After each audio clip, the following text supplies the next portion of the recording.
Get ready to experience the ultimate fusion of wagering and entertainment. This is the BetMGM Network. Kicking off your morning with the Daily Tip with Michael Jenkins and Chelsea Messenger. Over. It's a very simple way to look at it. It's the best way to look at it. Followed by the newly branded Bet Sweats with Joe O and Sammy P. When I stop talking, that's when you jump in usually. He said, ring that bell! He said, ring that bell! Then it's You Better You Bet, hosted by Nick Costos and Femi Abebefe. Great teams and great players get a whistle. It's happened forever. It will continue to happen. Capped off every night with the electric Brad Evans and Ryan Horvath on BetMGM tonight. Oh, that's a sexy phrase. Quote Dr. Dre, creep with me and walk with me on this one. Welcome to a new era of Wagertainment. This is the BetMGM Network. Please gamble responsibly.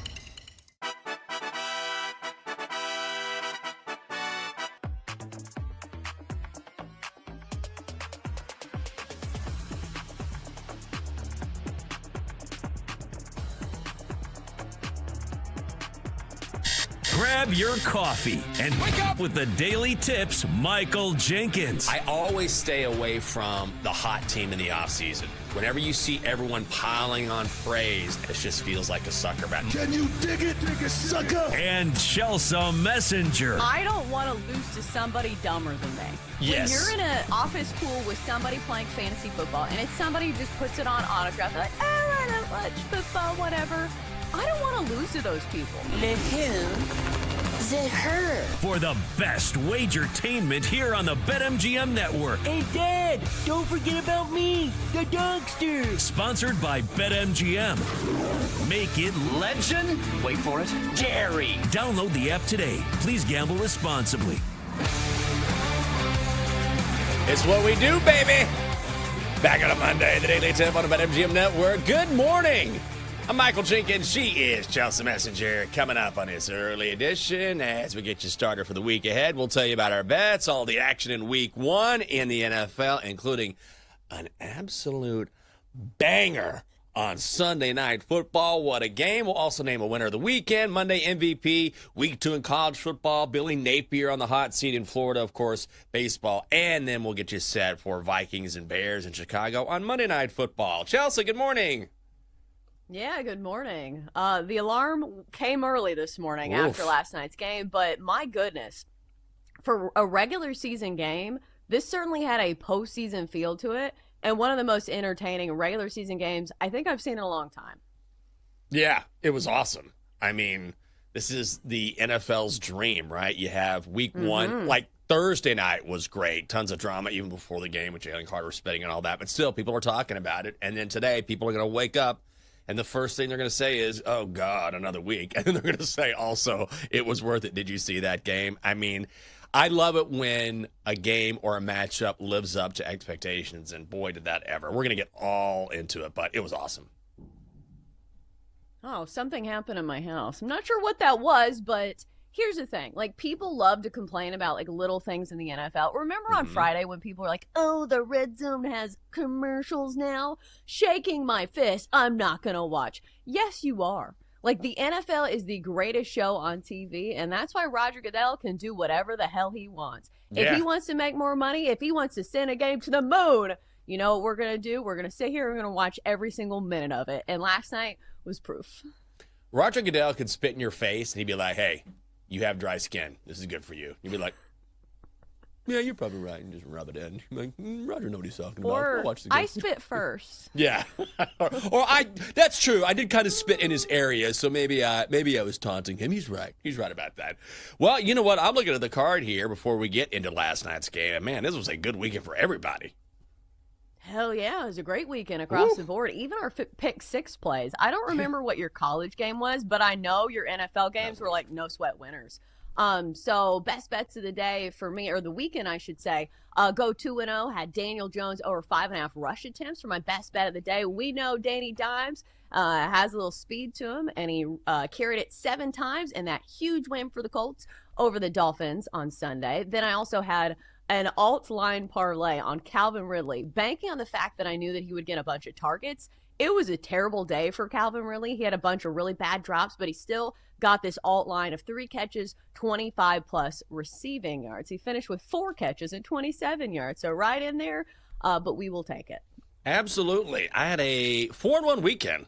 I needed it. Tough start to the week, but finished strong. Had a couple baseball wins on Friday. I did have a loser laying 21 with Navy. I should have gone with the over. I just knew it.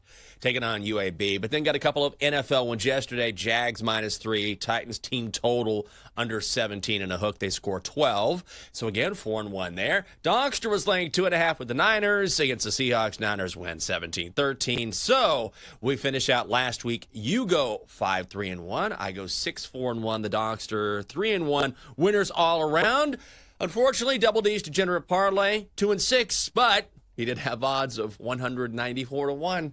So credit for that. And the show parlay goes 3-1. So that close here on the Daily Tip. It is on the BetMGM Network. Hope you're having a great Monday morning. Appreciate you being with us as always. And let's get into Sunday Night Football because the Bills find a way. Beating the Ravens 41-40. The Bills getting a point. They're -105 on the money line. Total set at 50.5. The over hits. What a remarkable game. The Ravens start off behind. They're down 7-0 early to the Bills, but then Derrick Henry with a monster game. 18 carries, 169 yards, 2 touchdowns. In fact, the Ravens on top 40-25 in the fourth quarter with about 4 minutes to play. But then here comes Buffalo. Josh Allen, touchdown pass to Keon Coleman. Bills within 8. Bills defense forces Henry into a fumble. So the Bills punch it in with just under 2 minutes to play. Allen reaches over the pylon or the goal line for the touchdown. That's Mike Tirico on NBC. But the Bills missed the 2-point conversion. So instead of being tied at 40, they're down 40-38. The Buffalo defense holds again. They've got 86 seconds left on the clock. Josh Allen marches his team down the field. 9 plays, 66 yards, and incredibly, Matt Prater has a chance to win it. 32 yards. Prater made it. And the Bills open their final season in this stadium with a stunning comeback win. Great call for Mike Tirico there. The Bills 16 points, Chelsea, in the final 4 minutes of the game. Again, 41-40. What a comeback. What a game. Yeah, what a game and what a showing from Josh Allen. I think everybody was wondering how he would come back this season after winning the MVP. Boy, does he look more like an MVP than ever. Absolutely delivering in the final 4 minutes of this game. So Josh Allen, we know, has always been good. But Jenks, how excited are you allowed to be over this win as a Bills fan? Because on the surface, I would say, what a game. This is one of the best regular season games I've ever seen. You took down a really good opponent in the AFC. But when you give up 50 points on the defense, like that doesn't make me feel great. And I do understand that you are defending some absolute unicorns on the other side, and Lamar Jackson, King Henry, who had an uncharacteristic fumble down the stretch. But I do think when you have Josh Allen, it fixes a lot of things. So I know that their defense looked pretty much like the Bengals defense in this one, but still, this is the type of competition you're going to be seeing in the AFC. So what a win from Josh Allen and company. This was massive for the Bills. It's massive for Bills fans. Even Josh Allen was like, I saw a lot of people headed towards the exits when we were down 15 points with 4 minutes to play. He was like, you missed what we do. And you missed an incredible game. This is one of those games that will go down in Bills lore. I know it's only week 1. And yeah, there's a lot of stuff to clean up. I see some fans, even after a win, complaining about, ooh, we didn't do this well. Hey, man, it's week 1 in the National Football League. If you got a dub, you got a dub. And this was massive for Buffalo. Not only did they have that comeback, but then Josh Allen just elevated his game in a way that few quarterbacks in this league can do. That's why he is the MVP. And to do it on Sunday Night Football against a hell of a football team, against the Ravens, you can't ask for much more than this. And yeah, they'll clean up some things. And also down the line, if you're talking about playoff positioning, I know there's a long season ahead of us, but little wins like this that maybe we don't think about in the long term can end up having a lot of significance. Just, you can't put words on this one. This was a fantastic victory for Buffalo. Yeah, this could be a huge deciding factor on who gets home field advantage. Yeah. You know, in the playoffs. And when you have such a good home crowd like Buffalo does, that is a huge, huge help. I think I said they gave up 50 points. I meant to say 40. You know what I was saying.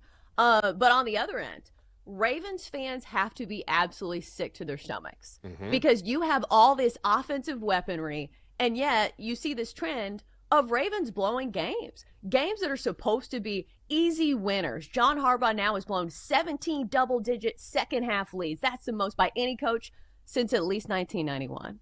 Like, what do you do with that? Like, on one hand, you have these highlight reel-worthy plays where every time I looked up, it looked like King Henry was running for 46 yards. Lamar Jackson was scrambling out of pressure for another bananas pickup of, like, 37 yards. But then you have a coach and some of the play calling that was reminiscent of last year, where you would think if you're running the ball that effectively, you should be able to hold on to a lead. That is basic principles of football. If you can run the ball, you should be able to run down the clock and keep the ball away from an opposing quarterback. So, Jenks, how should Ravens fans be feeling this morning? They should be pretty bummed this morning. Both of these quarterbacks are incredible, okay? But I will say there are a faction of fans out there that believe that Lamar doesn't get it done in big games. I don't think it's necessarily fair. And you wonder, okay, well, why does Lamar have so much more pressure on him than Josh Allen? And I think the prevailing thought is that Lamar has more built-in advantages with Derrick Henry in the backfield, maybe with the entire team that the Ravens have around him. Whereas you look at the Bills, and sometimes it's like, Josh, just... all right, just go out there and win it. And he just does. He does that again and again and again. And last night was a perfect example of that. In the NFL, when you have a 15-point lead with 4 minutes to play, you should always win that game. I think the percentage that the Ravens had to win that game was, something in the mid-90s. Like, there's no way they should lose that game. When you give a game away, and certainly Josh Allen deserves a lot of credit, but that fumble was massive, allowing the Bills to march down the field late, 86 seconds to play, and it's just one pass after another. They set up for a field goal. If you're the Ravens, yeah, you're taking it hard this morning. Again, week 1, but you should not have lost this game. Well, because it's also a trend. Like, it'd be one thing if it was just like a few random instances, but here's another number on it. The Ravens have now lost 8 games since 2021, in which they at one point at least had a win probability of at least 90%. That's 3 more than the next closest team. So, like, Ravens fans, you are not, gaslighting yourself. Like, this is definitely something that has happened for a long time. But going back to the Bills, like, I think people had their question marks about the defense. Well, actually, let me say one other thing before we go back to the Bills. It is absolutely wild to me that both of these quarterbacks have combined for 0 Super Bowl rings. I feel like that changes this year. Don't you think? Like, either Josh Allen or Lamar Jackson, like, especially over the weekend, seeing what the Chiefs looked like. And I know we've seen this story before where the Chiefs look terrible and then all of a sudden they win the Super Bowl. But it's crazy. Like, the level of play we saw last night, it was like football nirvana. So the fact that Lamar Jackson and Josh Allen have no Super Bowl rings is absolutely wild. That's got to change, doesn't it? It has to. Yeah. It has to. I'm sticking with the Bills. That's my preseason prediction. And also the Ravens lost by a point on the road. Probably should have won the game. So am I going to be stunned at the end of the year if we're talking about the world champion Baltimore Ravens? No, I'm not. But this is kind of how I expect it to play out between these two teams. It's going to be really close. One team will have that home field advantage. But it certainly looks like now. And I always hate coming to these big conclusions when the sample size is small because the Chiefs still have the talent. But there is a possibility. I think maybe we're starting to see that Kansas City is maybe falling off a touch. Maybe. We've said that before, Jenks. I know. That's why I don't want to lean into it too much, Still the Chiefs. But they didn't look great. They didn't. I mean, that's true. They did so, not. like, all we can react to is what we have seen with our own eyes. And Yeah. I think it's very difficult to watch last night's game and say, one of these two teams is coming out of the AFC. Like, maybe you still have those questions about the Ravens in the postseason and in the clutch, because that is a real thing. Again, we have plenty of trends and plenty of data to back that up. But yeah, what a season it's going to be in the AFC. I do feel like after watching Sunday's games, like, those two teams feel like they're in a class of their own. Like, obviously we'll include the Chiefs because, respect.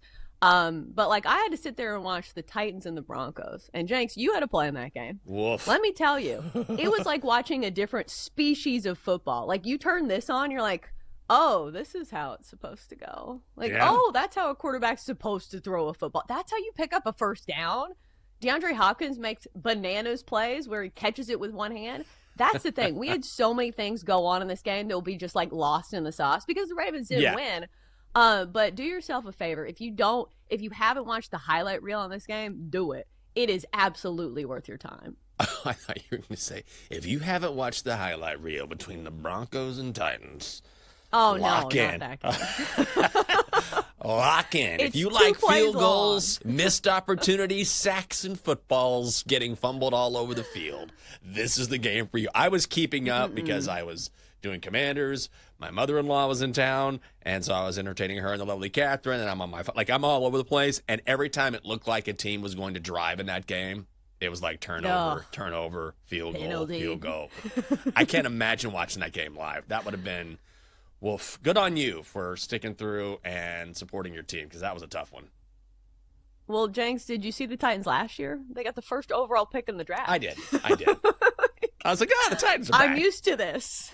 It's Titans That's a football, conversion baby. that they couldn't convert on a 4th and inches deep in Denver territory. Oh, that's fumble. And also, when, you're a rookie quarterback, I saw the record this morning. I think there's been one rookie quarterback over the last 20 years who has gotten a win. It was Caleb Williams. Who was it? In his first start. Like, just doing that in the NFL and getting a dub is just impossible to do. So, give the man Great some tease time. for Monday night. There we go. Could be tonight. Coming up next year on the show, the G-Men take an L in week 1, but does that mean a quarterback change is in the cards for Big Blue? More NFL next on the Daily Tip on the BetMGM Network. In 20 minutes, the crew hands out their MVPs from the weekend in sports here on the Daily Tip, sponsored by BetMGM. Make it legendary.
Welcome back to the Daily Tip with Michael Jenkins and Chelsea Messenger on the BetMGM network.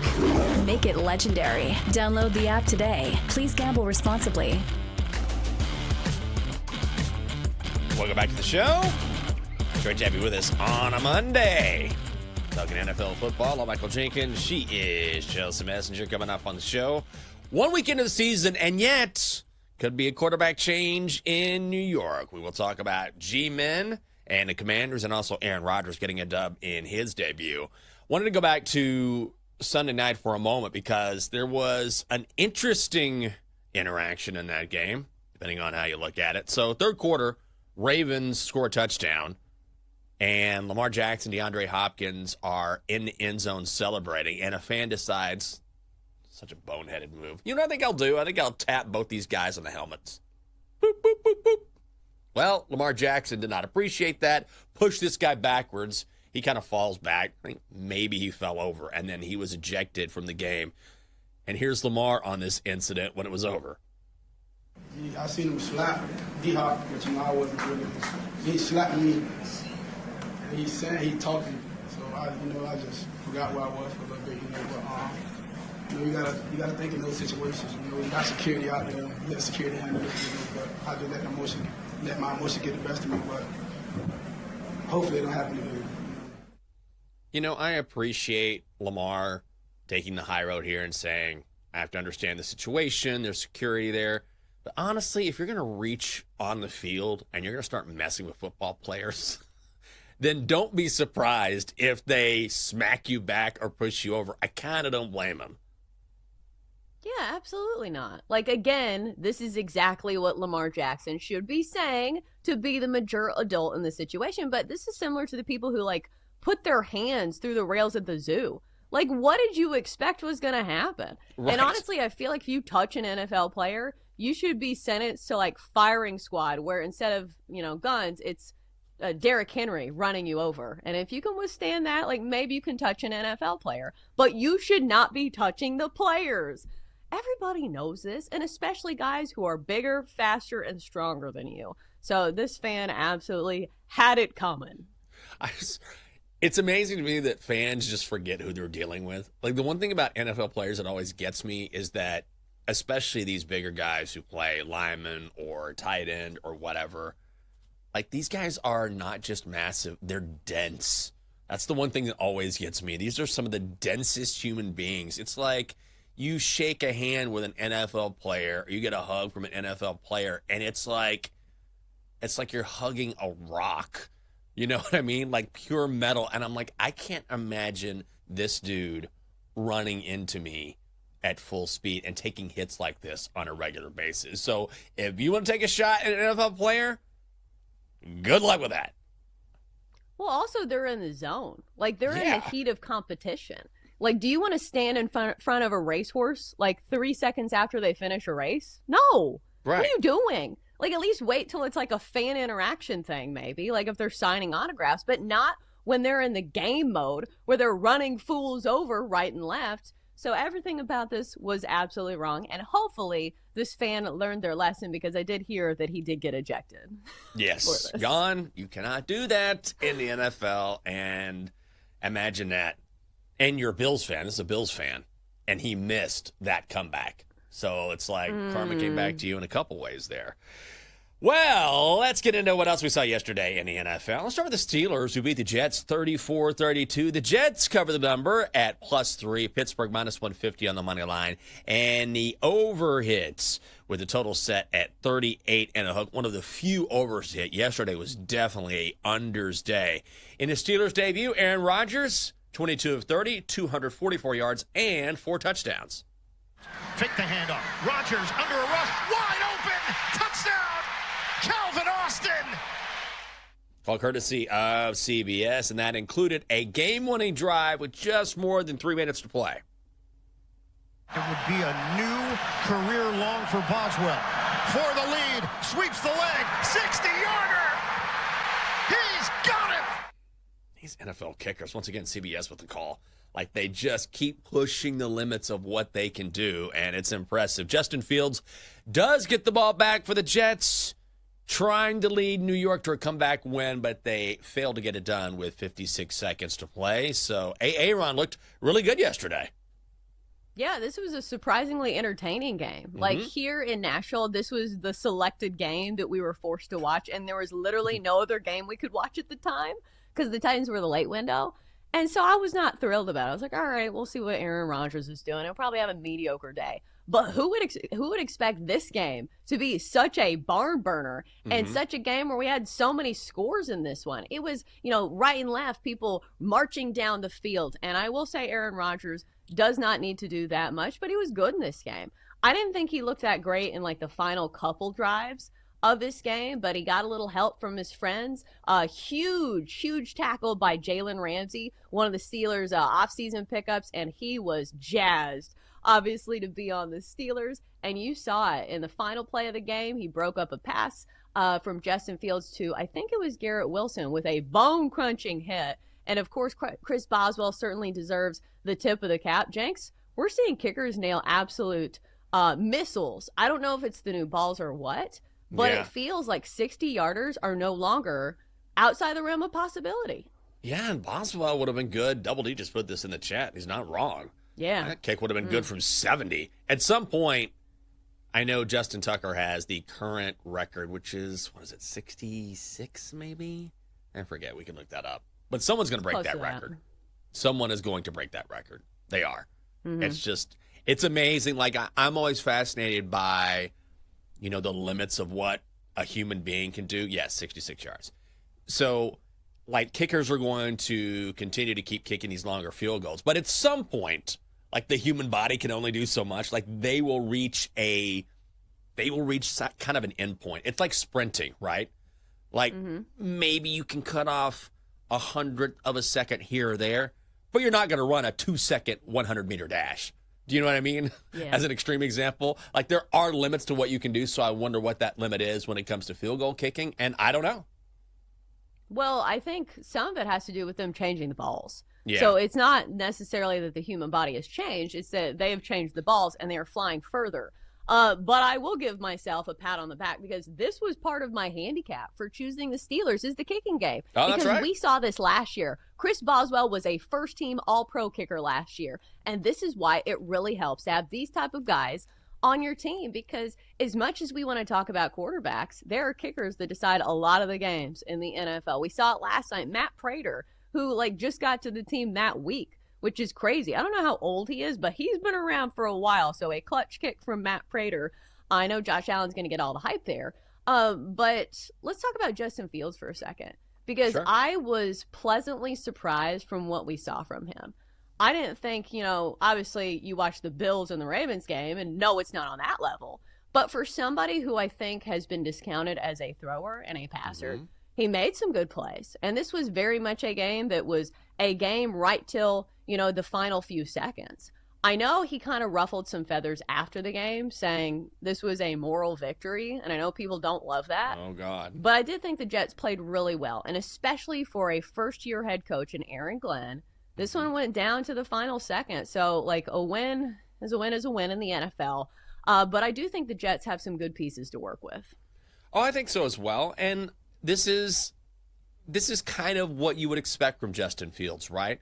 He's not going to put up these monster stats, but he's obviously a dual-threat quarterback. You want him to hold on to the football. And, look, it didn't work out in the end, but the Steelers are a good football team. And if you're the Jets, you had a chance to win it late. I know it didn't work out, and I agree. There are no moral victories in the NFL. Guys hate hearing that. But I think what he's trying to say is, look, we're making progress, right?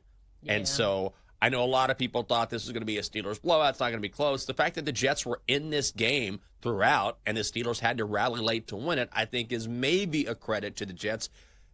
Nobody expected them to be a great football team this season, but progress is sort of in fits and starts. And if we're going by what we saw, then maybe the Jets are maybe taking baby steps in the right direction. Yeah. All right. One more quote from this game that I need your opinion on. I don't know if you saw this, but after the game, Mike Tomlin called Chris Boswell. He said, quote, "Our kicker is a serial killer. He has a low pulse rate, and he can't wait to deliver." Let me say one thing for the record. No matter how clutch I seem, please do not ever call me a serial killer. Like, I understand this was supposed to be a compliment, but like, what a weird thing to say, right?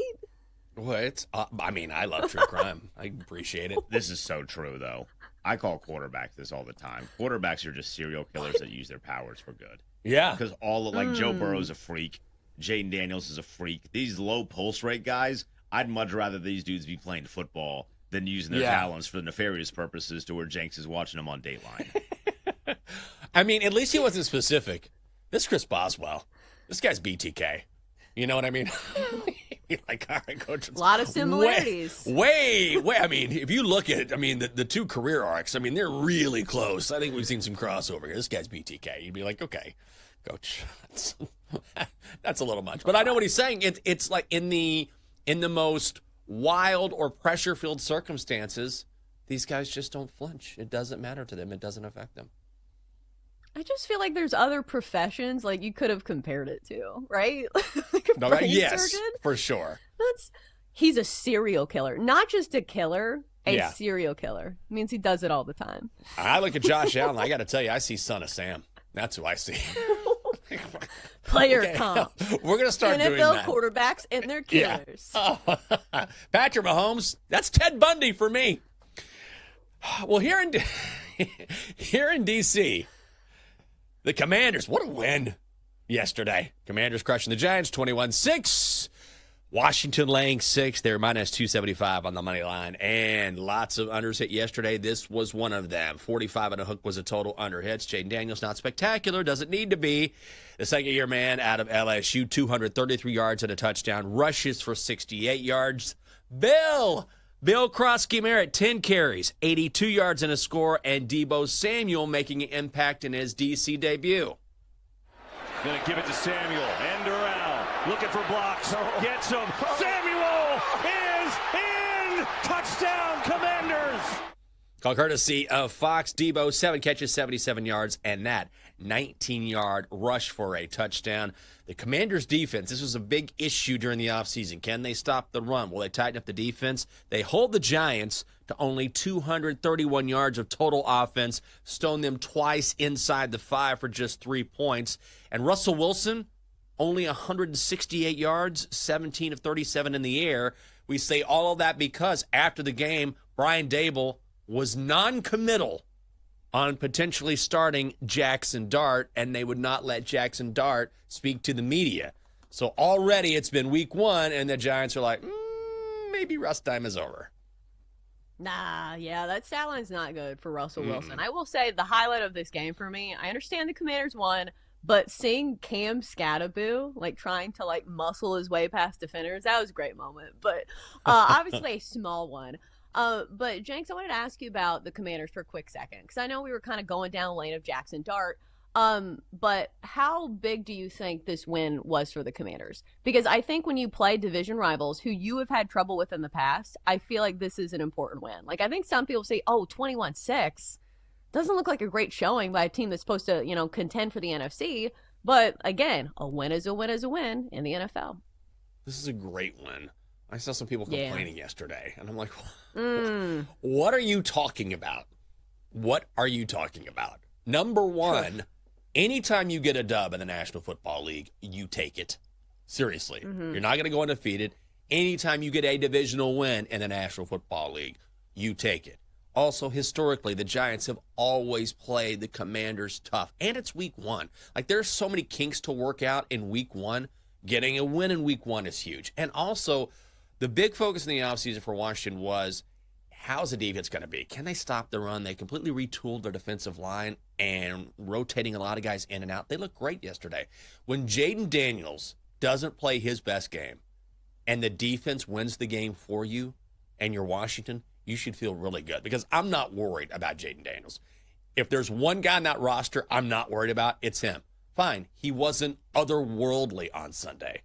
Commanders dominated. They got a division win. They won 21-6.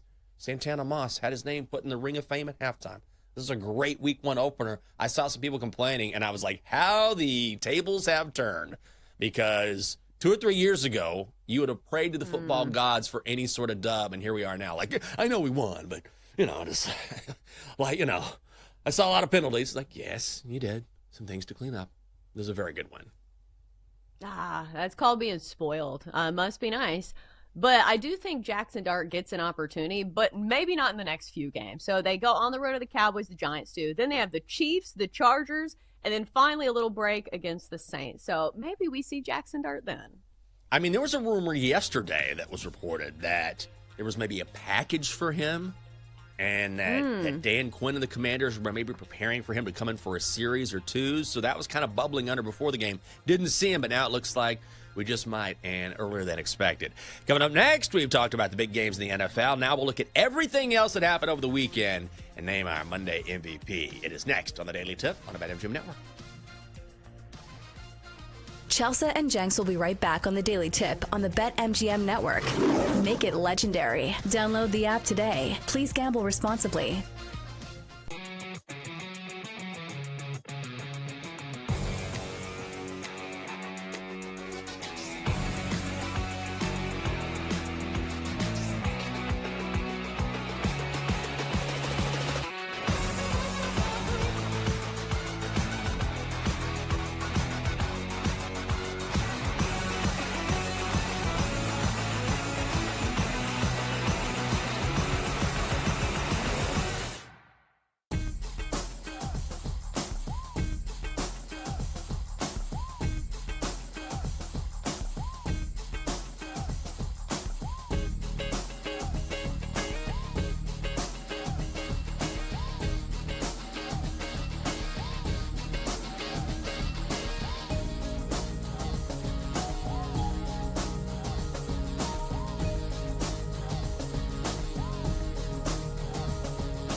Welcome back to the Daily Tip with Michael Jenkins and Chelsea Messenger on the BetMGM Network.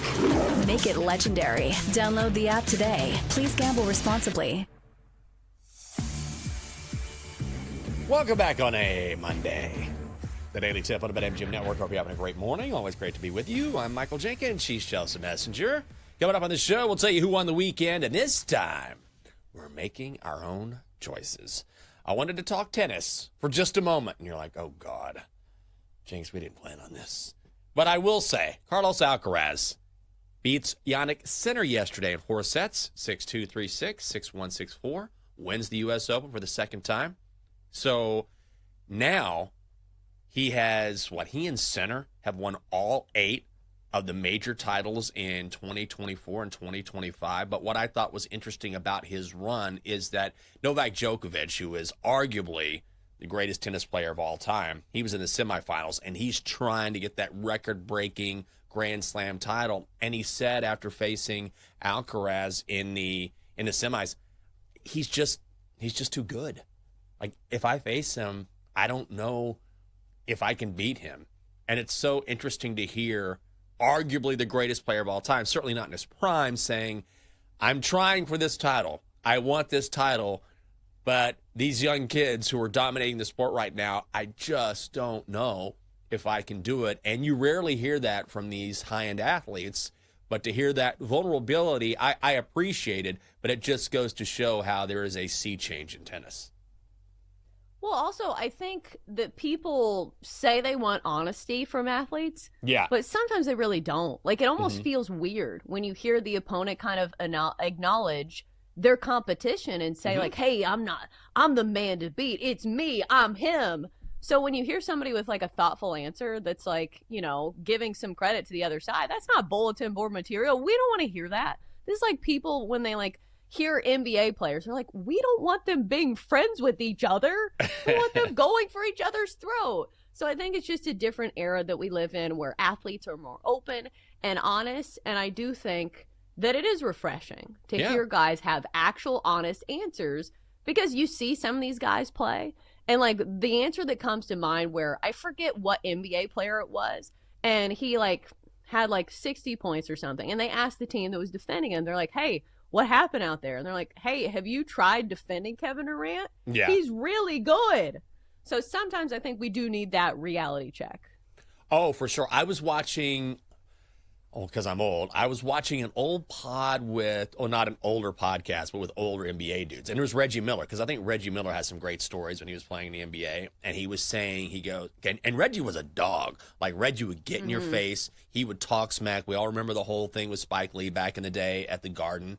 And he was saying, and he was talking about a lot of star players, and he was saying, oh, yeah, this guy, he couldn't do this. This guy couldn't do this. I knew I had to defend him this way. He goes, except for Jordan. It was the one dude I could never figure out his weakness. And you, like, sensed his frustration. I'm not trying to make this about MJ, but it was for a high-level competitor to say it's the one dude I just couldn't solve, and everyone else, I knew their weakness except for him. So I do find it refreshing when athletes sort of admit, listen, okay, when it comes to this one player, maybe you should get on the court and try it yourself.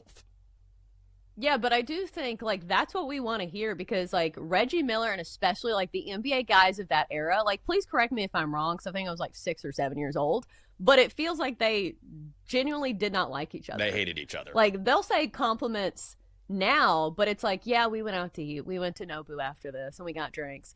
You can't imagine that with the superstars of, like, the Reggie Miller days. That's 1,000% correct. Like, there was a level of hate and real dislike. Like, that's why you didn't change teams. Personal. Yeah, it's like that. I'm not going to another team. I don't have any buddies. Like, my friends are on my team. So, yeah, it was just a different era. Well, one thing that has not changed is that, well, maybe it has actually. We always vote for MVP Monday on the show, and this time we're picking our own candidates. Here are your nominees for Monday MVP. MVP. Let's get this bad boy started. I'm going to the college game and headed to Stark Vegas. Blake Shapen, Mississippi State quarterback.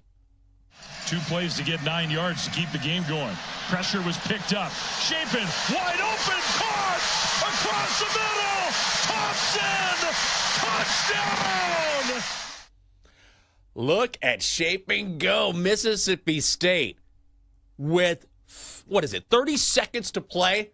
Throws a 58-yard touchdown to Brennan Thompson. He goes 19 of 33, 297 or 79 yards, 3 touchdowns, and the Dogs get the win 24-20 over Arizona State. Man, seeing that crowd go nuts there at night in an SEC game was pretty awesome, and he threw it exactly where it needed to be in a huge win, so I'm going Blake Shapen.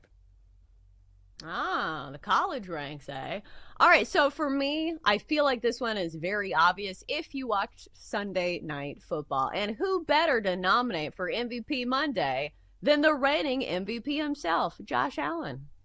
Allen reaches over the pylon or the goal line for the touchdown. All right, so if you want improbable comebacks, let me tell you about the Bills last night. I just saw this that Warren Sharp tweeted out last night. The Bills' fourth team since 2000 to win despite trailing 15-plus points in the final 4 minutes. The rest of the teams went 3 and 2,312. So let's quantify that first. The Bills' comeback was certainly improbable, and who else to lead it than Josh Allen? At the end of the night, he combined for over 400 yards, passing and rushing, 3 combined touchdowns, and he was the guy that made this all happen. I understand Matt Prater gets a little tip of the cap as well for making the game-winning field goal, but the Bills would not be in this position if they didn't have Josh Allen. In fact, they gave up 40 points. How many NFL teams are winning when they give up 40 points? Not that many, but the Bills have to do it, it feels like, when they play these contenders in the AFC. So when you have another side that has Derrick Henry, Lamar Jackson, DeAndre Hopkins making incredible catches, Josh Allen is the trump card here. So I'm going to go with Josh Allen, MVP for my Monday. Double D. All right, I'm going back to college. My nominee is South Florida quarterback Byron Brown. As the Bulls go quick, Brown coming near side. Pass is caught. Keyshawn Singleton. He will go untouched to the end zone. Touchdown, South Florida. 66 yards, and they have the lead at the Swamp. Brown leads South Florida to an upset win in the Swamp against Florida. Brown goes 23 for 36 for 263 yards and a touchdown. Also leads the team in rushing with 66 yards. South Florida has now upset then number 25 ranked Boise State and now 13 ranked Florida in their first 2 games. Nice. Love seeing that. That was great. Stole some money from me, so I'm a little upset about that. All right, my nominee that I'm bringing to the crowd here is OU quarterback John Mateer. Mateer running all the way. Gets free. Mateer. Touchdown, Oklahoma. That drive was all on the quarterback. Oklahoma-Michigan was the main event of the weekend in college football. Mateer had 3 total touchdowns, doing it with his legs, doing it with his arms. They beat Michigan pretty handedly. I was really impressed with the way that he handled going up against a defense coached by Wink Martindale. They were doing a bunch of different things at the line of scrimmage, trying to disguise some pressures, trying to send pressures from angles that he wasn't seeing, and he was able to handle all of it. So I was really, really impressed. It was a big step up in competition from whatever layup school Oklahoma played week number 1 to playing a team this as talented as Michigan, and I thought John Mateer handled it really, really well. So he is my nominee. Oh, man, that's a good one. I mean, I couldn't do it, even though he's looked. Yeah, I know you're not allowed to. I'm not allowed to, but I will contract. say he's looked a lot better than I anticipated. I knew he was going to be good, but he's going to be a problem. He looked great. And also, isn't Josh Allen the guy? I mean, somebody had to choose Josh Allen. I'm glad you did, Chelsea. He was unbelievable. Well, I understand you guys are like college football guys. Like maybe Jenks, you're pretty split down the middle. You need one of those like house divided because I think you love equally, like each sibling. Yes. But for me, like that's the greatest TV show on TV. And that was the marquee matchup. And when you watch that, it feels like you're watching a different species of football. Like you watch college football and it's exciting because I think of the swings, and we see this on a regular basis. Every Saturday, there's all kinds of like weird momentum swings and somebody throws a pick six. But in the NFL, like it's not usually that. Like we usually see lower scoring affairs, especially the first week of the season. So, like, this back and forth affair, and especially with Josh Allen, who is the reigning MVP, going against somebody who had a very good case to win MVP last year in Lamar Jackson, it's just everything you could have hoped for a Sunday night matchup. And Josh Allen certainly lived up to the bill, especially in the moments when it mattered. Yeah, and you know what I found fascinating, at least go back to the college game for a second. I mean, you're right about Josh Allen. That guy was, you talk about carrying a team. You hear that a lot. You know, some phrases are overused. Like, this guy carried the team last night. I mean, he has some talent, but man, you talking about truly the definition of putting a team on your back, he was that guy. That is why he is the most valuable player. What I did find fascinating in the Mississippi State game, and look, Blake Shapen, hell of a pass in that moment at night. I think the atmosphere had a lot to do with it when you see a college game end like that and college students are rushing the field. It was amazing. I could not believe, and I am not much of an X's and O's guy. Nobody's coming to me and saying, break down this film. But Arizona in that moment, when if you're Mississippi State, you've got 58 yards to go with 30 seconds to play, and Arizona State ran a zero blitz, which means they blitzed everybody. There was no safety help at all. So is it a stunner that one of the Bulldogs receivers was wide open? Like, I'm not a defensive mind by any stretch of the imagination, and I'm not saying just sit back and play prevent and let these guys just nickel and dime you down the field. But why in the world would you rush everyone and risk leaving someone wide open down the field, which is exactly what happened. That was a terrible call by Arizona State. It's one of those moments where I think coaches overthink things and they try to get too cute. Like, we had an instance in this in the Titans game where the Titans should have just run the ball to end the half, and instead they get in trouble, they try to throw it, and they get pinned, and they're deep in their own territory, and then they lose the lead because they give up a touchdown. So, Brian Callahan, go stick your nose in the corner. Yeah. Put on that dunce cap while you're at it. Coming up next on the show. Hey, we're going to speed into hour two. We'll look at some of the winners of the weekend as far as over-unders are concerned, baseball schedule coming up, and how the Gators lost their bite over the weekend. That's next on the Daily Tip on the BetMGM Network. Chelsea and Jenks will be right back on the Daily Tip on the BetMGM Network. Make it legendary. Download the app today. Please gamble responsibly.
up with the daily tips, Michael Jenkins. I always stay away from the hot team in the offseason. Whenever you see everyone piling on praise, it just feels like a sucker bet. Can you dig it, a sucker? And Chelsea Messenger. I don't want to lose to somebody dumber than me. Yes. When you're in an office pool with somebody playing fantasy football, and it's somebody who just puts it on autograph, they're like, oh, I don't watch football, whatever. I don't want to lose to those people. Le who? The her. For the best wagertainment here on the BetMGM Network. Hey, Dad, don't forget about me, the Dunkster. Sponsored by BetMGM. Make it legend. Wait for it. Dairy. Download the app today. Please gamble responsibly. Hour 2, the Daily Tip starts right now on BetMGM Network. Over the next hour, we have a lot of reacting to do. Over the weekend, from the NFL, from college football, and we'll get all to it. First, we'll start off with our biggest takeaways from a betting, fantasy, and narrative perspective from the NFL. Then we get to baseball bets next segment because that is still going on, and we still like making money on a daily basis. Then we get to college football at 7:40. Is Florida worse than expected? Should Billy Napier go ahead and call a realtor? Or should we put some stock and some respect on USF, who now starts the season with back-to-back ranked wins? It's all coming up next on the Daily Tip. All right, Jank, so I feel like a lot of people got a cruel reminder of the mentality of betting, which is you should not be victory lapping bets until the game is actually over. Because we saw this in the first game of the season on Thursday night between the Cowboys and the Eagles, where people are saying, oh, the over was the play the entire time. You idiots who took the under. How could you, you idiot sandwich? And then the game has a rain delay or a lightning delay, and the game stays under. And then we saw this last night where people were calling the Ravens the best team in football. How could you bet against the Ravens? The Bills' defense is cooked. And then the last 4 minutes of the game happened. So just a kind reminder, do not victory lap your bets until the game is actually over. That is absolutely correct. You learn that lesson very, very quickly if you bet on a regular basis. Like if you're finally starting to maybe delve into it a little bit. I honestly think that's why some of the smack talk that I think I used to receive has died down. A, because I'm very good at blocking people. But also, I think that as betting has proliferated, because now people have more avenues, right? You can hop on your phone. We started this show, in 2021? So we've been doing this for a while now. And when we first started, not everyone had the access that they have now. So with access comes the opportunity to bet more. And I think now people are realizing, oh, if you do this a lot, you're going to take some L's. And you never, ever assume you have a win until the final second is off the clock. Unless the line was 7 and your team is up 50 with a minute to play or something ridiculous, right? And so I think that's part of it, is that now people are realizing how difficult the space can be and why you never assume you have a dub until you really have it. Yeah, we've seen this in all sports. Like, remember, we've been texting, people will text me oh, it's the bottom of the ninth, Chelsea. This baseball bet is signed, sealed, delivered. And you're like, no, it's not. We'll see. I don't know if you're familiar with MLB bullpens, but anything can happen in any inning. So do not say this to me. Do not jinx it. And here's the other thing. Here's something I had to do myself. You cannot overreact to games at halftime. I think a lot of people do this as well, where you have these narratives in your mind. They're like, oh, well, the first half, the Steelers are cooked. I can't believe I took the Steelers. And not saying that it was a great bet, because the Jets did cover, I believe, if I'm remembering correctly. But it's just one of those things where you have to remember not to overreact. And I do think you look at that in the macro perspective. And remember, this is just 1 week of the season. We have seen NFL teams who lose the opening game of the year and go on to win a Super Bowl. And usually it's the Chiefs that do stuff like that. So I will caution you, on that very team, you saw them on Friday lose to the Chargers. Let's not, celebrate and throw the parade that the Chiefs' reign of terror is over, because we don't know yet. It's the first week of the season. That is exactly right. A lot will change.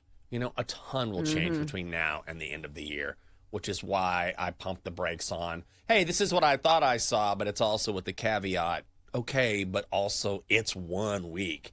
And teams improve throughout the season. You can get better. Like the idea that your team should come out and just dominate in all phases and not have any penalties and look fantastic. Also, many of these guys didn't even play in the preseason. Yeah. Less and less we see that. It's just we've got a longer regular season now, which is why the preseason is shorter. But we got a long season ahead. Let these guys sort of get their feet under them and get going. So, look, you always want to get a win. Losses are frustrating. I get that. But at the same time, things can and will change. That's just the nature of the game. Yeah, absolutely. And you don't want to peak too soon either. Right. Like, this is not when you want, like, all of your momentum going. I will say it's definitely tough if you lose, several games in a row to start the season, because we've seen the Bengals do that. And I will say they did eke out a win against the Browns. So at least they won, but it wasn't pretty by any stretch of the imagination. But there are some big, I don't want to call them overreactions because I do think they're almost warranted. But, one of the big takeaways I had from week 1 was the resurgence of Daniel Jones. Man, did he look good for the Colts. And I understand the Dolphins' defense is certainly nothing to write home about. But Daniel Jones was one of those reclamation projects where, number one, people did not expect him to start for the Colts. We thought we were going to see more of Anthony Richardson. But I think people were reminded that Daniel Jones is an NFL quarterback. From a throwing perspective, because we know he can, scramble a little bit, but he was 22 of 29, 272 yards, a touchdown, and 7 carries for 26 yards, along with 2 rushing touchdowns. So is that an overreaction, Jenks, to say that Daniel Jones is going to make this Colts team a competitive team in the AFC South? No, I think he will. And he's a guy that got a lot of derision in New York, and I get that. But also he played, like Saquon, for example, with some really bad teams. And I'm not saying to put Daniel Jones amongst the top-tier quarterbacks in the NFL. There's a very real possibility he could be a very good quarterback in a system that probably benefits him, like getting out of what was going on in New York and now being able to show what he can do because he's a dual-threat quarterback. He can really run.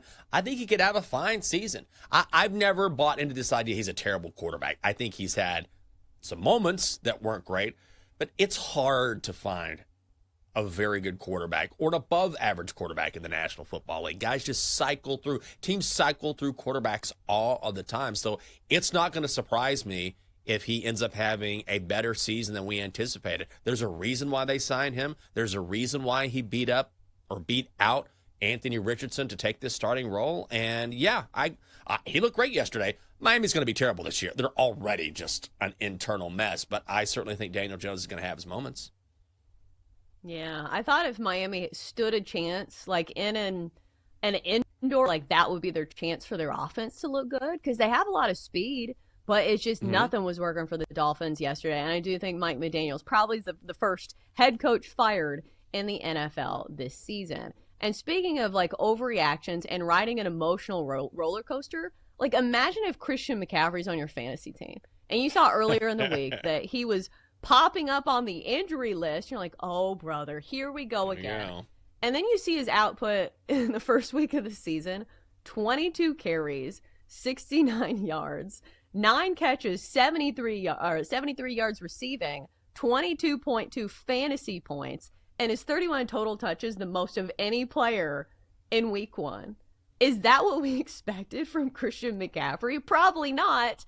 But just a good reminder that the Niners are not always the most forthcoming with injury reports, but Christian McCaffrey, my goodness, this is why you fall in love with him, because when he is healthy and playing, he is one of the best fantasy football ads in the league. Oh, the fact that he was in the lineup was a win. You know what I mean? He's playing? Yes. That is not a roller coaster that I want to ride from a fantasy perspective. Is he going to play or not? And it's week 1. But, there's no bigger roll of the dice in the fantasy world than Christian McCaffrey, because if he plays, he's going to put up the numbers. I know it wasn't his best day yesterday, but also I think Seattle's defense is a little underrated going into the season. But if he's healthy and he's going, then he can win you a game each and every week because of how talented he is. But, man, that's a ride that doesn't really interest me. When I go into any sort of fantasy draft and I'm not a huge fantasy player and he's sitting there, I'm like, you know what? I think I'm going to go elsewhere. And then a big day for former Longhorn. And Jenks, I think you have an Offensive Player of the Year ticket on Bijan Robinson. I do.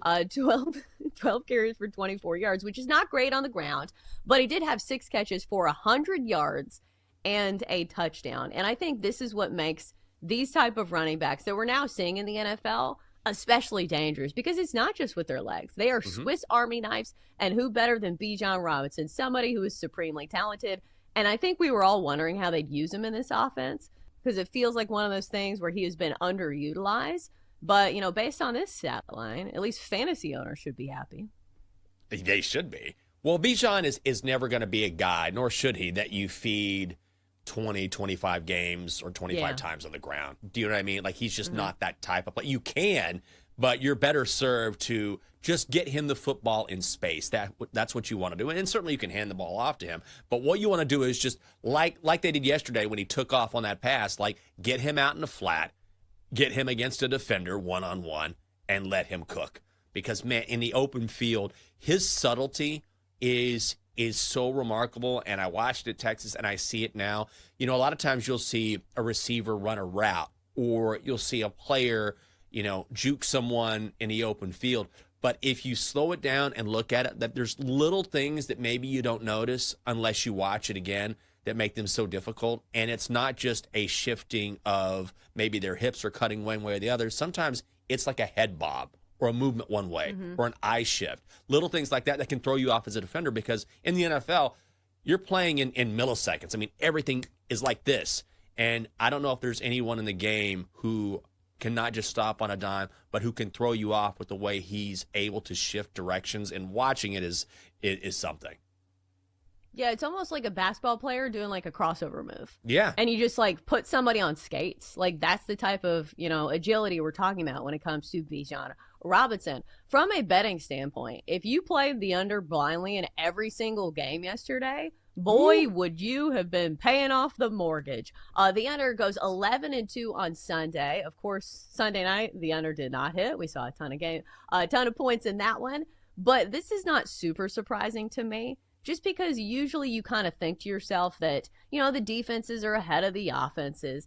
And especially the first week of the season where you brought this up. Some of the guys don't even play in the preseason. So this isn't especially surprising to me. I did, you know, tail on this for one game at least. I had the under in the Rams and Texans game, kind of banking on both of those defensive lines there. But I didn't expect it to be like this profitable. Like, I thought we'd see some unders, but I certainly wasn't going to bet them all. No, me neither. I think that just goes back to the whole, you know, it's early in the season. It takes a while for offenses to come together. But this is remarkable. When do you ever see a number like this? Even early in the season, normally it's sort of split. Okay, maybe the overs have the advantage, or maybe it's the unders. But, man, it was just – and by the way, the one game that went over was the one I probably would have put money on to go under, which was Steelers-Jets. Right. Like, I absolutely thought that would be a low-scoring game, and that's the one that went over. Just once again, you just never know. Yeah, but I do think buyer beware for next week, because I think some people might see this and like, oh, you know, more unders, ? No, it's not the way things work. Like, we could see something totally different next week, and just know that the odds makers always adjust. So maybe we will see some lower totals next week based on this, but we shall see when it comes to a total standpoint. As far as like favorites and dogs, I feel like we did see a lot of favorites winning, even though some dogs covered. But as far as like big upsets, I feel like we didn't have too many. Like the Raiders beating the Patriots, that was an upset, even they were only 2.5 point dogs. And maybe people are slowing down the bandwagon for Mike Vrabel, because I knew that was getting a lot of steam. But listen, it's hard to turn around a team that quickly. Like, it's wild to me the numbers they had posted on the Patriots this year, where how many games they win last year? Like 4 or something? Yeah. Now their win total's 8.5. Like, I like Mike Vrabel, but I'm not expecting that. And I do like Drake May, but again, like, that is a big ask in the NFL. So I'm wondering how the Patriots rebound. It's just going to take some time. And I think it was one of those teams that sort of, I think late summer, early fall started to get some money. I think a lot of it had to do with the fact that you could tell Miami was a mess. And so I was like, all right, maybe we'll put some money on the Patriots here. What I loved yesterday about that game, though, was the quote from Pete Carroll about Geno Smith. And which is, they have a great relationship, which is one of the reasons why Pete wanted Geno Smith in Vegas. And Geno Smith threw for like 368 yards. And Pete Carroll said after the game, "Oh, that Geno had a regular game." But it was a compliment. He goes, because that's what he does. Like, he just has big games like this, and we expect it from him. He had a regular game. And so I think that pairing is fascinating. And also the West is going to be something this year, because if the Chiefs are as weak as we think they might be, then maybe they don't win the division.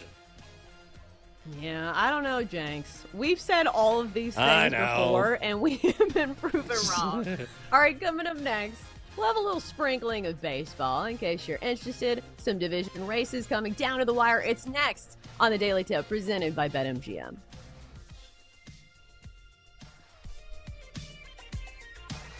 Chelsea and Jenks will be right back on the Daily Tip on the BetMGM network. Make it legendary. Download the app today. Please gamble responsibly.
Welcome back to the Daily Tip with Michael Jenkins and Chelsea Messenger on the BetMGM Network. Make it legendary. Download the app today. Please gamble responsibly. We're back on a Monday, September the 8th. In a few minutes, we'll get to our favorite baseball plays of the day as we preview a couple of the games that are going on today. And I understand there's a lot going on this time of year. We've got college football, we've got the NFL. But listen, this is why we're here. We do the homework so you don't have to. So, Jenks, as we go into some of these baseball games, thought I'd do a quick reminder for the people out there what's going on in some of these divisional races, because it is important to your bets, because obviously these teams will be very motivated to win. They will be using their best relievers, and they will be employing every single strategy to try to win some games at the tail end of the season. So some interesting races when it comes to division leaders. The NL West is going to come down to the wire as the Dodgers have a one-game lead over the Padres. In the American League East, which has been a battle all season long, Blue Jays lead it 2 games ahead of the Yankees, 3.5 ahead of the Red Sox. And then you go to the AL West, where it's the Astros at the top, which I think a lot of people are not surprised by. It just feels like one of those teams that's always in the playoffs. But the Mariners only 2 games back, and the Rangers 5 games back. As far as the wild card goes, looks like it should be, a pretty clear-cut race for the Yankees. Even if they don't win the division, they have a 5-game lead in the wild card in the American League.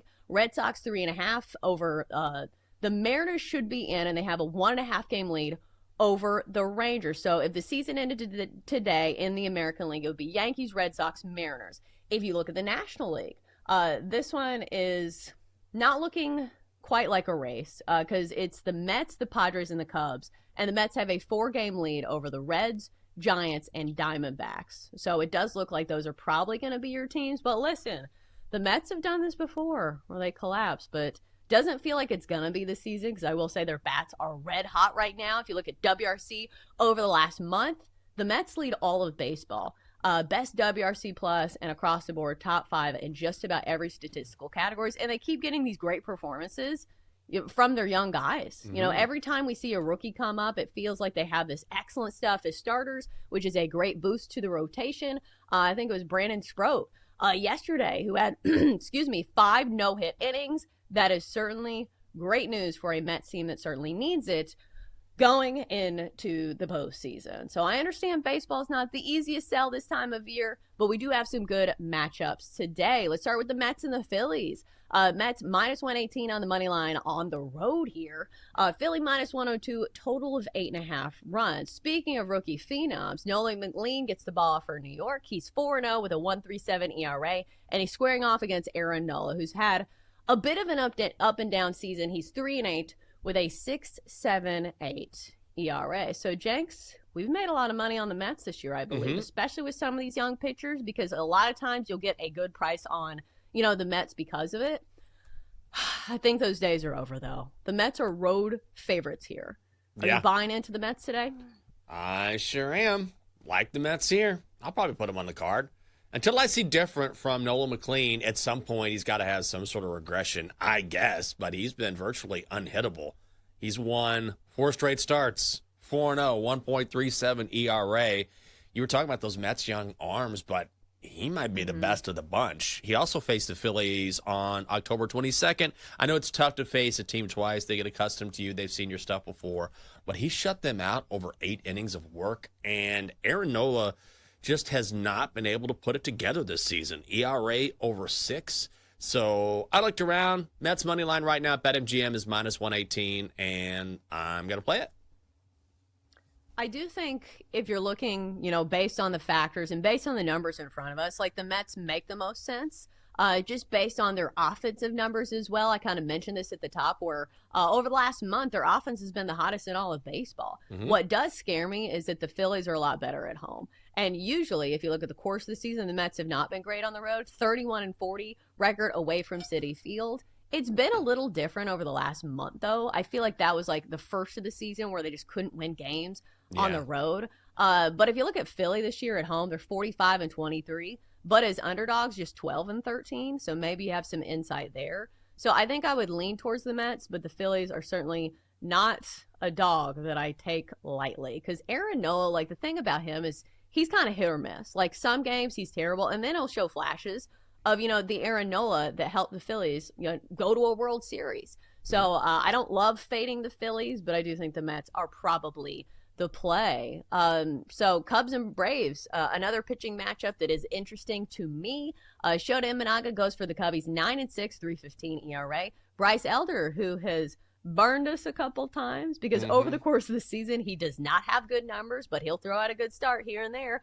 6-9 with a 5.54 ERA for the season. Atlanta home dogs here, plus 115, total of 8.5 runs. And it's very easy for me to sit here and say, okay, the Braves don't have anything to play for. But, like, we've said that for a lot of teams, and they continue to win games. Like, we have, faded the Rockies and said, oh, this team's terrible, they got nothing to play for, and they will win games. So I think that's a tough mindset to have in Major League Baseball, but the Cubs do look like the better team here. I don't love that they're on the road, but you do get a decent price at minus 140. But, again, Bryce Elder's had some good starts sprinkled in there. So, Jenks, will the Cubs be making the card for you? I thought about it because I was definitely one of those people fading Bryce Elder, and you could make some money that way. But he really has recently kind of found his groove. 4 earned runs over his last 20 innings pitched. And also in his last appearance, he shut out the Cubs over 7 innings. 6 strikeouts over 7 innings.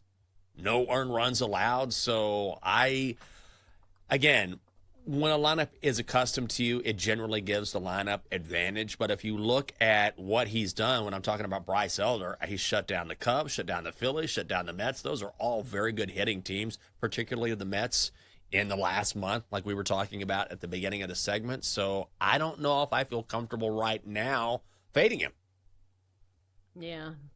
All right, so let's go on to another interesting pitching angle. Red Sox and A's. Garrett Crochet has been cruising this year. 14-5 for the Red Sox, 2.67 ERA. I will say on the other side for the A's, Luis Morales has some good numbers. He's 3-0 with a 1.59 ERA. But I did want to mention quickly Aroldis Chapman, the season that he's having. And I've mentioned it on the show before, but he just keeps getting better. Like, he has been phenomenal over his last few starts. For the Red Sox, he has been absolutely unhittable if you look at some of his numbers.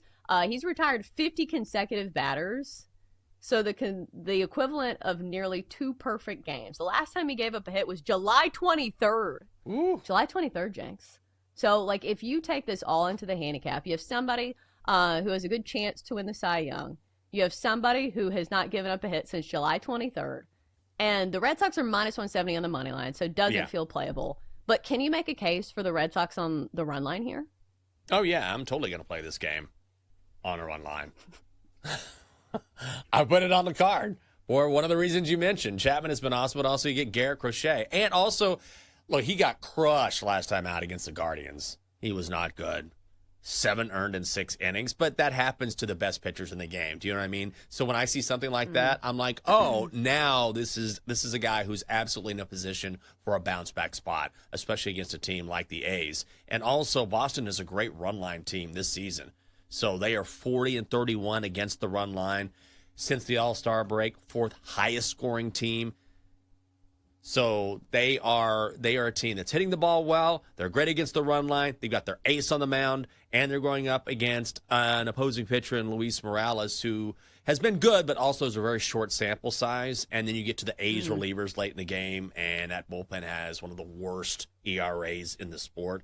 So I'm going to take the Red Sox on the run line at minus 110. Yeah, and there's certainly a level of urgency there for the Red Sox because obviously that AL East race is very crowded. They are 3.5 games back of the Blue Jays for the lead in the AL East. So they will be doing their best to win these games. Not that everybody else isn't. It's just a little bit of added urgency there. All right, maybe we'll talk about the Brewers and the Rangers a bit.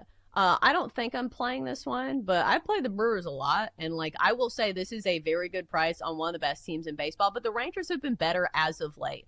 This is a team that we played a ton of unders to start the season because their bats were just so god-awful. But they've been better as of late. And, again, they're one of those teams kind of fighting for a wild card right now.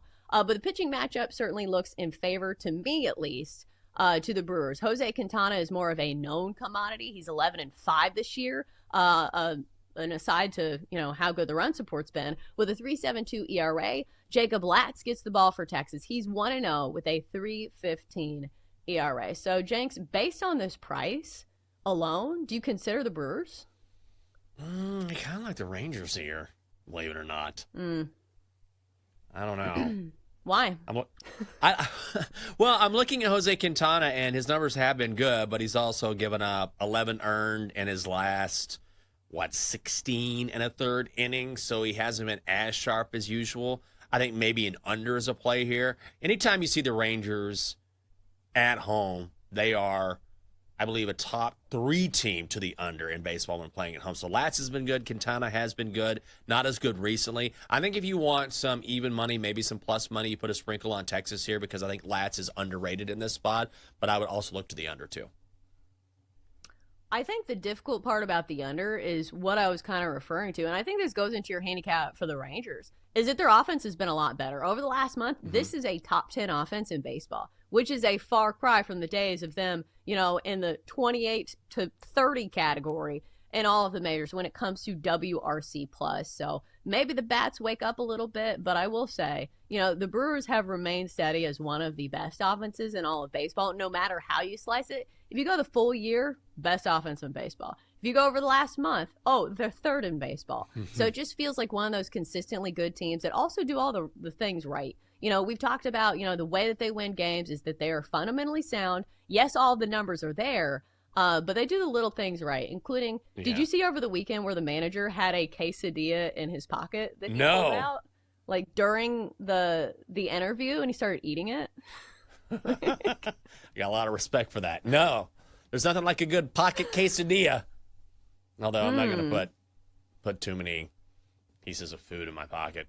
Although yesterday, we have this new segment at Commanders where they want to promote all the brand new food items that they have at the stadium because they have some really impressive food items. So each week they're bringing me food to eat on the air and to talk about it like I'm some sort of influencer. So yesterday, you would have appreciated this. It was chicken tendies. So yesterday, I got 2 massive boxes of chicken tenders on top of waffle fries. And they're like, yeah, here's some notes about the food. And go ahead and eat this food on air and tell everyone what you think. And I was like, I can do that. I can do that. Not in my pocket, but I almost put some tendies in my pocket on the way home. So close. I used to do this in college. We had these big parkas that we wore for swimming, and we would wear them in the winter, and they had these very deep pockets. So at the dining hall, they had chocolate chip cookies. So I would stick like 5 in my pocket, and during class, I would like very slowly pull them out and like try to secretly eat them. Because listen, it's a long day in college, and especially when you're swimming like, 7,000 yards, you get hungry. So, like, I relate to this. It is a long baseball game. Like, I don't know the last time you went to a baseball game, but they are long. 9 innings takes forever. Yeah. So I understand you, Pat Murphy. And, like, this isn't the first time he did this. Like, the first time he did it during an interview, he had a pocket pancake. So, Jenks, take your pick. Pocket pancake or pocket quesadilla? That's a tough one. I was going to say, well, it depends on whether or not you have the syrup on the pancake. Like, if you pull out the pancake and you got syrup on it, then I'm like, dude, come on, man. You're not going to get that thing out of there. That's going to be gross. But then again, a quesadilla is not exactly, self-contained. That's a tough one. I got to go quesadilla. I'm going quesadilla. Can I ask you an NFL question? Because you're like boots on the ground. Sure. So I've heard this rumor that NFL players love Uncrustables at halftime. Have you seen that with the Commanders? Yeah. I have not seen it, but I have heard that as well. So Denton shaking his head. So Denton has some inside information here. Yeah, this producer loves Uncrustables during the commercial breaks. Are you kidding me? It's like the perfect food. It's soft. It's peanut butter and jelly. You can get Nutella. There's the ones upstairs that are peanut butter and honey. If you're a real savage, you get an air fryer, pop in the air fryer, so everything's made. Uncrustables is like one of the perfect foods. That is surprising. Well, that wasn't my question. Do the players eat it? Yes, because they love perfection. Yeah. I have not heard like, hey, this team loves Uncrustables, but it fits the mold. It fits the mold of something you just grab at the half right, and you get some peanut butter boom in your system, outside of maybe an orange or something. But it wouldn't shock me at all. What Chocolate also has protein. Yeah. Gone are the days of like guys having cigarettes on the side of games. Now they try to do it a little bit more healthy. But here's my question I have about Uncrustables. How do they keep the bread so soft? Like, there's definitely some chemicals at work there, right? Like, it's too good to be true. I don't know how they do it. We've got some of those sitting in our fridge right now that Catherine bought. You gotta be very particular about them. You gotta eat them quick. But there was a study in 2024, 80,000 Uncrustables consumed by NFL players per year. Oh my God, amazing! That's why I asked, and I had never seen it. So you guys are on the ground there, so I wanted to ask. And now we know Denton how he feels about Uncrustables. All right, coming up next, something else Denton likes. It's college football. We'll give you our biggest takeaways from the weekend that was. It's next on the Daily Tip. Chelsea and Jenks will be right back on the Daily Tip on the BetMGM network. Make it legendary. Download the app today. Please gamble responsibly.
Let's get back to the Daily Tip with Chelsea Messenger and Michael Jenkins on the BetMGM Network. Make it legendary. Download the app today. Please gamble responsibly. All right, welcome back on a Monday. We have some reacting to do. We're going to do it for college football in this segment. Should Billy Napier be hiring a realtor right about now? Him and Kalen DeBoer maybe can go on like house hunters together. Oh, man. The seat is certainly getting hot in Tuscaloosa, and now it's getting hotter in Gainesville as Florida lost to unranked USF. And, Jenks, I saw this over the weekend. It was the first time that they had lost to a fellow Florida opponent other than Miami and Florida State since like the year 1936. So all the teams that they have played in state, they have been ruling the roost. So this one had to feel terrible. I did not go to Florida, so I don't know this feeling. But Jenks, like you went to Texas, it would be similar if you guys lost to, an in-state school that just doesn't have the pedigree of Texas, or even like Texas A&M or Texas Tech or any of those schools. So I think it's a pride thing. And like when we're talking about college boosters, pride is a huge thing. Yeah. Like we have seen this in the SEC, where when I was covering Auburn, it didn't matter what type of generational run Nick Saban was on, because Auburn and Alabama were rivals. If Auburn lost to Alabama, like the boosters were like, this is unacceptable. Meanwhile, I'm standing here, I'm like, do you guys realize the type of run that Alabama is going on right now? Do you realize that Nick Saban is one of the best coaches to ever do it in college football? So I think pride is a big thing in college football. So this one had to be a huge blow to Florida boosters. Oh, I know a lot of Florida fans. I know a handful of people that went to Florida. Some of our best friends, well, Jen and Chris, who are big couples, friends of ours who live right here in D.C. near Capitol Hill. And Jen went to Florida. And so I'm not saying a thing. After a loss like that, I just sort of, sit back and say, And also Texas plays Florida in 3 weeks, so that should be something. But if I were a Florida fan right now, I would be livid. Like, not only do you lose this game, but also there's some terrible decision-making late in this game where Florida had a chance to run down the clock, and they decided to pass the ball twice. Like, I understand at some point you want to keep the defense, off kilter a little bit, but when you need to run down the clock, keep the ball on the ground. What are you doing? And those two incomplete passes stop the clock enough for USF to go back down the field and then kick a field goal. And by the way, I had to look this up. It had to be Nico Gramatica? Oh, that's right. The son of Martin Gramatica? Oh, my God, I'm getting so old. Another Gramatica? Incredible. But, yeah, it is such a bad loss for Florida. I think, is that the first, legacy kicker we've had? Because we see it in football, but I don't think I've seen, many, father-son duos for kicking. I always wonder, if they try to, pressure him into doing, soccer maybe. But, kickers have a pretty good life. If you can be good at it, you can certainly make a way for yourself in the NFL and certainly in college football. Because, college kickers, those are two words that don't make me feel great. Because usually college kickers are not, somebody to be trusted. But on the other side of things, what a run USF has. Back-to-back ranked wins as an unranked team. Of course, first week of the season, upsetting Boise State, who I think was number 25 at the time. Now upsetting Florida. So they're now one of 4 teams in the modern era since 1938 to start their season with back-to-back ranked wins as an unranked team. So, Jenks, let me ask you this. Should USF be getting more credit? They probably should. I think whenever you have a team that pulls off a couple of big wins like this, you should be given credit. I think the issue is there were such high expectations for Boise State. I kept hearing, they do more than have Ashton Genty. They've got a lot of talent on that roster. It's more than Ashton Genty. And then you watch the game, you're like, maybe it was just Ashton Genty. And then with Florida, there's just no excuse for a loss like this. Just none. So Florida absolutely should have won this game. So I think that's just all to say that when you have some teams with high expectations that lose like they have, and you have a coach now that's on the hot seat, you tend to focus on that as opposed to saying, hey, what about this team that took both of those guys down? So Bulls definitely deserve a lot of credit here. Well, and also, like we've talked about this from a betting standpoint, is that you do not count your victories until they have actually happened. Yeah. I think there is a chance that Florida was looking at their gauntlet of a schedule because, like, the next few weeks are just soul crushing. So next week they go on the road to LSU, not an easy place to play. Then they go to Miami's supposed to be good this year. Then they get Texas. It's at home, but still it's Texas. Mm-hmm. Then it's Texas A&M on the road, Mississippi State, who's shown some flashes, Georgia in the cocktail party. So things do not get easier for Florida. So I don't know if they were looking ahead and saying, okay, we really need to get our ducks in a row for this next few games. But listen, like your schedule is grueling, but you still need to win the games that are supposedly winnable. So I don't know where you go from here. Like maybe Florida can do the unthinkable and win some of these games. Yeah. But I'm going to say this. Like I think they probably have one of the toughest schedules in all of college football. So like if you're looking at this team and it looks like they're already down, this is not the way to enter this god-awful stretch of games. Yeah, that's the problem is that you look at the schedule and you're like, all right, this is a dub. Like, you know how you do. You're looking like, okay, we're going to win this one. We're going to win this one. Ooh, I don't know about this one. We're probably going to lose that one. So nobody stopped who was a Gator fan. It was like, okay, that's going to be a struggle. Probably lose to USF. Like, nobody thought that at all, especially in the swamp. No one thought that. So, man, when you get the natives restless like this and you have some bad coaching decisions that go along with it and some undisciplined play, and you got Texas coming to town here in, a couple weeks. Yeah. You got to tighten it up quick. Do you think their chance to make the college football playoff is over? Because, I know some people like this as a dark horse team. I will say they have not looked great. Obviously, it's very easy to say in the moment, but I will say this. They should control their own destiny because, listen, if they win these games, they can make a very good case, for being needed to be included in the college football playoff. It's just, I don't think they win these games. But, again, their fate is in their own hands. I mean, that's what you got to tell your team, right? Okay, guys, we shouldn't have lost this game, but we got LSU, Miami, Texas, and Texas A&M coming up. We run through this gauntlet, we're absolutely in the mix. The problem is, are they going to go through that gauntlet and win those games? Very likely no. And I'm also glad they're going to be worn out by the time Texas comes to town. I mean, they have this loss. Then they go to Baton Rouge. They go to Miami. Oh, good. These guys are going to be exhausted. I need that.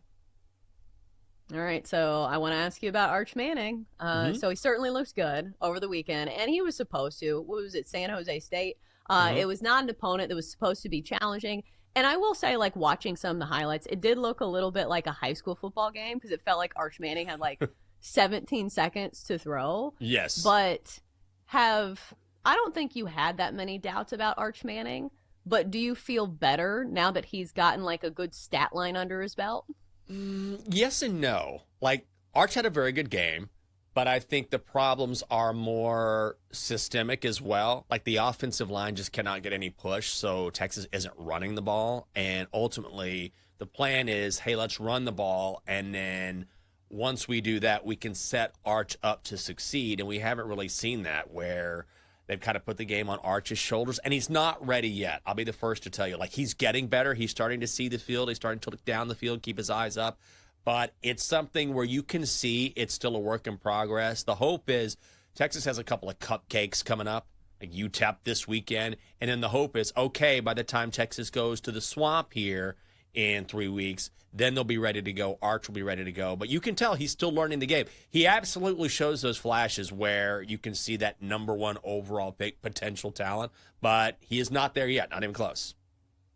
Yeah, and he's certainly not going to have 17 seconds to throw against some of these college football playoff contenders because that's kind of what it looked like. All right, so we were talking about not counting your chickens before they hatch. What about this Baylor and SMU game? Boy, did I think that one was over way before it was over because I thought SMU was going to run away with it, but this game goes to overtime where Baylor pours it on at the end and was 48-45. What a game, Jenks. Obviously, the over hits. It was set at 65.5. Kevin Jennings had some good drives. Baylor's defense certainly did not look great, especially in the first half, but a win is a win is a win.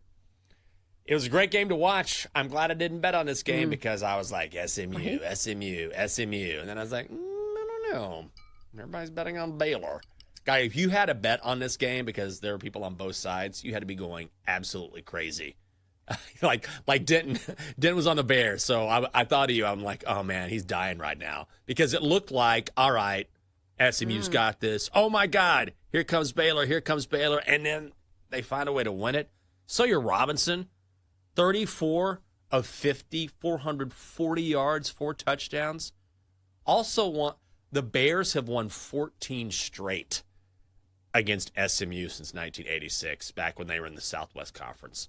So they obviously don't play every year, but this is an old school Texas rivalry, and the Bears have just found a way. I would have probably leaned SMU in this one. That was my initial lean. But then the more I started thinking about Baylor, that's when I pulled away and said, no, I don't think so. I'm glad I stayed away. But this was definitely one of the more entertaining games, maybe the most entertaining game of the weekend. Yeah, I think the red flag that I had about SMU was, remember, this line was 2.5. And I feel like based on the first week of the season, when you saw Baylor's defense give up all those rush yards to Auburn, you're like, why are they only 2.5-point dogs on the road to an SMU team that made the college football playoff? So maybe the odds makers knew something. But when it comes to these type of games that are like coin flips at the end, I feel like it's very hard to like stand there and be like, oh, I knew it. Ain't nobody knew it. Nobody looked at this game in the first half and like, oh, yeah, Baylor's definitely coming back. Well, especially in college football. Like, I know we saw this crazy comeback last night for the Bills, right? 16 points in 4 minutes. That's a rarity in the NFL. But in college football, like, you just never know, especially in the first half. Like, ooh, this team leads by 20. Like, does not matter. When you talk about these, I don't say lower level schools, but a lot of these schools who just, they sling the ball around, they have high powered offenses, things can swing one way or the other in a heartbeat. Like, don't ever look at your bet and be like, I got this one, because this is a perfect example of that. Yeah, college football will certainly humble you. And I think a lot of it has to do with, like, the defenses have huge breakdowns sometimes. Speaking of breakdowns, coming up next, it's hour 3 of the show, and we'll react to one of the best regular season games I have seen in a long time. Bills in a big win over the Ravens. It's next on the Daily Tip. Chelsea and Jenks will be right back on the Daily Tip on the BetMGM network. Make it legendary. Download the app today. Please gamble responsibly.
grab your coffee and wake up with the Daily Tips, Michael Jenkins. I always stay away from the hot team in the offseason. Whenever you see everyone piling on praise, it just feels like a sucker back. Can you dig it, sucker? And Chelsea Messenger. I don't want to lose to somebody dumber than me. Yes. When you're in an office pool with somebody playing fantasy football and it's somebody who just puts it on autograph, like, I don't watch football, whatever. I don't want to lose to those people. Le who? The her. For the best wagertainment here on the BetMGM Network. Hey, Dad, don't forget about me, the Dogster. Sponsored by BetMGM. Make it Legend? Wait for it. Dairy. Download the app today. Please gamble responsibly. Oh, yeah, we're back on a Monday.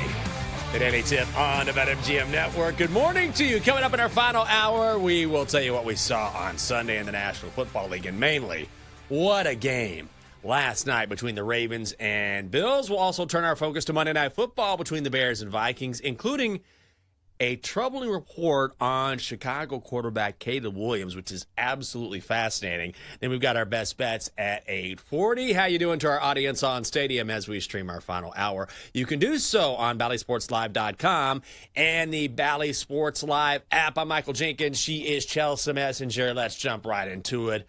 What a game last night in Buffalo. That's how you kick off a season. The Bills somehow, some way, beat the Ravens 41-40. The Bills getting a point. Bills minus 105 on the money line. Over hits with the total set at 50 and a hook. Bills lead early, 7-0. Then it's all Ravens.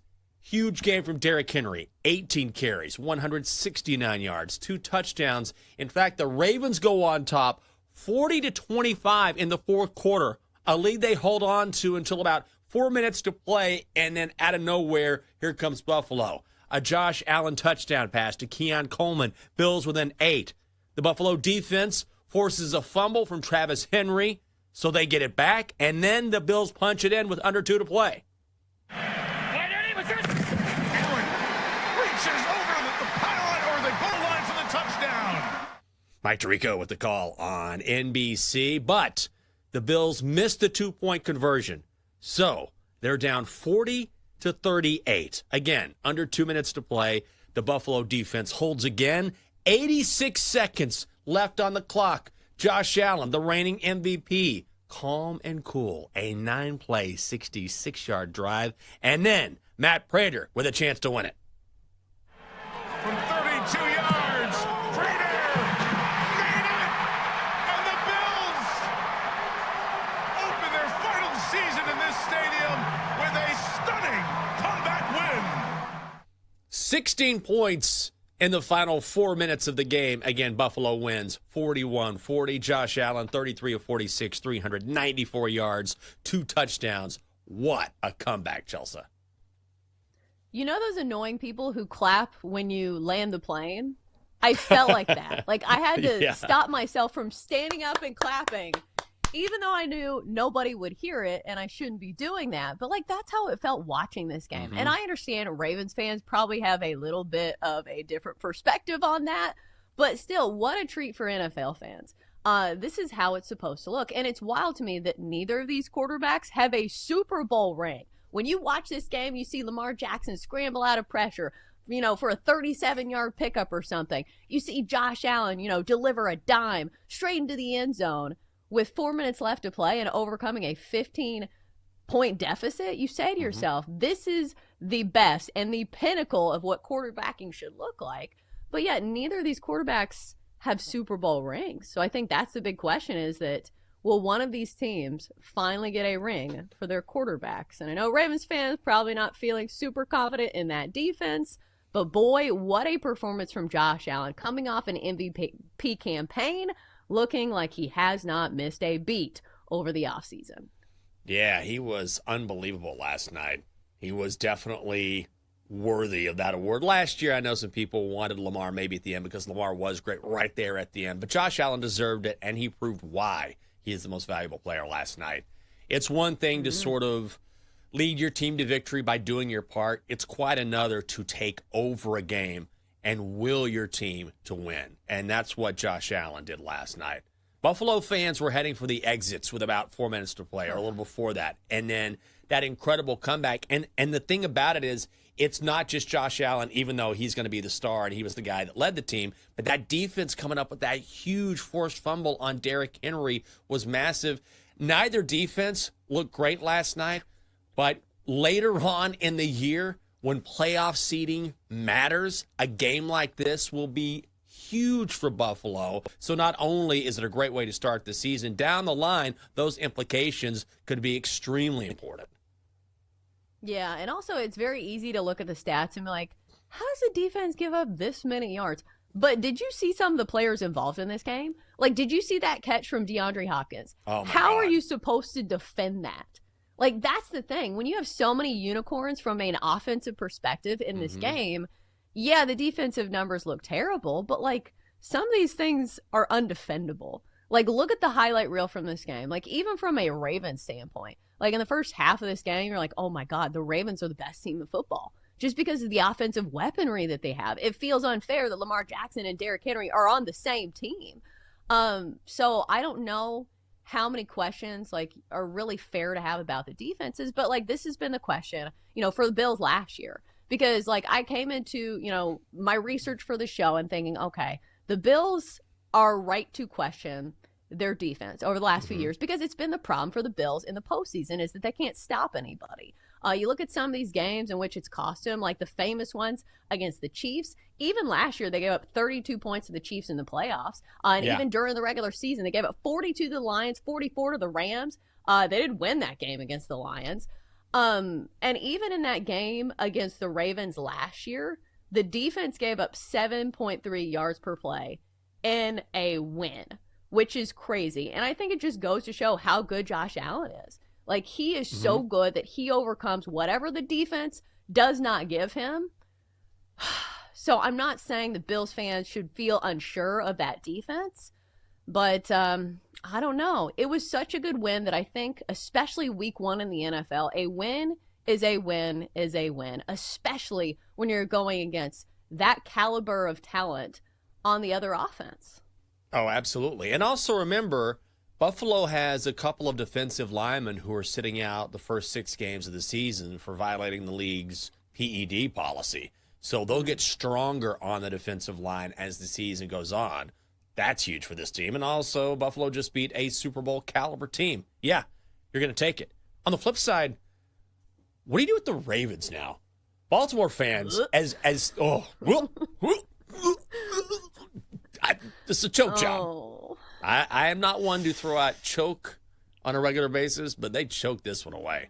And you know what? We've kind of seen this before with the Ravens, where they have a lead, and then they play a little too conservative, or they change up the game plan. And I understand you have to adjust based on the score, but the Ravens have a propensity for doing this. And there's going to be a lot of question marks on Baltimore Talk Radio today amongst Baltimore media members.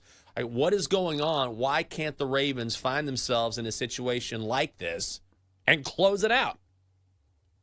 Yeah, let's put some stats attached to that, because these are not feelings, these are facts when it comes to the Ravens. John Harbaugh, according to The Athletic, has now blown 17 double-digit second-half leads. That's the most by any coach since 1991. Feels pretty damning, right? Then let's go on to the next stat from Benjamin Solik last night. The Ravens have now lost 8 games since 2021, in which they, at one point, had a win probability of at least 90%. That's 3 more than the next closest team. So you are not gaslighting yourself, Ravens fans. This is a trend, and a bad one at that. That's a terrible trend. And the facts back it up. So I appreciate you putting the facts to that, because it's easy to say, oh, they always do this. But also, they always do this. At the same time, they also always do this. And this is really unacceptable when you have a Lamar Jackson at quarterback. You have a guy who has won a Super Bowl in John Harbaugh. You have Derrick Henry. Okay, maybe you don't have a top 10 defense, but there's no excuse for a team that has this much talent and this much experience to lose a game like this. I don't care who you're playing. I don't care where you're playing when you have a lead like this. And again, the facts back it up. No one has blown more double-digit leads. John Harbaugh. since what was it, 1991? 17 double-digit leads. That's a remarkable stat. So, yeah, it's week one. Things can change. There's a long history here, Baltimore doing this. And I'm telling you, when this keeps happening again and again and again, it becomes a mental thing. Because the Ravens will find themselves in this situation again. This season, maybe in the postseason, and that's when it's really going to matter. Let's say you have a 10-point lead in the playoffs. What are you going to do? Because you keep trying to solve this, and you haven't been able to do it. This is a bad loss for Baltimore. Right. And here's the thing. If you're a team that's very, very good at running the football, you should be very good at holding and sustaining leads because you can run the football. And we saw it last night. The Ravens ran for 238 yards. Like, there is no reason why they shouldn't be able to sustain a lead, except for maybe you point at the other side and you say, hey, they have Josh Allen. That is a tough opponent to match up with. But here's the thing. Josh Allen's not going anywhere. If you want to get through the AFC, you're going to have to probably go through Josh Allen or Patrick Mahomes or, Joe Burrow if the Bengals get their act together. So, like, my point being is that it's very easy from the outside to say, hey, the Ravens are so good. Like, why would you even, consider, John Harbaugh and think about firing him? But here's the thing. The standard is higher for the Ravens. Do you want to be stuck in this purgatory where you look like the regular season juggernauts and then the postseason comes around and despite, winning the yards per play battle, you can't win a game? Because that's the thing. It's almost a carbon copy of what we saw in the playoffs where the Bills won 27-25, but the Ravens had more yards per play. Last night, 8.6 yards per play for the Ravens, 6.4 for the Bills. Bills ran for 108 yards. Ravens ran for 238. You look at those stats in most games, and you say, okay, I know which side's winning that ball game. And it's not the Ravens. It's crazy. Brutal.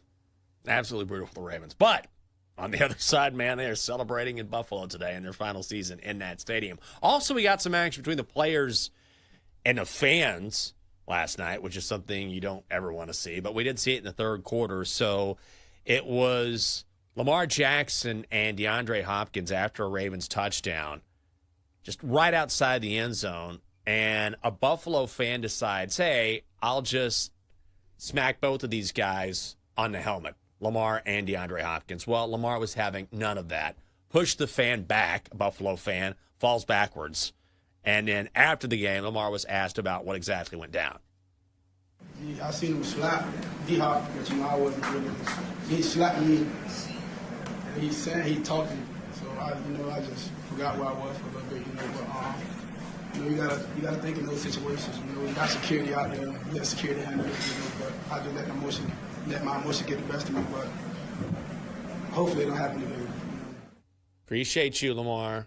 Appreciate you coming out and saying I should have handled myself better. But also, if a fan puts his hands on you, then I'm all about the athlete being like, you know what, get out of my face. This isn't your place. So that Bills fan who got ejected, by the way, got what he deserved.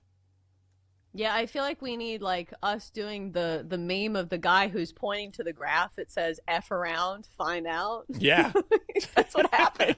You mess with an NFL player because that's the thing. You can't touch the players. What are you even doing? Do you think you can go toe-to-toe with an NFL player?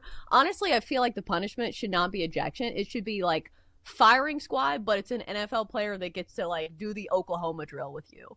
Maybe you choose Derrick Henry. Who are we drafting to take on the fans? Who's the baddest player in the NFL? I feel like Trent Williams. That's somebody I don't want to go against. Derrick Henry? Cam Scatterbo, first-round pick. That guy just wants contact. Oh. Give me Cam Scatterbo. He was looking for contact. Give me Cam Scatterbo. Oklahoma drill with a fan that hit a player. Oh. Yeah, that's a guy I wouldn't mess with. That's a good call, too. It's like that old... Bill Burr has this old sketch from years and years ago, and he was talking about the malice in the palace and how he loves it. He loves it when players go after fans. And he was making fun of a fan saying, yeah, come up here. Come up here. And then he's like, well, they came up there. And guess what happened? You got waylaid. And so I'm never a fan of, like, fine, you're going to yell, you're going to talk your smack. Okay, we see this at NBA games all the time because the fans are, like, right there, and we'll see KD or LBJ say something. But putting your hands on a player, good luck with that, dude. Well, especially in the NFL. Like, I feel like the NBA is like, they're going to say something on Twitter, but, like, the NFL, they're hitting guys. They're in the heat of battle. You know, their momentum and their adrenaline is going. Like, do not do that. In the throes of battle, absolutely not. Yeah, you know what I think I'll do? I think I'll slap the head of this 230-pound football player. Maybe not your best decision. Coming up next, more football as we turn our attention to Monday night and an NFC North battle between the Vikings and Bears. The preview is next on the Daily Tip on the BetMGM Network. Chelsea and Jenks will be right back on the Daily Tip on the BetMGM Network. Make it legendary. Download the app today. Please gamble responsibly.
Welcome back to the Daily Tip with Michael Jenkins and Chelsea Messenger on the BetMGM Network.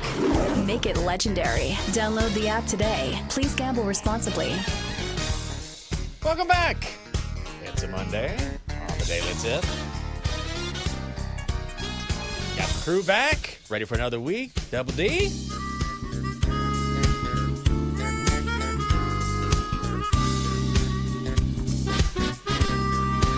John Harbaugh taking the first train out of town.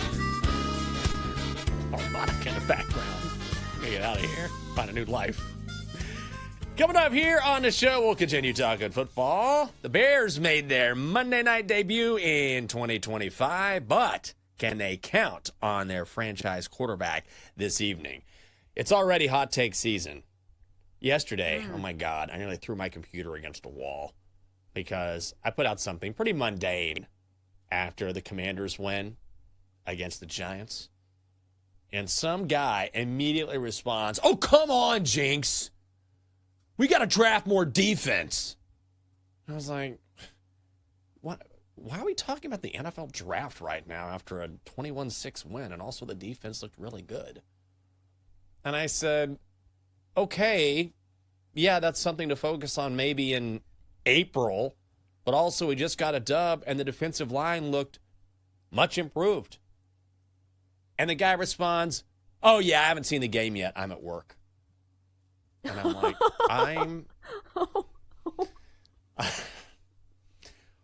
why am I here?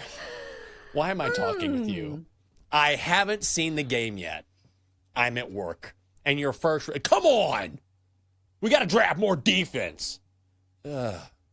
And that's when I knew it was time to log off. A hot take without having even watched the game. That's like on Twitter when like you quote tweet an article and they're like, "Do you want to read the article first?" Right. Read it? Maybe just a suggestion.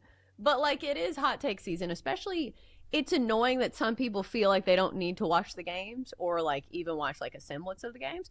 I found myself getting mad at like stupid Titans takes too. Because like somebody did the meme of like, I don't know if it's a Lamborghini or like a nice car in a carport, you know, where it's saying like, "Oh, you've got this great weapon in this little trailer dinky home." I'm like, no, watch Sunday Night Football and you will see a sports car for a quarterback. Cam Ward was not it. Like I thought Cam Ward did okay. Like he was fine, but like, let's not compare him to a Lamborghini just yet. Plus the defense played pretty well. What game were you watching? Like the biggest takeaway is that Brian Callahan is the problem. But yeah, like football brings out the emotions in us, which I will say is a nice change because from a betting standpoint, it takes a lot for me to have an emotion because betting has made me cold and dead inside. I feel nothing. I feel absolutely nothing. Your cousin died, Chelsea. Yeah, well, the Guardians didn't cover the run line. Like, okay. I'll see you later. Well, before we get to Monday Night Football tonight, and it should be a good one, right? We get the Vikings at the Bears. Debut for J.J. McCarthy in a Vikings uniform in the regular season. Year 2 for Caleb Williams. How is he going to look in that newfangled Bears offense? But there was a really fascinating article on the Go Long Substack written by Tyler Dunn. And he talked with 32 players, scouts, executives, and other sources within Hallis Hall. And this is just one damning example after the other regarding Caleb Williams and why he failed last year and why it may give you pause going into this season if things have not turned around. So based on last year, just a couple of the examples here. Instead of a complex NFL count, the line of scrimmage, the Bears had to change the snap count to ready, set, go for Caleb. Ready, set, go. Okay. Williams was reportedly unfamiliar with play calls, wouldn't pay attention in meetings, sometimes would not follow along and be on the wrong page of the game plan. And this is one of my favorites. This is a direct quote from the article. When Williams verbalized the call in the huddle, it was wrong half the time, So players would line up wrong all over the field. Verbiage was truncated. Huddling was minimized. The playbook dumbed down. I don't know how much of this is true, but there are a ton of sources, anonymous, of course, 32 sources within Hallis Hall. And if you take that, along with what we saw from Matt Eberflus last year, this kind of makes a lot of sense. Well, this is also more alarming because you're not running an offense ran by, like, Mike Vrabel. You are now running an offense by Ben Johnson, who is known for doing all kinds of, like, crazy trick plays and being this great offensive mind. But, like, if your quarterback can't even do, like, different snap counts, ready, set, go, throw to DJ Moore. That's what we're going to do. Like, if that's what you're having to do, and obviously I'm being a little facetious, like, I'm sure that, like, Caleb Williams can do, like, some things, because we did see some games in which he did show flashes. The problem was they had that, like, 10-game losing streak, and some of it, you know, does fall, I think, on Matt Eberflus. Like, he was not a great head coach either, but I think it's the specific problem. It's your new head coach is known for running very complicated offenses, and now your quarterback, there are rumors that he needs everything dumbed down for him. Does not feel like that is a great mix. How much is on the line for him this year? I think a ton is on the line.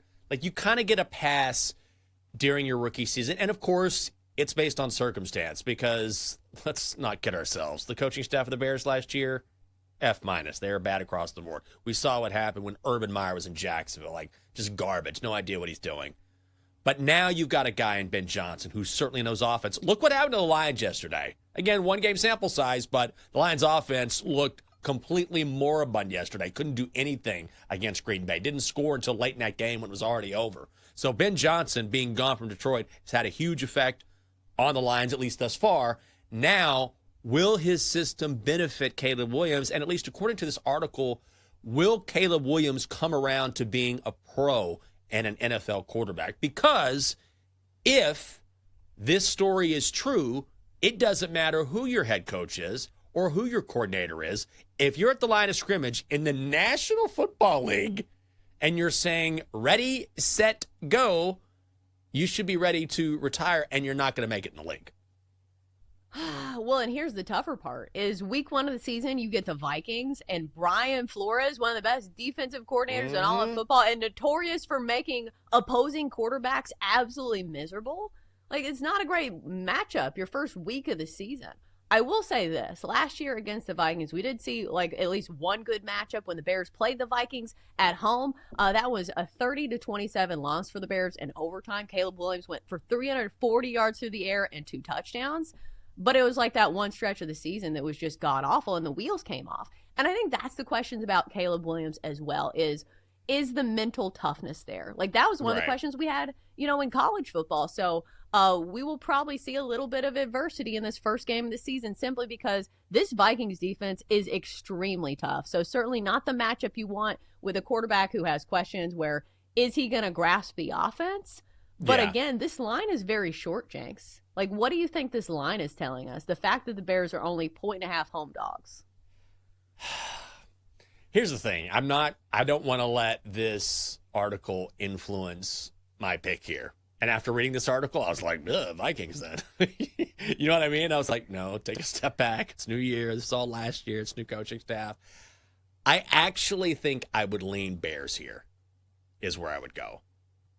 I mean, it's essentially a coin flip, unless you want to lay $120 with the Vikings. But it's still the debut of J.J. McCarthy. And as good as that Brian Flores defense is, the Bears should probably have a top 10 defense as well.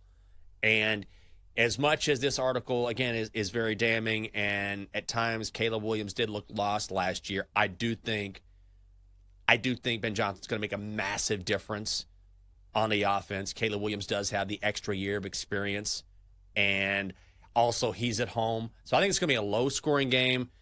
I think it's going to be, you know, kind of a rock fight a little bit, but I think I would lean towards the Bears here and just take them on the money line. I know a lot of people are on J.J. McCarthy expecting big things, but I can't do that when rookie quarterbacks, as we've seen in their starts, just do not have success.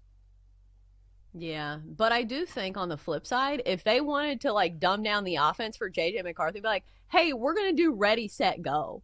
And you just, pass it off to somebody and just don't lose the game for us. I feel like that would work. Because if you look at every other aspect in this game other than the quarterback, like the Vikings just look so much better on paper. Like I talked about the defense, and they were one of the premier defenses in the league last year. Third best according to EPA, third best overall defense when it comes to, yards allowed to opposing teams. And then you look at the Bears, who I know have added some pieces on the defense, but like the numbers were not kind to the defense last year, especially against the run, giving up 4.8 yards per carry last season. And I understand like sometimes it's really difficult on the defense when your offense can't do anything. It just makes the defense, have to stay on the field longer. But then you look, at the Vikings overall last year were just the better team. So I think, you look at how Sam Darnold flourished in this offense. And I'm not saying J.J. McCarthy is going to be as good as Sam Darnold. I am just saying there are a lot of pieces around J.J. McCarthy where it does not feel like a normal situation for a rookie quarterback. And also he's had time to sit around and watch, which I know is not the same thing. But like if I'm taking the Vikings, it's not because of J.J. McCarthy. It's simply because of the team around him. Yeah, and I looked at that. I mean, Justin Jefferson is going to play. He's a little banged up, but Jordan Addison will not play, so that's a weapon out of the lineup. I just wonder how much they're going to ask him to do, which I would look, if you're looking at J.J. McCarthy props, I would probably go under on a lot of those props, depending on the number that you get on that particular prop bet, because I feel like in his first game, and listen, Monday Night Football, a primetime game in a division game, on the road in front of a raucous crowd, that's not easy for any quarterback, particularly a quarterback making his first ever regular season start. So I feel like if you're the Vikings, you don't want to put too much on the plate of J.J. McCarthy. And it takes a while to learn the playbook anyway. Like you were saying, you just make sure he uses the weapons around him, but you don't ask him to win the game for you. Yeah. All right. So let me float you the logic behind a couple prop plays, and you tell me if you like it or not. Okay. All right. So we're talking about not putting on too much on the plate of J.J. McCarthy. So for me, this sounds like a case of short and dumpy passes to the running back. We see this with young quarterbacks. They, look at their options. They're all covered. Oh, a little dumpy pass to the running back. When you look at the Vikings, they have a great running back for that job. Aaron Jones, his number for receiving today is 16.5 yards. He hit this in both games against the Bears last year. And he hit this, his season average was well over this. He had some big games receiving. He has one of some of the best hands of a receiver, I think, low-key. Like, obviously, he is not Christian McCaffrey. He's not Bijan Robinson, but still a good pass-catching back. And I feel like that is a good security valve for young quarterbacks. And we've seen this a little bit in training camp where there has been a good connection between Aaron Jones and J.J. McCarthy. So I think 16.5 is the number. I think I'll go over the prop for Aaron Jones receiving tonight. Ooh, I like that a lot. And I think the analysis is spot on, which is whenever you have a young quarterback, what happens? They aren't accustomed to that NFL pressure, and they immediately look to check down, or they immediately go to their safety valve. Could be a tight end or a running back in the flat. So I think that's a really good prop. I think I'm going to be on the under in this game. I think we're going to see a low-scoring game. I think it's going to be kind of ugly. Caleb Williams, might as well be a rookie season for him. He's in a whole new offense, and last year was just, might as well throw that one away. Obviously, rookie year for J.J. McCarthy. Are there any other props you like? Because I know you love your prop bets. Yeah, I do. I think usually a solid play is look to like what you think the losing side is going to be, and you take a receiver on that side. And plus, this goes into the Vikings handicap as well. They were so good against the run. You can't run against them. So you take somebody who is going to be catching the ball.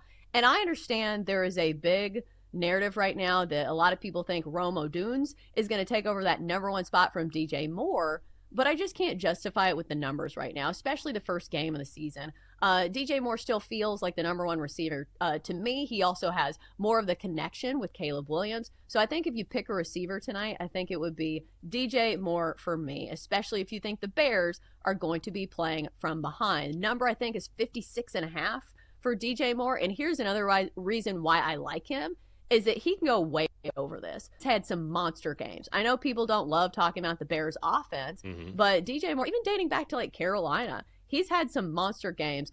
Gone over the century mark twice last season, even hit 97 in one of those games. So I think if you trust a receiver, it should be DJ Moore tonight.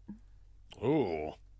All right, Chelsea. That's what I like to see. I know you load up on the prop bets. You had success over the weekend. Now we just got to help those roll into tonight's game as we wrap up week 1 in the NFC North. But we're not done yet here on the show. So we talked about football. The question is, will any of those bets be on the card? Coming up next, we'll wipe the slate clean for a new week, tell you which plays we like. I got a couple baseball plays I like. Still deciding if I want to play a football prop or a football play. We'll get into that, and we're going to chat with the Dogster as well, so do not go anywhere. It is the Daily Tip on the BetMGM Network. Come on back on a Monday.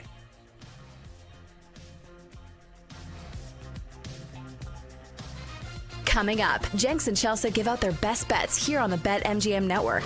Make it legendary. Download the app today. Please gamble responsibly.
Get back to the Daily Tip with Chelsea Messenger and Michael Jenkins on the BetMGM Network.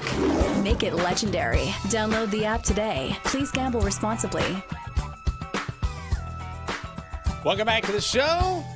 We're back.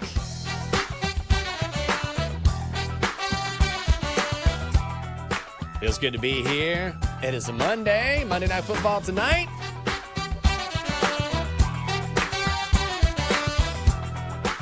I'm Michael Jenkins. She is Chelsea Messenger. Wrapping things up.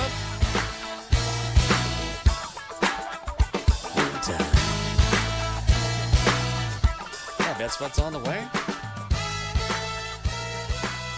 I'm so tired from this weekend. I'm like, maybe I'll just close my eyes and let this music play for about a minute. I went to the bathroom, shockingly, here during the show a couple segments ago. And I got to tell you, when I'm in there, it's like living in a simulation because we've talked about how they have a speaker in the bathroom and whatever. They play different stations here at Odyssey and they all do a great job. I don't know what station was playing, but there is a commercial running right now for California Psychics. And so, yeah. And this thing, at first I was like, well, that's an interesting commercial to hear. And then I'm listening to this thing, and I swear to God, it says something to the effect of, call our California Psychics. Get the information you crave. Tell us about your job. Are things not going well? You can tell your boss where to stick it. And I'm like, what? Is that part of your commercial? Call us if you're having problems with your job. And when you're done, you know what I'm going to do right now? I'm going to call up my boss, tell them where to stick it. And you know why? Because I talked to a psychic out in California. That's why. Here we are. It's 2025. I heard some wild things, but that definitely jumped into the top 5. So let me get this straight. They are psychics, but first you need to tell them information about yourself. Yes. Yes. Maybe a small red flag there. Small. I agree. When's the last time? Have you ever gone to a psychic? Ever? No. I don't know. You never know. I feel like if you thought the answer was yes, I would feel disappointed in how you view me. So no, I've never been to a psychic. Have you? How many times? Twice in my life. How many times? God. Well, I had to think. Not that many. Every Tuesday. I went once when I was in high school. I mean, all of this, of course, everything they tell you is so generic, right? You can make it kind of fit in. So I went to one in high school, which was weird because I'm from a really small town. There was this rumor, hey, there's this lady and she's a psychic. You can go to her house. And we're like, you can? So we went and knocked on her door. Me and a buddy of mine. And so a younger woman answers, and we're like, hi, we're here to talk to the psychic. She's like, oh, that's my mom. Hold on, I'll see if she's up to it. So we walk in, and we peek into the bedroom, and this woman looks dead. She's laying in bed, not moving. She was so old. And I'm like, oh, I don't know what this is. And then she goes, just hold on. She closes the door. About 10 minutes later, the door opens up, and the woman is sitting up at a table. And she's sitting there, and she's like, okay. I'm like, wow, back from the dead. So I was dating this girl at the time, Christina, who's dark-haired, but I was kind of interested in Jenny, who I'd had a thing with. She's blonde, whatever. I say this because this woman is sitting there, she's a little crotchety. She's like, there's a little dark-haired girl you're dating right now, isn't there? And Christina was really short. She was like barely 5 feet tall. I was like, yeah. She goes, the blonde one's better for you. And I was like, okay. Yelled at me then. And then, fast forward years later here in D.C., this is probably, 10 years ago. I went to this lady in DuPont Circle. Same thing, not feeling well. Decided to, maybe they're affected, right? Lets us in. And she did a tarot card reading. I will say, so she's turning over the cards. She goes, you like your job. You're good at your job. You're getting a promotion in a year. And I was like, okay. And 1 year to that week, I had my boss call me into his office and say, we're giving you the 10 o'clock show. I know you've always wanted it. It's yours. So that was kind of cool. I mean, could be a coincidence, but it was very strange that kind of worked out. But that's only 2 times I've done that. So you will be recording a testimonial for California Psychics after the show. I'm going to call That's what Andrew I'm and getting. say, hey, I got a message for you. Stick it, buddy. Because I've talked to a California psychic. Stick it. Just such an old Do you want to school thing hear say a anyway. real racket? Yeah. I just looked this up because I had heard, like, I think I saw it in, like, a bathroom stall, like a sign for it. Okay. Pet psychics. Not Oh, normal God. people psychics, pet psychics. And I just looked, and there's, like, several around here. Like, imagine, like, doing this to people. And I understand, like, people love their pets and they want to talk to them. But, like, let's look at the logic here. So you can talk to dead pets but not dead people? Like, how does that work? All right. Do you want to talk to Fido? He says, what? No thanks. He just ate his own poop.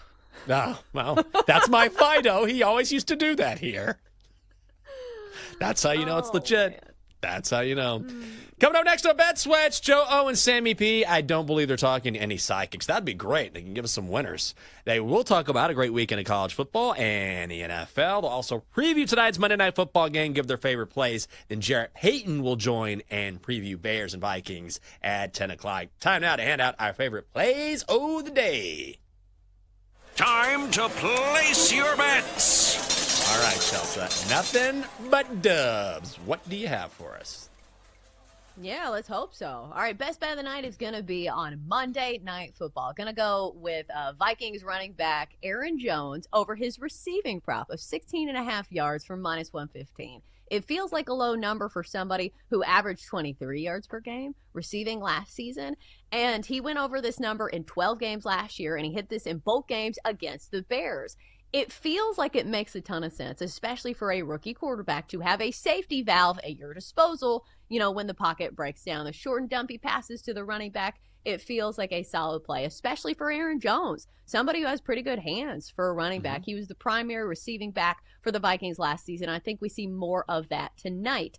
So let's go Aaron Jones over his receiving prop of 16.5 for minus 115 over at BetMGM. Let's do it. I got a couple of baseball bets on the card. Mets money line, minus 118 at the Phillies. Noah McLean, the stud rookie for the Mets, going up against Aaron Nola. And another time, you'd say, whoa, why are you betting on the Mets here? But McLean has been awesome. 4 starts, 4 straight wins, 4 earned runs over 4 starts. Faced the Phillies back on August 22nd, shut them out over 8 innings. Aaron Nola has been a mess. 3-8, 6.78 ERA. He's given up 4 runs or more in 5 of his last 6. Mets have really been hitting the baseball over the past month. Let's go Metropolitans minus 118 on the money line. Ooh, I like it. All right, going to add another baseball play in there. Going to be on the Red Sox on the run line today, just based on how good the pitching matchup is today. Not necessarily just the starters, but also hat tip to Aroldis Chapman of the Red Sox. The reliever has not given up a hit since July 23rd. What a feat. But the starter today for the Red Sox, Garrett Crochet, 14-5 this year with a blistering 2.62 ERA. I understand he's given up some runs in his past few starts, but still the more dominant pitcher, and plus he's backed by a Red Sox offense that is still one of the premier offenses in all of baseball. I know the A's can be scrappy at times, but the Red Sox have been good on the run line as well. They do have a winning record, and this game is on the road. I do like taking road favorites on the run line as opposed to being at home. Red Sox against the number so far this season, 77-67. So better starting pitcher, better offense, and premier closer in Aroldis Chapman. Let's go the Red Sox on the run line today for minus 110. Oh, I'm definitely on that as well. I almost took Red Sox first 5 money line, which I found at minus 168. I was like, yeah, it's a little too pricey. Let's go Red Sox on the run line. Plus, they can take advantage of that A's bullpen, so I'm riding with that one as well. I do have a play tonight on Monday Night Football, and I'm going to go with the under here. Total set at 44. So, in my view, this might as well be the rookie season for Caleb Williams because last year was a disaster. He's got a new head coach, new offensive coordinator. Then on the other side, you got J.J. McCarthy. This is his rookie season. And if you're Kevin O'Connell, then you're going to want to bring him along slowly and not have him try to win the game for you. Also, this is on the road. That's a tough place to start in Chicago on Monday night. You've got 2 potential top 10 defenses in here. They call it the black and blue division for a reason. We've seen some money come in on the under. It's starting to drop to 43.5 at some places. I'm going to go under 44 tonight in Windy City. Yeah, unders have been hot, so it wouldn't shock me at all. And remember when primetime unders were a thing? Oh, so yeah. wouldn't be shocked at all if we see a lower scoring affair. Yeah, what have we seen? 1 over this week? Or 2? 2. We saw last night's game. And one and the was Jets and Lamar Steelers. Jackson Yeah. and Josh Allen. So That was it. So it has been, unders have been the play thus far. All right, let's get to the Dogster, and then we're going to try to bring in Joe O. Find out what's coming up next on Bet Sweats. Dogster, get on in here.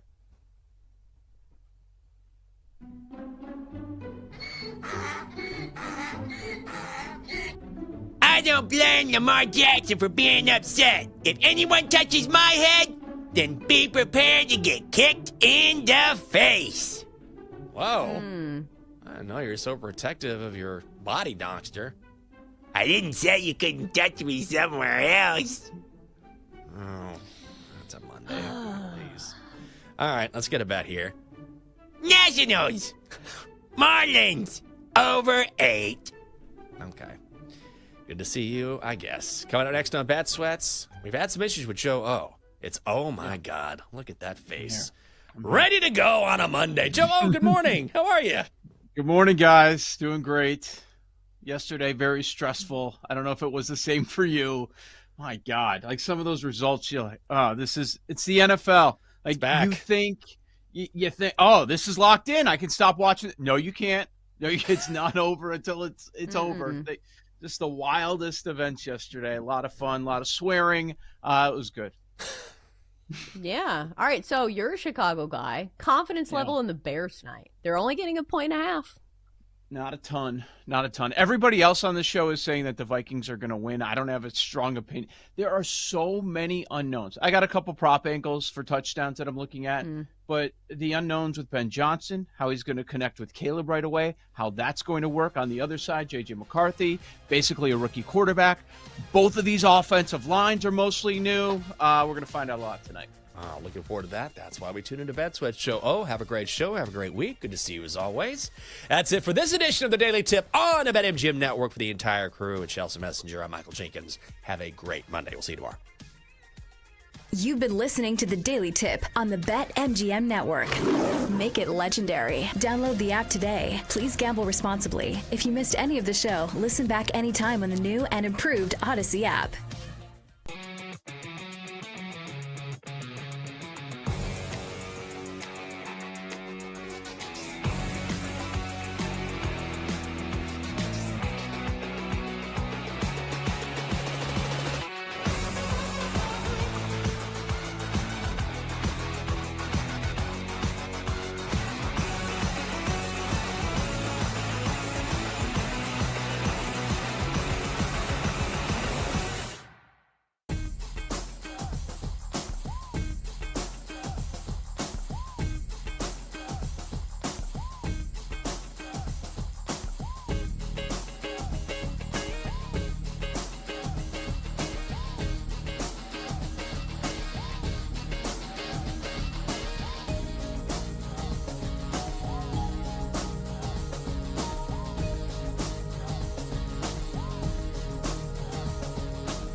Teams and great players get a whistle. It's happened forever. It will continue to happen. Capped off every night with the electric Brad Evans and Ryan Horvat on BetMGM tonight. Oh, that's a sexy phrase. Quote Dr. Dre, creep with me and walk with me on this one.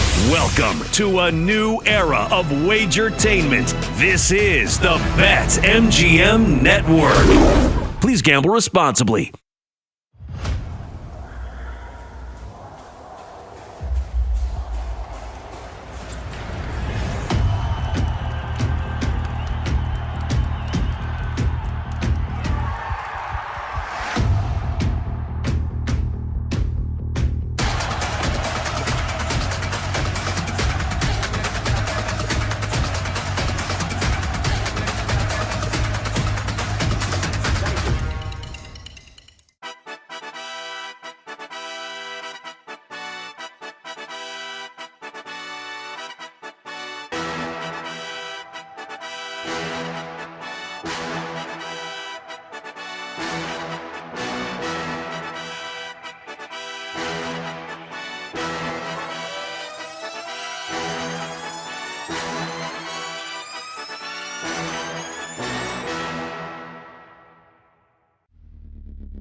Get ready to experience the ultimate fusion of wagering and entertainment. This is the BetMGM Network. Kicking off your morning with the Daily Tip with Michael Jenkins and Chelsea Messenger. Over. It's a very simple way to look at it. It's the best way to look at it. Followed by the newly branded Bet Sweats with Joe O and Sammy P. When I stop talking, that's when you jump in usually. He said, ring that bell! He said, ring that bell!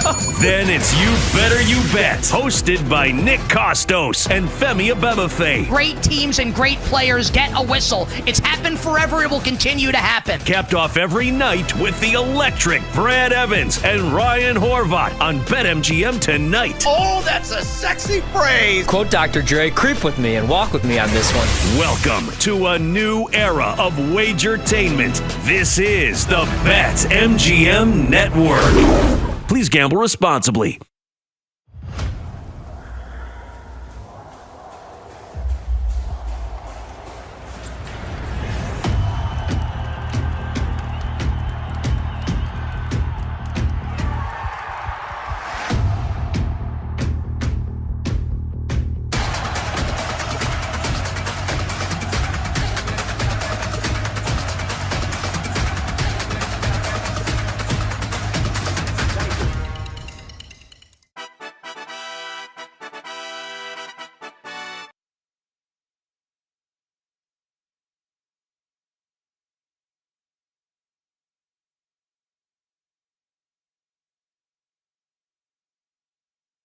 It's time to sweat with Joe O and Sammy P.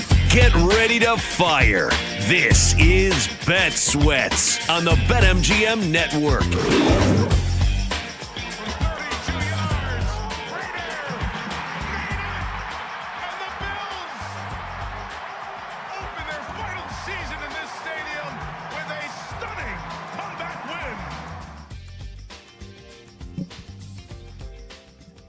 Oh, you thought that was a wrap? You thought that was over? Oh, welcome back, NFL. So much fun morning all the way until the very last play of last night's Sunday night football game. Joe Ostrowski, Sam Panayonovich. This is Bet Sweats. Welcome on in. We're going to have fun over the next few hours like we do every single day. 20 minutes from now, we're going to break down Monday Night Football, some betting angles for Vikings and Bears. We're going to do this one last time before they kick off tonight. Case of the Mondays later this hour. At 10 a.m. Eastern, Jarrett Payton will be dropping by. He's a Bears analyst for those that are not in town here. Monday morning market moves. Those are back. College football and NFL also in the second hour. New segment, Monday Moons. We'll find out where the room is at. Sam, I don't know about you, but that is one thing that I loved over the weekend. People kept checking in. Where's the room? Oh, the room sucks again, guys. How you doing? Room went 1-4 in college football. Yeah. Room went 1-4 in the NFL. Room bad. Very, very bad. Uh-huh. How are you doing? How are you feeling in your little closet there? Jake's closet. Which I'm sounds so close terrible. to Jake. We're touching hands right now. Hi. Gross. Yesterday I was sitting on Grant's lap for You Better You Bet Countdown to Kickoff.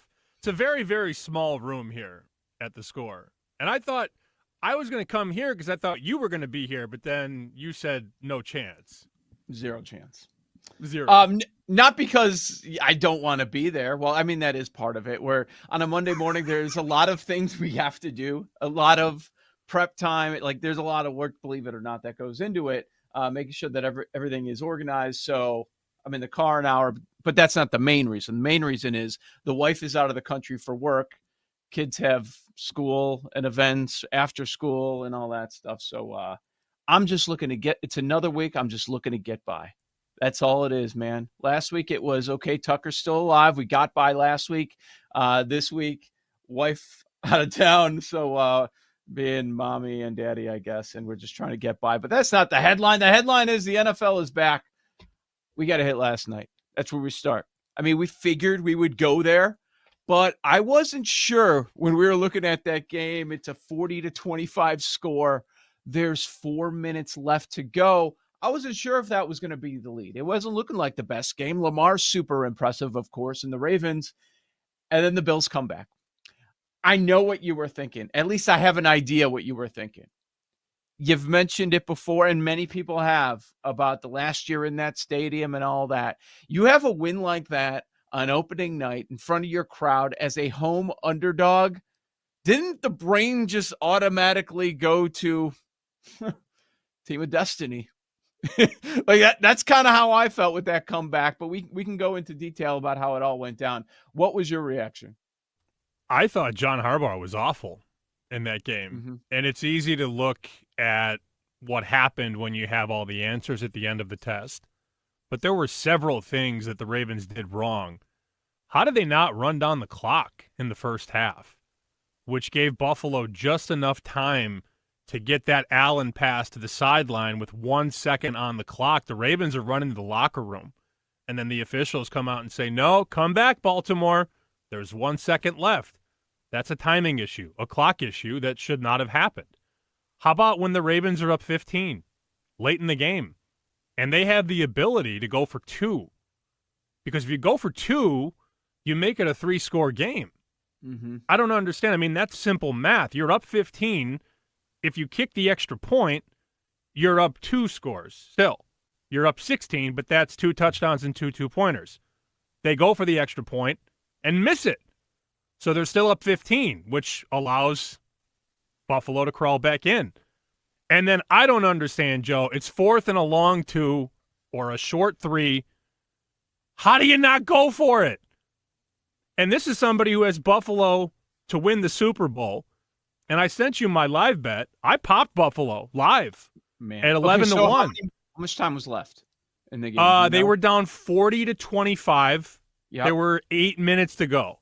8 and minutes. Buffalo was 11 to 1. And I said, this is probably going to lose. I sent you the slip. You saw it. And I put it in not thinking it was going to win. Mm-hmm. We saw bigger numbers, though, in the final minute. I saw somebody had a 40 to 1 and a 30 to 1 ticket that tweeted at us. But you need 2 yards. 2 yards. And they punted away to Josh Allen. I thought Baltimore just blew it. Point blank. Yep. Okay, so you're right about all of those points, but there's also a lot more. And when I talk about a lot more, I mean, what a game, first off. We had almost 1,000 yards between the two teams, 929 total yards. It's an awesome game. Now, that deflection, first off, you're down by 15, and you mentioned that. And like you're thinking, there are 4 minutes left. It's a 15-point game. Oh, okay, so you still got a chance. You have Josh Allen on your side. It's a 2-score game. But they needed 3 scores, which is amazing. If you know they need 3 scores, maybe the thinking is completely different. Like, there's no chance, and it still ends up happening. That Coleman touchdown on another 4th and 2 for the Bills, a deflection. Could you make the case that that was luck? Well, you make your own luck. Things go your way. It happened. Gets a deflection, bounces right to Coleman in the end zone. You could say that was lucky. It was just things going the Bills' way. How about the Henry fumble? You rip the ball away from Derrick Henry, that beast. Is that something that normally happens? Not usually, and he had an unbelievable game. And, I mean, then you get a guy who just joined you for the game-winning field goal. I mean, what a setup that was. On that Henry fumble, they were moving. It's like, okay, they're moving the ball. They're going to be able to kill the clock here because they're going to get a couple of first downs, and this puppy's going to be over. But that was certainly not the case last night. You know, you're a Ravens fan. You're a Ravens backer. You're like, how do they lose that game? How does that happen? 9.2 yards per attempt for Lamar, 8.6 yards per play. I mean, they run for 238 yards. Once again, like the divisional matchup in the playoffs, Sam, Ravens win the box score, don't win the game. Josh Allen, again, unbelievable, too. In the 4th quarter, from Howard Simon, he put this out on X. Josh Allen in the 4th quarter, 16 of 21, 251 yards, a passing touchdown, and 2 rushing touchdowns. That was his 4th quarter. Insane. And I love X. Jake and I talk about this all the time. There's nothing better during a live game than X because all of the people that were running around with their Ravens bets and their Ravens slips. Wah, wah, wah. How about that clown Sean Perry, that guy in Vegas who posted a $200,000 slip celebrating his bet on Ravens -1, asking Jeffrey Benson, hey, pay me out early and I'll save you $1,000. He's in the stands, too, in Buffalo, celebrating, taunting Bills fans. And then the Bills hit the field goal at the end, and somebody poured beer all over his head from the section above as he lost a $200,000 bet that he celebrated early. A premature celebration, some would say.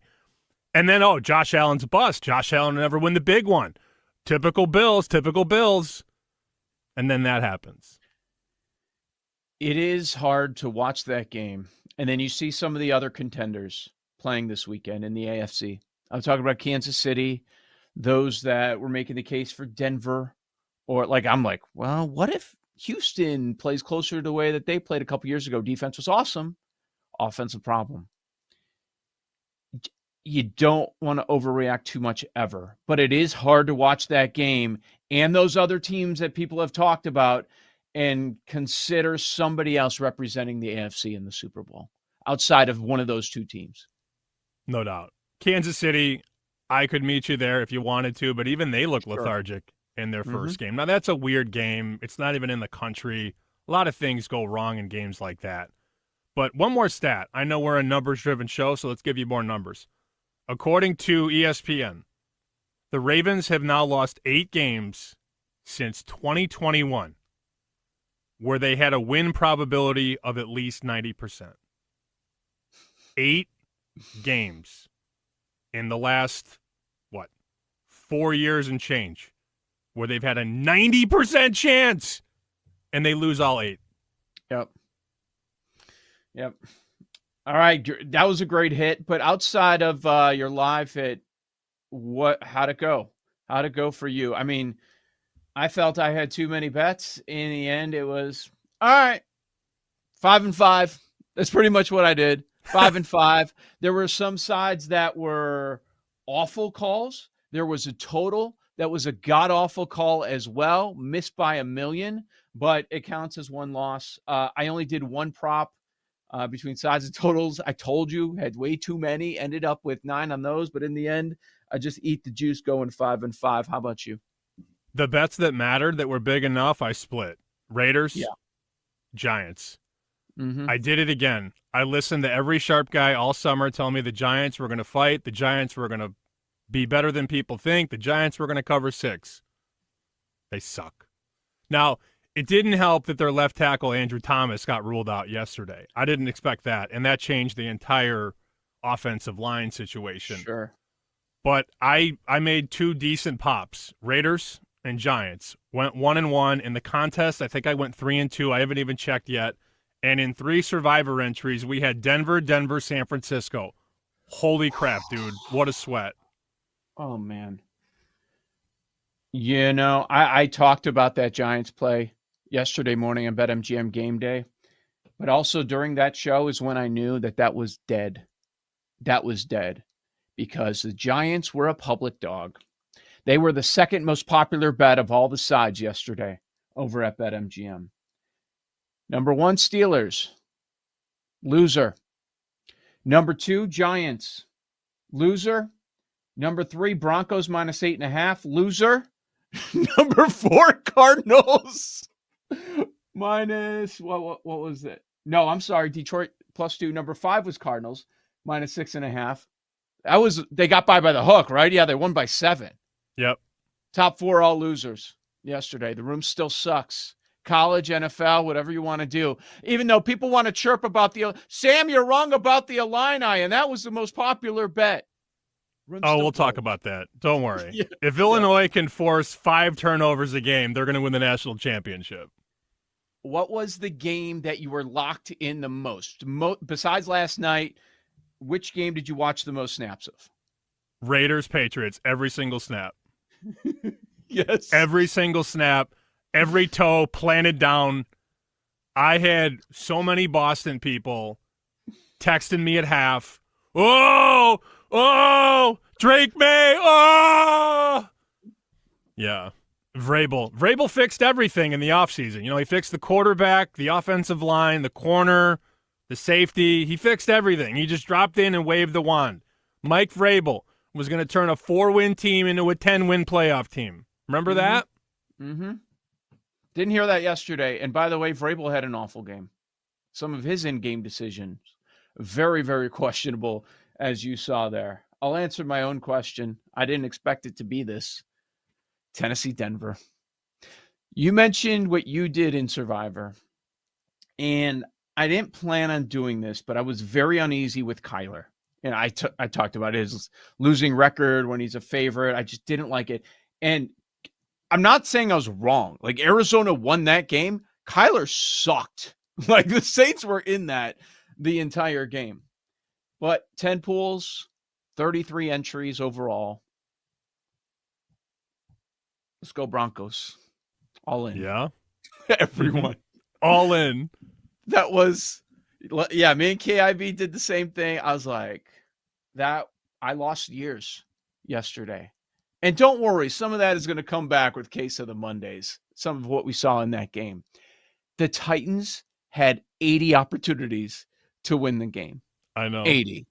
But the thing is, it goes back to why you take Denver.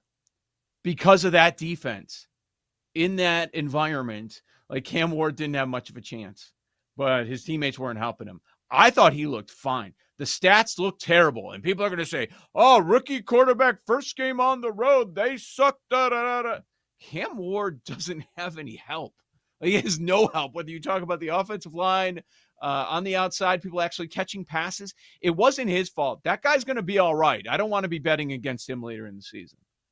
To have both Denver and San Francisco simultaneously with $3,000 of entries on the line was terrifying. The fact that they both got through, Thank you. Thank you, Lord. I did feel for Paul, though. Sean Payton went for the cover play late in that game. Denver's up 8. He went for the bomb and almost connected. I don't know what the hell Sean Payton was on. He's on some serious drugs. That'll come back once again. All right, Vikings-Bears. How do you bet it? You know we've been paying close attention to this game. That's next. This is Bet Sweats.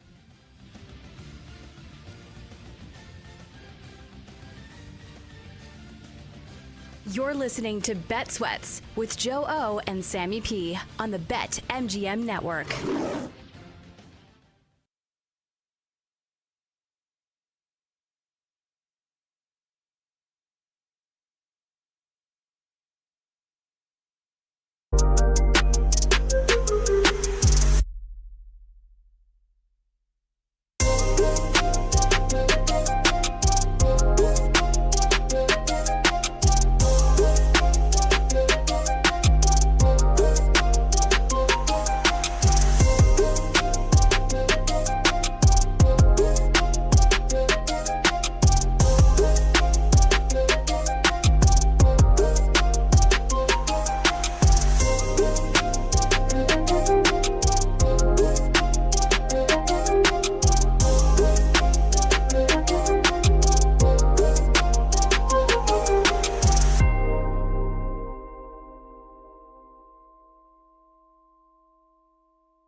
reception from Darnold. End zone. Touchdown, Jefferson. Jones gets him in. Touchdown, Minnesota. First third down for Chicago. 3rd and 5. Williams in. Rhythm again. There's Zacchaeus. And Olamide Zacchaeus takes it to the end zone for the Bears touchdown. 36-yard touchdown to finish off a 93-yard drive to start this game. Welcome back to Bet Sweats with Joe Ostrowski and Sam Panayotovich on the BetMGM Network. It's our first Monday after an NFL Sunday. It just feels good, Sam. Joe Ostrowski, Sam Panayotovich. This is Bet Sweats, weekdays 9 a.m. to noon Eastern time on the BetMGM Network. We'll get to Bears-Vikings coming up in a quick moment. We'll continue to react to everything that we saw yesterday. But just so you guys understand our thought process, what you're in for if you are kind enough to spend your Monday morning with us throughout the NFL season is, yes, we are going to react, but just as much of that of our show on a Monday morning is going to be looking ahead, because we know you bet right there with us. Doesn't mean we're on the same plays, but you guys are looking for information, entertainment, maybe some betting angles. You want to know about the next bet, like just rehashing everything that already occurred. You watched it all. You know what happened. It helps us a little bit moving forward to go over some of that, and we'll do that. But a lot of our Monday shows is going to be, okay, what are we doing tonight? How's the market already moving on the NFL in the next week? College football on the next week? Where's the room at? We're going to do all that stuff every Monday here on the show. I cannot wait for Monday market moves. Everybody was going through their NFL bets yesterday and their parlay tickets and all that stuff. I was waiting. I couldn't wait to get the college football lines for week 3 at Circa, which opened up yesterday at 2 o'clock Eastern. So as everybody's sweating their parlays and their bets and their teasers and whatever they're sweating yesterday, college lines are moving. Mm-hmm. And people were picking off bad numbers. So we'll get to that later in the show. But we have to talk about Bet Sweats taking over Chicago. There will be a tailgate party that you're all invited to. Just send me a message on Twitter if you'd like to join. Jake won't be at the tailgate, though, because Jake has to do the other show on the network. Some would call it the flagship show. Jake will not be at the tailgate. But I believe Paul will be there. I believe Gertz will be there. I will be there. Kate Constable will be there. Oh, man. Oh, yeah. Everybody but Joe O will be at the tailgate today. And Jake. Do you think all of them will make it? Yes. Okay, they will. Okay, what if Jake was in that group that was committed and told you, I will be there? Would you then say everybody's going to be there? Because we know how he can be flaky from time to time. Jake would be minus 110 each way. Even if he said he was coming, he would be minus 110 yes, minus 110 no. Yes. Yeah, good question, Paul. Will everyone make it home? Where are you going to go? I'm not going Stuck in Rainbow Beach? No, I'm not going to Rainbow Beach tonight. At the end of the night. Where are you going to end up? Yes. You don't have to go to the game, but who knows where you end up. I have to be at the Score at 8 o'clock tomorrow, and Mitch is here. Do you think I'm going to be like that dumb tonight? No. The answer is no. Short memory? I'm just saying. If we were in Vegas, I would show up blasted. But we're not in Vegas. That's true. That's true. All right. Have fun. Say, what's the number of times Sam's going to bring this up and try to make me feel bad? No, it's already done. We don't need. Is there darts? We don't need to kick the horse when it's down. Is there? No, it's an outdoor tailgate, Joe. There's not a dartboard. Sometimes you can make it happen. You throw one on a tree. Come on. I don't know who the setup. We'll talk about it later coming up. We'll send pictures. We're probably going to FaceTime you from the tailgate, and odds are good you will not answer. I behaved last night, though. I'll answer. I behaved because Dan Aspen sent me a text last night, brother of Paul Aspen, and said, "What are we doing tonight?" I said, "Dan, I can't. I got a long day tomorrow. I got to be up at 6 a.m.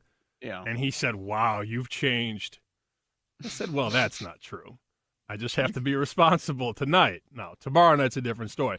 But we have some big news in this game that came across yesterday. Harrison Smith is not going to go for the Vikings. And I think I was sort of leaning towards an under in the game but there are two players that are very important to this total.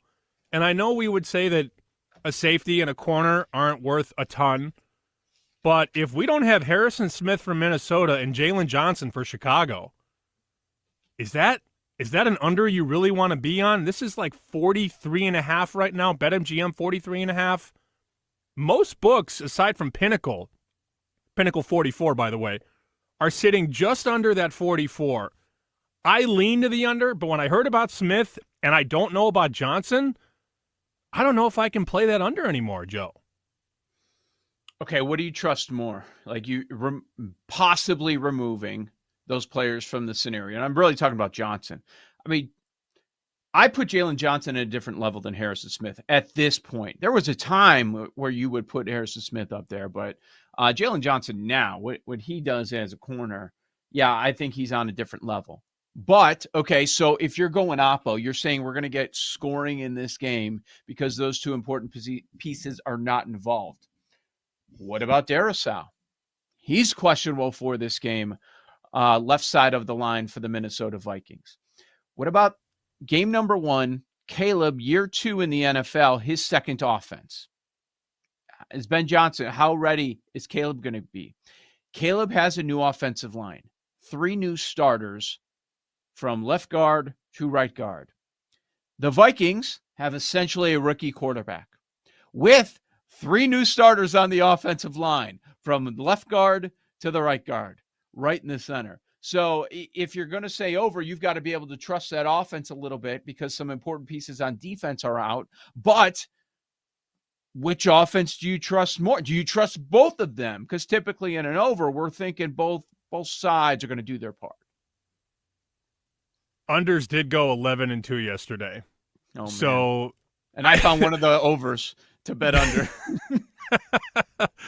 We got a tweet from a listener who had a really nice parlay ticket. We should talk about this. This is from Red Zone Blues on X. He's got a nice position right now. So he had 1, 2, 3, 4, 5, 6, 7, 8 unders come in for him. So a 9-pick parlay, all unders. 8 of the 9 are in. The only remaining leg is Minnesota-Chicago under 44.5. And he's asking, what should I do? Now, the bet, I don't know that there's a price on this. Oh, no, there is. Okay. Bonus bet. Okay, all right. So I saw the payout price. He did a $5 bonus bet to win $1,700. And the last leg is tonight under 44.5. What do you do? So smart. I mean, first off, the entire angle was smart. Week 1, divisional matchups, play all the unders. Parlay them together with this $5 bonus bet that's sitting in my account. Very smart play. Love it. Yeah, what do you do? So he risks $0. 0. And he's got the potential to win 1720. Saw this tweet come in yesterday during all the games. My immediate reaction was, without thinking about it, I just said, okay, all right, I'm going to put $500 on the over. Really? Yeah. Yeah, I mean, because, okay, that loses. I'm still netting 1,200. And I'm not Mr. Hedge guy. But do you want to risk it all on the Bears-Vikings total coming under with these important defensive pieces possibly missing this game, like you just chronicled? So, yeah, I mean, my first thought was the bet costs me nothing. Yeah, I would probably do that.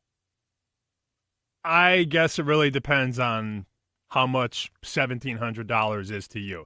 It's not easy for me to answer this because it's not my bet. You know, we can discuss what we would do if it was our bet. I would probably just ride it. I think the game's going to be 21-17 Minnesota, so I lean under. I don't hate your idea of netting something, though. I don't know that I would go 500 because then if it's a 7-6 rock fight, you're going to be like, why did I bet 500? I mean, everything is results-driven with our hedges, right? What happens and what doesn't happen.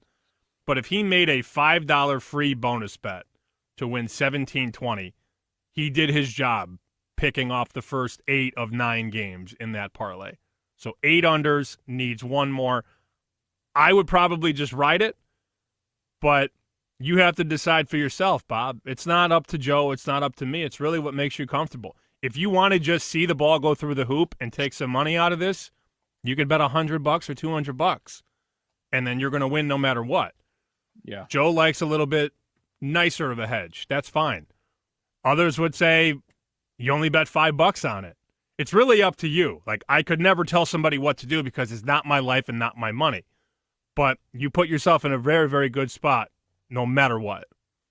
Another idea would be some alt unders at better prices, because you look at how these divisional matchups hit yesterday. It was wild, most of them. Like, it hit by a ton. San Francisco, Seattle, like that missed the total by 2 touchdowns. You look at, I don't know, like, what were some of the other ones? Washington, New York Giants, 27 points in that game. The total was 45.5. Like, there were a handful of games that were missing by 2, 3, even 4 scores. So maybe alts, unders could be something for you. But then you're not guaranteeing yourself anything. You could end up losing both sides. Maybe you watch it live. Maybe there's something there. The total starts moving, and you could hit both sides of it. That's another possible angle. Well, the good thing about this bet that our listener made is that he got a good number. He bet under 44.5. And as we talked about, the market is now 43.5. So technically, the odds are highly against this middle. But if he were to take his parlay, which has under 44.5, and make a straight bet over 43.5, if this game lands 27-17, he'd hit the nuts. He'd win them both. Yeah. Maybe things go your way. You're watching live, and you can get a much bigger middle. That would be another idea. But, yeah, there's a lot of different ways to play it. Great job on the bet. Bears-Vikings tonight. You have a play on the side. I do not. There's some props that I like in this game. I don't have anything on the side. We were just talking about the total a little bit. For those that weren't with us last week or all summer, what do you think about the side tonight? I have more invested in Minnesota for the season. If the Vikings lose this game, I'm not going to be surprised. I'm not getting crazy. It's the last game of the week. I feel good about the weekend. Don't need to push all my chips in week 1 Monday night. I do think the Vikings win. But I look at how discombobulated Detroit looked on offense without Ben Johnson. And you think, wow, was he really that important? I don't know. I mean, we're going to find out over time. But Jared Goff, as you and I have talked about for many years now, needs everything to go right. Needs the perfect line, the perfect weapon room, the perfect coordinator, the perfect play calling. And when he doesn't have that, he stinks. And he stunk yesterday. So maybe I'm a little bit nervous because Ben Johnson might actually be a competent head coach, which the Bears haven't had in a long time. I gave you my final score, 21-17 Minnesota. That's what I think. That's my prediction. So I would like Minnesota, and I would like the under. But I haven't done anything crazy with that. My Minnesota stock is more macro. It's more Vikings to make the playoffs, and I have some pieces of Jonathan Grenard to have a big season. But, I mean, this could be Chicago. Easy. I mean, it's a pick'em game. So it's hard to get too confident. Like, I don't feel crazy good about Minnesota winning. I think they do win, but I'm not going to back up the Brinkstruck or anything like that. Ooh, Grenard to get a sack plus 225. Oh, he's going to have 3.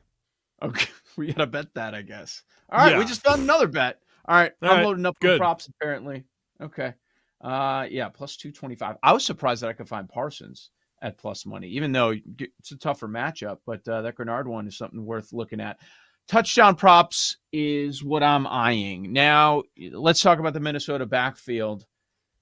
The idea is they're probably going to run the ball more with McCarthy, and he's starting his NFL career tonight, and he's on the road.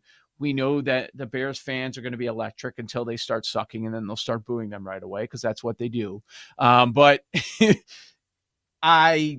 we talked to Charch about it, and he covers this team very closely, living up in Minnesota. And the way they beefed up the middle of that offensive line, just like the Bears did, he's expecting Jordan Mason to be the guy. Now, Aaron Jones is a Bears killer. That dude always seems to score a touchdown against the Bears. It doesn't matter what uniform he's wearing. He has 13 touchdowns in 15 games against the Bears. I've seen many multi-touchdown games from him. I don't see a touchdown price on Jones. The Mason one is really enticing, plus 170, 12-1 for 2 or more. The other one, which we can get into, I think Loveland's going to have a big part of this offense, man. Anytime touchdown in his first game as a Bear is about 4-1. I could see that happening tonight. Yeah, that could be a good look. Joe O, Sammy P. We'll continue to talk about Monday Night Football on the other side. Case of the Mondays. This is the BetMGM Network.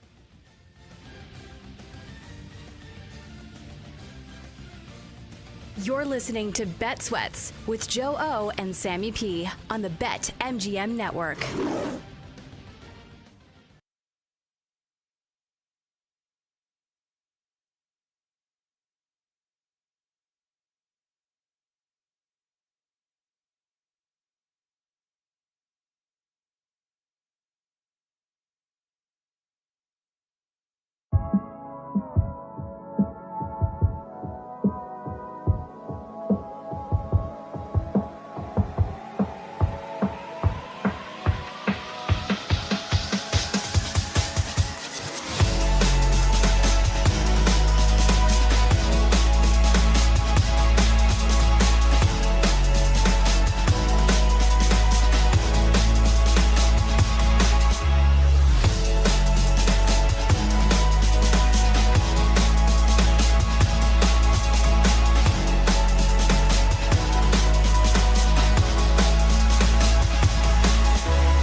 I gotta get out of here. I think I'm gonna lose it.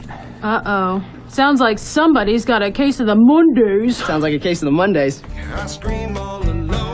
Does anyone ever say to you, sounds like someone has a case of the Mondays? No, man. I believe you get your ass kicked saying something like that, man. That's what's BetMGM Network. Joe Ostrowski, Sam Panayonovich, weekdays 9 a.m. to noon Eastern. BetMGMNetwork.com, our YouTube and Twitch pages as well. We have the links up on social media as well. Bet_sweats on X. All right, Sam, case of the Mondays for those that are just jumping in for NFL season. This is when we basically complain about everything that happened over the weekend that really bothered us, that really pissed us off. And, I just sat for 30 seconds, thought about it, and I wrote down like 4 or 5 things. Like immediately, there's so much going on yesterday. I love the NFL season. Why don't you start us off? What you got? It was a very frustrating college Saturday for me in the sense that I thought I made 3 bets and 2 of them were handicapped right. I'm not making excuses. I'm just telling you how I feel. When Texas Tech is a 48-point favorite, is up 55-0, you think you're probably going to cover that game, right? Feel good about it. And then Texas Tech decides we're going to let Kent State score twice. The second score came after Texas Tech's third-string running back fumbled, and then Kent State pounced on it, scored a touchdown. Texas Tech 62, Kent State 14. 48. You push. Joe, they were covering at halftime. Now, that's what you get when you lay big numbers. But I thought that was going to be a 70 piece or more. And Tech just kind of stopped putting the foot down on the ground and does not cover. Then I get people sending me tweets about, I laid 48.5 or I laid 49. And it's like, okay, well, that essentially is my fault because I was talking about Tech on this show on Friday and there were 48s available. But I think BetMGM had a 48.5. And this book had a 49. And I remember saying on the show on Friday, I would lay up to 49. I did say that. So that is my responsibility. Even though I laid 48 and pushed, it just sucks. It sucks to be in that spot because it's my fault that people made that bet. I think it was the right bet. Clearly when they're up, what were they up at half? 49-0 at half? And then you would think that would continue against the worst team in FBS. It just sucks. It's unfortunate. I feel bad for people that laid 48.5 and 49. I think it was the right size. It was the wrong shape. And then I got a very nice DM. I'm not going to read what it said, but it was about the Kansas pick that I had on Saturday. And Kansas, I talked about on this show and in my newsletter, Kansas plus 6.5. By kickoff, that line is 5. There was a 4.5. So it did my job. Felt like at least I did my job. And then Kansas is up 31-28 with 5 minutes to go. Catching 6.5, Joe. How does that lose? Mizzou scored a touchdown. And then Kansas had a third down drop. And then while Mizzou needs 1 first down to end the game because they get the first down, Kansas is out of timeouts, and we do knee, and it's over. No, Mizzou busted a 63-yard touchdown. And Mizzou wins 42-31. And the sentiment is, nice call on Kansas. Yeah. And it's just so annoying because I don't think those games could have been handicapped any better. And I push and lose, so 0-1-1, but if you tailed Tech at a bad number, you went 0-2. And again, it's my responsibility. I feel very bad about it. It's gambling, man. This stuff happens. Like, I thought Tech was capped perfectly. Everything we talked about happened until the third-string running back fumbled and Kent State scored a second touchdown. And then the Kansas one, you're going to see that tonight on Bad Beats. That's a horrible beat. Plus 6.5, you're up 3 with 5 minutes to go, and you don't cover 6.5. Just a brutal, weird Saturday. Bad Beats was awesome last week. Like SVP was ready to go. So I can't imagine what it's going to be like tonight. Good call reminding me that that's going to be on. Got to stay up after the Monday Night Football game to make sure that we watch that. All right. I had my first case of the Mondays is on something that we all won together, that most of the country won together, because no matter what pick you made, unless you're a complete moron, you're still alive in Survivor. And I think that's a very good thing. We all like the chaos, especially if it's not on our picks. But it leaves a bad taste in your mouth if you spend a lot of money and you're out in week number one. You don't even get a second week to get excited about Survivor. And what I'm talking about is the Denver game. We won the game, but I'm still annoyed how it all went down. I didn't bet the side, but it's like, how do the Titans cover when they had 7 first downs the entire game? How do the Titans cover when they had 133 total yards in the game? Well, it's twofold. Bo Nix sucked. So I don't know if we're going to see that regression. We did yesterday. We saw 4 turnovers from the Broncos. And Sean Payton is mentally ill.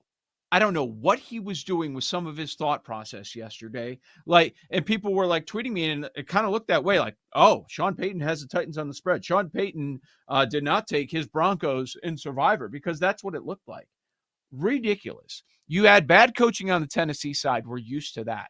They were just giving away points at the end of the first half to Denver. Don't understand that, but I was thankful for it because we needed a Broncos win. But what Sean Payton was doing, there's 1:05 left in the game. It's 20-12, okay? You have a 1-score lead. You're at the Tennessee 36. You're in Denver. You have a better chance of kicking and making a long field goal than anywhere else. This is your home stadium. 4th down from the 36. You have an opportunity to make it a 2-score game, go up 11, make it officially over. Yeah, it's a longer field goal, but no, let's go for it on 4th and long. With the way that Bo Nix was playing yesterday, they go for it. Incomplete. So then what happens? You're giving Cam Ward, with all the potential in the world, one more opportunity to come back, force overtime. And if he had a normal set of receivers, maybe he does. His receivers were dropping everything. He was finding them open over the middle, firing it in there, and they kept dropping it. It was worse than what we saw to CeeDee Lamb the other day. But I don't know what Sean Payton was thinking. Maybe we need to hesitate a little bit because he gets so much credit as a great head coach and all this and that. I don't know. Based on what I saw yesterday with his in-game decision-making, I thought it was very poor, and we were all very lucky to get out of there with a Broncos win against most opponents yesterday. Maybe 28 to 30 opponents, other opponents. The Broncos lose that game, but because they're facing the Titans, they end up winning it.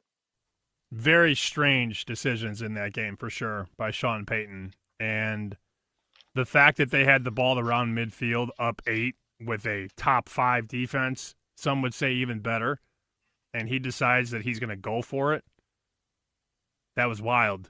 You have the number 1 pick in the draft in that building, in the altitude, against that defense, and you can pin him inside the 10, and you want to gamble. He made the worst decision. It honestly felt like Dan Campbell was coaching the Broncos yesterday. It did, because he does dumb stuff all the time, Dan Campbell. And when he wins, that's part of the fabric. That's part of our identity. No, it's not. It's stupid. And Sean Payton coached stupid.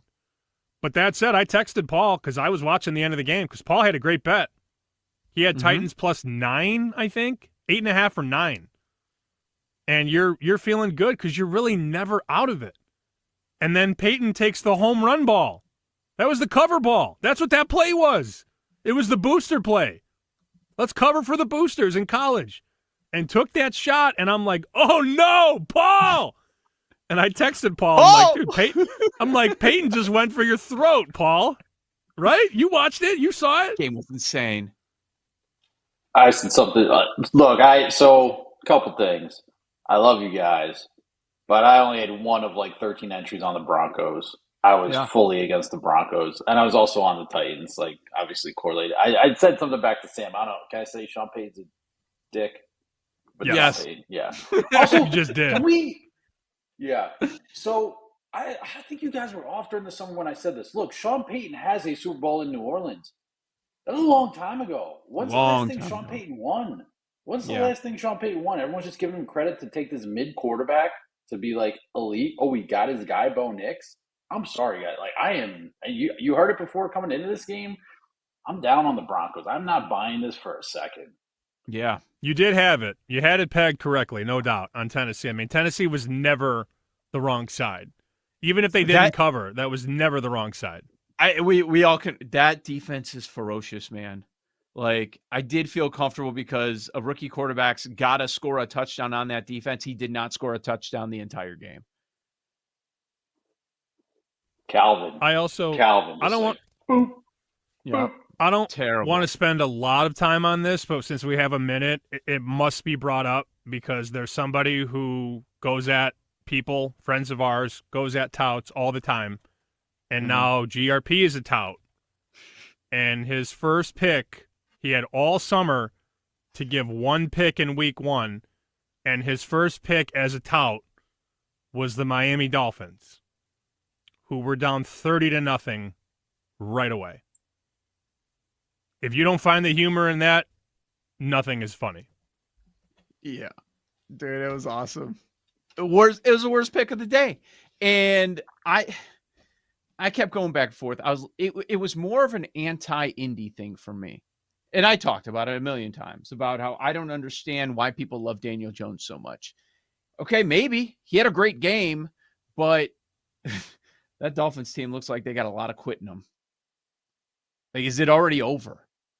We expect McDaniels to get fired. Is he fired in season?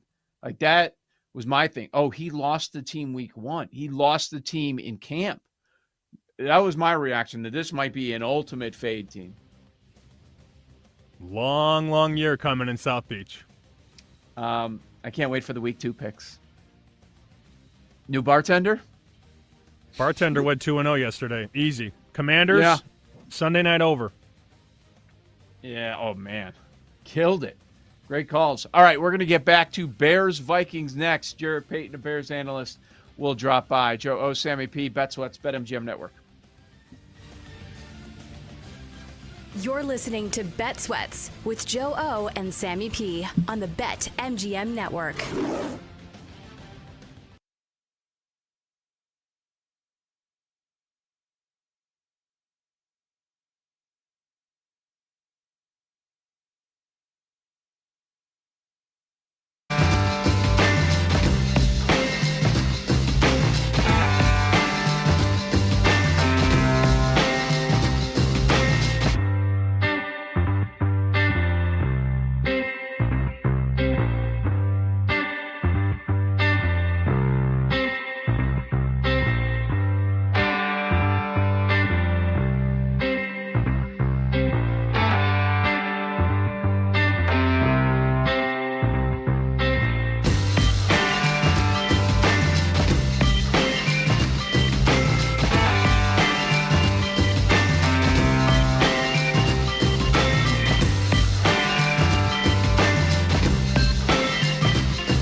The markets are open. People always ask, well, why should I bet on Monday? Because you have the perfect number in front of you. And the numbers are moving. We've seen this total go from 47. You're dealing with numbers all day long. To 49, 49 and a half. Bang, bang, bang.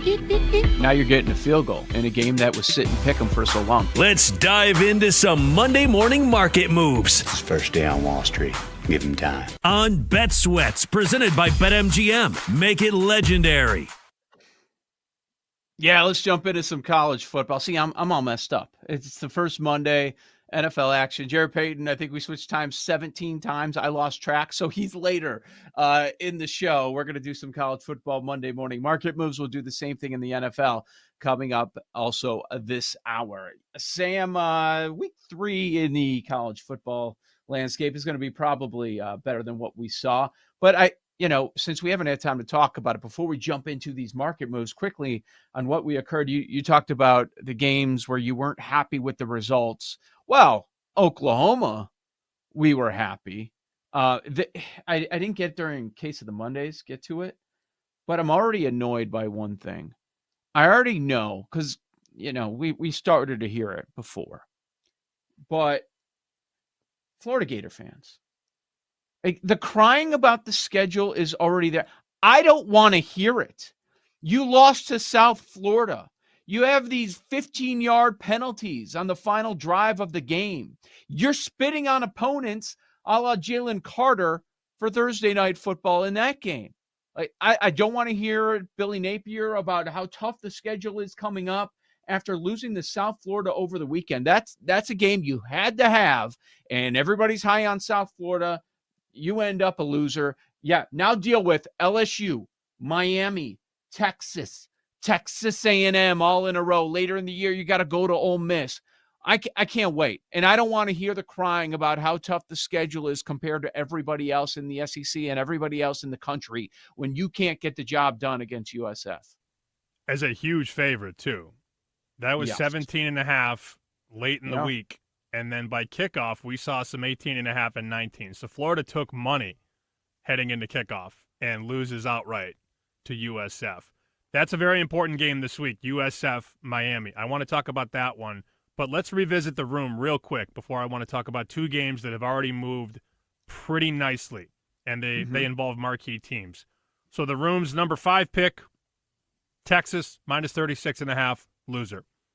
Michigan, plus 5.5, loser. Ole Miss, minus 9.5, loser because of a late field goal. And Lane Kiffin had a comment after. He said, sorry to all the gamblers out there. Ole Miss did not cover. That's 0 for 3. The number 2 pick in the room, Iowa State, minus 3.5. Cyclones win by 3, 0-4. And the number 1 pick in the room, Illinois, minus 2.5. And now I got the Cams boys and the Illini boys coming at me on X. Oh, what a good pick on Duke. All right, dude. Duke turned the ball over 4 times in high leverage situations. Jake's already got the mic ready to go. Go ahead, Jake. How are you feeling? Yeah. I feel great. I mean, as somebody that was watching it from the comfort of a groomsman suite, brag. But, yeah, I mean, but even as that game was happening, I was thinking of Sam the whole time, ugly interception by Duke, just horrendous turnovers. And you guys are chirping me in the group chat, too, during this whole thing. And, yeah, I mean, I'm glad they won, obviously, but they got so lucky. That was so ugly. Yeah, I mean, by Saturday morning, they ended up having the most money on it, too, which is amazing. So we always bring the context when we see these plays that are really popular. Well, okay, keep in mind in the back of your mind that state is legal, that state is legal, and that state is legal. So, of course, those rabid fan bases, they're going to have a lot of bets on their teams. We see it all the time with the Michigan teams, with the Boston area teams, Chicago teams. But here's the thing for those of you outside of Illinois. You can't bet on Illinois. If you live on Illinois, you can't bet on the Illinois games in the app. So this is nationwide. This isn't just local fan base backs local team. that they're just going to, oh, it's Illinois there, so they're going to bet on it. That's not what's happening here. This is outside of Illinois, even more so, back in the Illini and looking at them as, Sam, a top 10 team. Let's give them credit for going into Duke and winning by 26 points. I mean, that's a great win for Brett Bielema. I just think you have to look at how that game unfolded. Duke is up 3-0, and Duke is dominating the line of scrimmage. And then Illinois punts the ball to Duke, and the guy muffs a punt inside his own 20. Illinois pounces on it, scores a touchdown, and then never relinquished the lead. And Mensa threw a bad pick in the end zone. They had another fumble. Look, you can't say Illinois got lucky because you could say that. But they dominated that second half. Is it weird to say, though, if you gave me 3 points with Duke again tomorrow, I would make that bet? Like, I had somebody, the line should have been 6. No, it shouldn't have. It was 14-13 at half. And Illinois was being outgained by 100 yards. Just one of those weird results. Yeah. But now, as we turn the page, Illinois, week number 3, opened 27.5 at home against Western Michigan. And you would think this would be a flat spot because you just went to Duke, and then next week you got to take on Indiana. We have the Bet Sweats Bowl, Hassan, Gertch, Illinois, Indiana. The market has already blown Illinois right through the 28. 28's a big number in college football. 14, 21, 28, 27.5. Now we're 28.5. So far, the market not scared of the letdown spot for Illinois. Yeah, I already took Illinois with a couple of my survivor spots. To win, that's what we're looking at. Yeah, it's probably going to happen, and this is part of the reason that people are high on Illinois. You've got the experience under center, a lot of players coming back. People are buying into Bielema. Schedule, very advantageous. Can you get through Duke? Okay, that was going to be one of the more challenging games. They do that on the road. Now they've got another cupcake.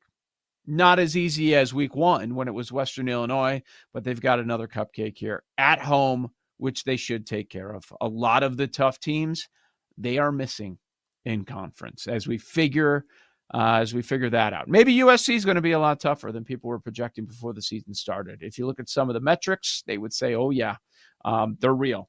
So we're getting some good games here, though. Where do you want to start? Clemson, Georgia Tech? Yeah, I marked 2 this morning that have already moved against very, very good teams. Mm-hmm. And even though the perception is down on Clemson, that's still a very, very good team. I'm sorry. Are they a great team? No. Still very, very good, even though they struggled with Troy and lost week 1. So Circa opened Clemson as a 6-point favorite.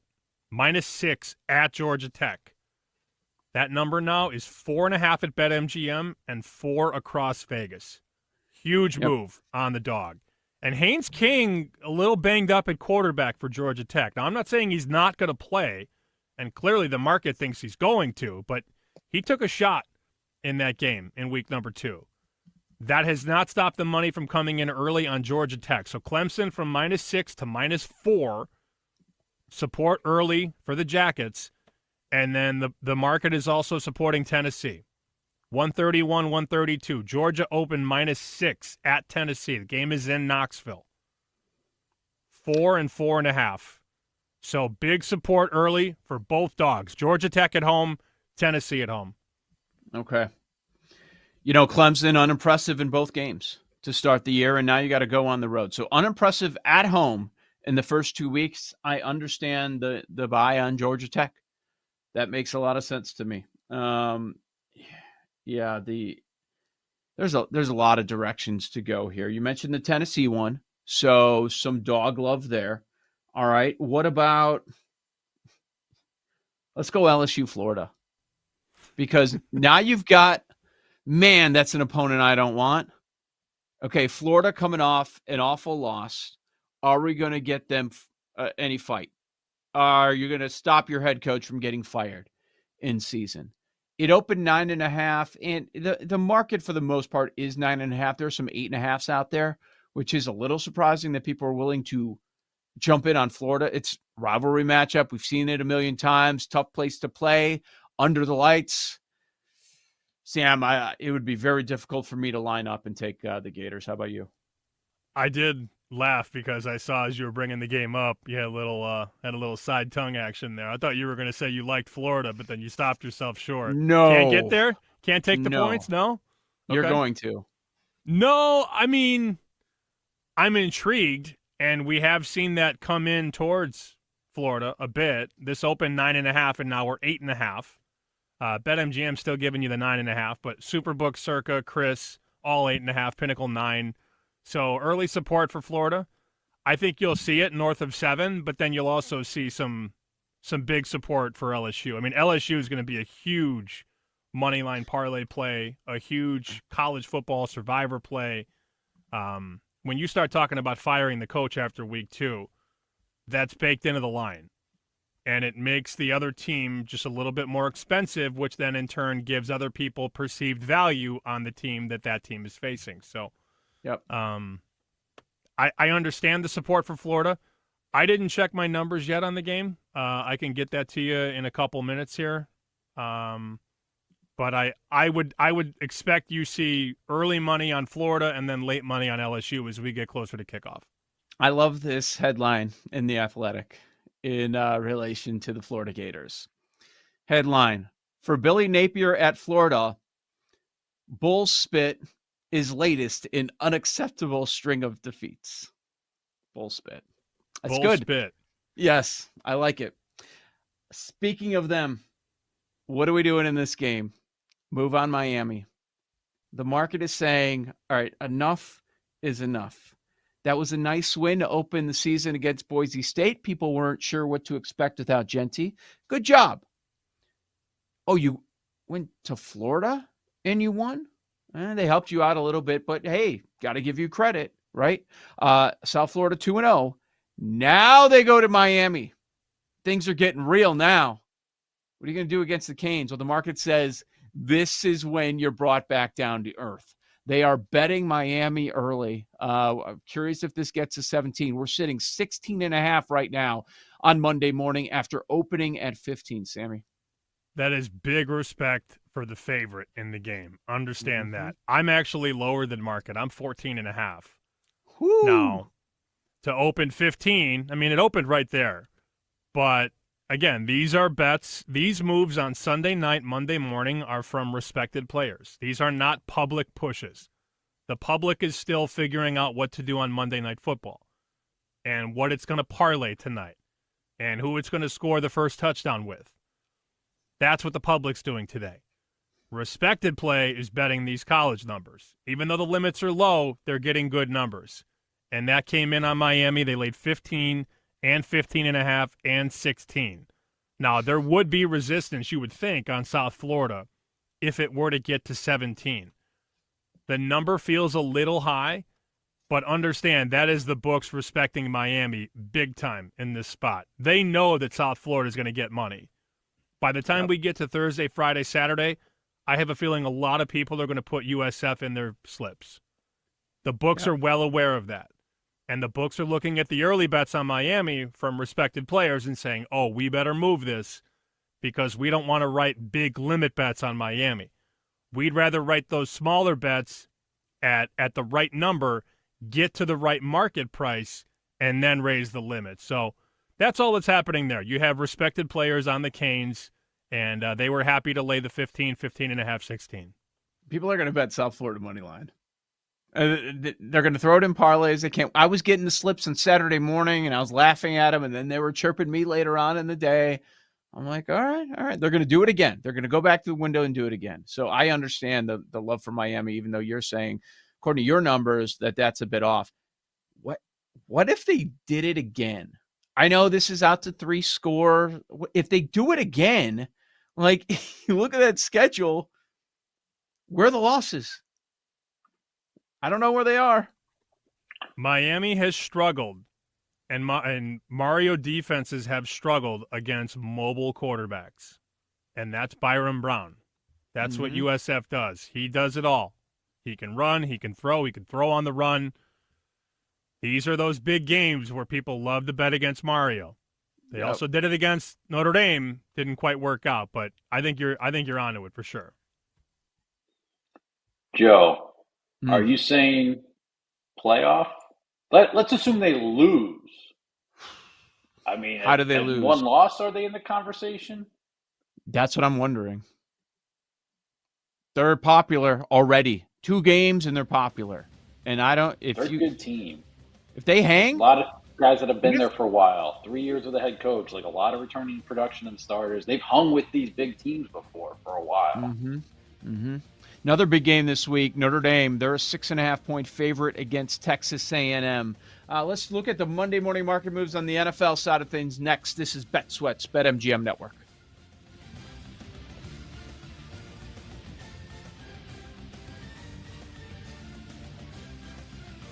You're listening to Bet Sweats with Joe O and Sammy P on the BetMGM Network.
They field on first down, throws, end zone, caught, touchdown! Abuka with his second of the game. Welcome back to Bet Sweats with Joe Ostrowski and Sam Paniotovich on the BetMGM Network. Monday Moon's coming up in 20 minutes. Monday morning market moves in the NFL right now. Joe Ostrowski, Sam Paniotovich, Sam on X at SB Shoot. I'm there at Joe Ostrowski. Show account bet_sweats, bet_sweats. We'll talk more Monday Night Football. Top of the hour, Jared Payton, Bears analyst, will drop by. We'll tell you how to bet this game. Sammy, before we dive into week 2 in the NFL, crazy. We've got a lot of numbers already on the move. You would only tell me that you have some breaking news. I'm like, oh, what is it? What did I miss? Like, secret. So what's the secret? The secret is if you bet Jake Hassan no minus 110 to show up to the Bet Sweats party, you have a great number because the no is now minus 10,000. Yeah, Jake has confirmed he will not be in attendance today. So if you bet the no minus 110, you got a great number. And is there a reason he's willing to disclose publicly or no? Well, I was never going to make the tailgate anyway, just because of my schedule. Your work on the flagship. Yes, of course. My shackles to the flagship, if The you more will. important job of yours. according to you. No, never said that. Never will. Anyway, point being, so there was discussion a couple weeks ago of meeting Sam and them at the bar after, and if this was a normal weekend, I totally would have made it. But as you can tell from my voice, my body is in shambles coming off this wedding. Like I cannot be around people right now. Like I need to be alone. What's the reason Jake's not here? He says he can't be around people. Yes. I am in shambles. Somebody put something in the 18 beers, 7 drunk cigs, 8 shots, and 5 mixed drinks I had. Yeah, that was the issue. Somebody putting something in it, not you consuming it. Yes, very good. Correct. All So right. then there were 3, Gerch, Paul, and Sam. Well, Kate Constable could be my proxy. And then there were 3. Monstable. Dropping like flies. Oh, she's out too? Joe, No, she's coming. No. But she said she's got to behave. Everybody's Oh. dropping. Even Mario dropped out. Mario, who's that? Can't forget Mario's in Chicago. The latest BetMGM tonight casualty. Go. I'm getting a bunch of DMs though. Where's the tailgate at? You're invited to the tailgate. I just don't want to give the address on the national Bet Sweats radio feed. Why not? You would. Why? I mean, I don't know. I just don't feel like doing that. I would be there if I could. Jake never had any intention of going. That's a That fact. is not true. Disagree. Strong disagree. So now we have 2 people to FaceTime, Paul, Joe, and Jake. I will do not want be picking pictures. up. Yes, Do not call FaceTime. me. I will pick up from the volleyball stands with the other parents. Yes, or during I'm softball. gonna sound like a total boomer. You can FaceTime multiple people at once, right? Yeah, you can both FaceTime right in the at group same time. chat. I don't. So we just hit FaceTime. the video No button idea. in the Ramley thread. Yep. Okay. Ramley? We'll do that. Yeah. Good. All right. That's Good. all. Big news. Jake not coming to the Bet Sweats party. That's all. He's out. He's out. This is minus 10,000. Changed. Was even money basically a bad number? Maybe. Yeah, it was a bad number by me. I Jake's laid history. a terrible market price, but that's my fault, and I will learn from this. Okay, very good. That was the breaking news, and we are seeing movement. Compared to college, the morning after, you're not going to see multiple points. Not at this time. Maybe later on, but you do see half point, 1 point. And one thing that certainly jumped out to me, Sam, they won, but in my world, they did not win. In the Joe O standings, they're 0-1 in the NFL. The Bengals won, but that was another terrible start by a Zach Taylor team, by a Joe Burrow team. They beat the Browns yesterday, hung on barely. They did not cover the number. They won. Burrow, 113 yards. Jamar Chase, 2 catches for 26 yards. The Browns had twice as many first downs as the Bengals. The problem was the ball was bouncing around and Joe Flacco ends up with a couple of picks. That ends up being the difference in the game. Myles Garrett was a beast, man. He looked great. When the Browns are big dogs, I can see myself backing that dog.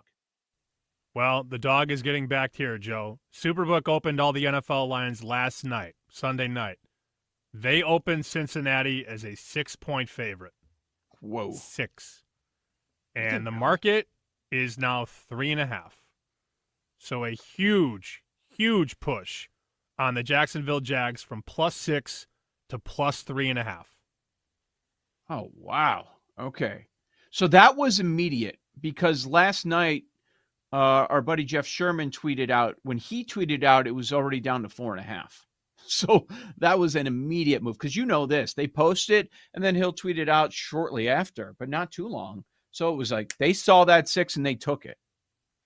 Yep. Actually, you know what? The odds screen is a little wonky today. So the look ahead number was 6. My apologies. The look ahead that came out the day before was 6.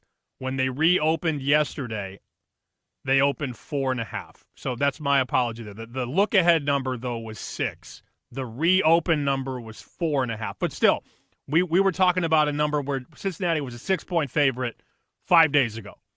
And then you had the week 1 results. They opened 4.5, and now we're still coming in on Jacksonville. So that makes sense. Look, Liam Cohen got the game ball. You had the owner in the locker room handing them the ball. They were all celebrating. They look good. There was another sharp team from the summer. We heard a lot about the Giants and a lot about the Panthers. Egg, dead. Yep. Before we move on to some of these other games, Jacksonville +3.5 right now. So this is the number we're working with. Question is, are you going to lose that 3.5? Is it going to go to 3? Is the move over? I know I'm going to be on Jacksonville.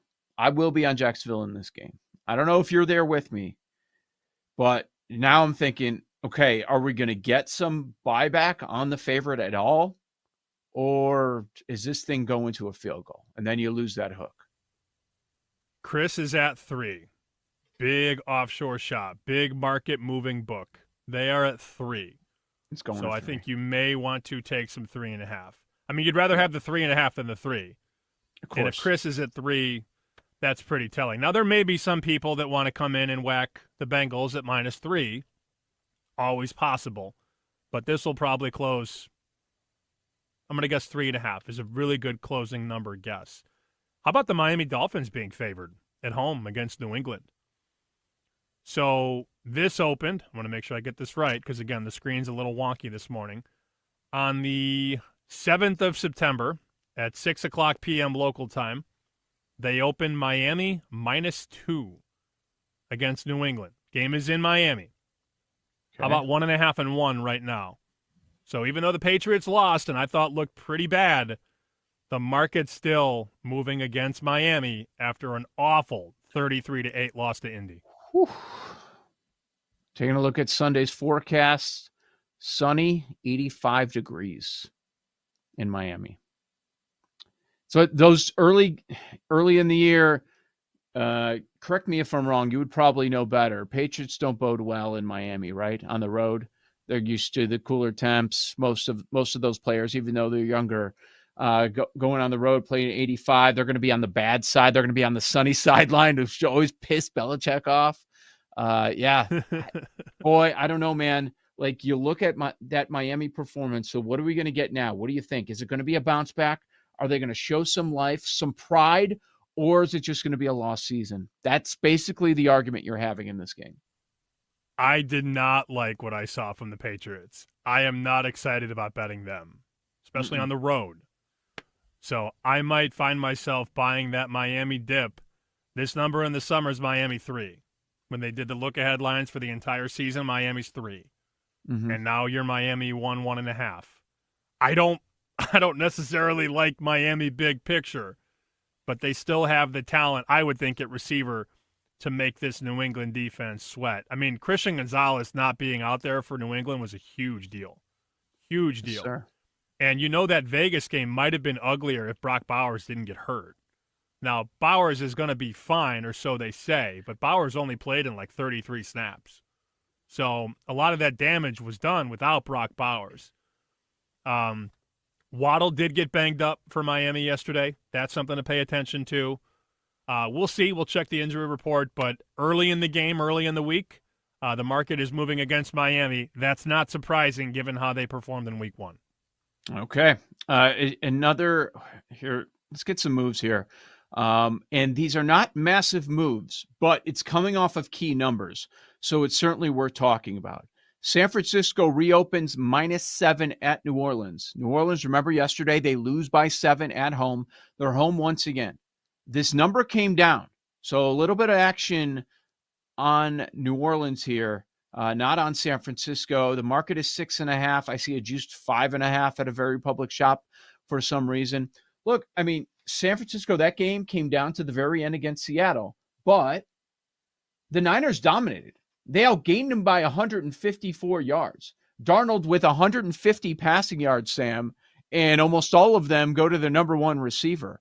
I find that interesting that they're backing New Orleans in this spot.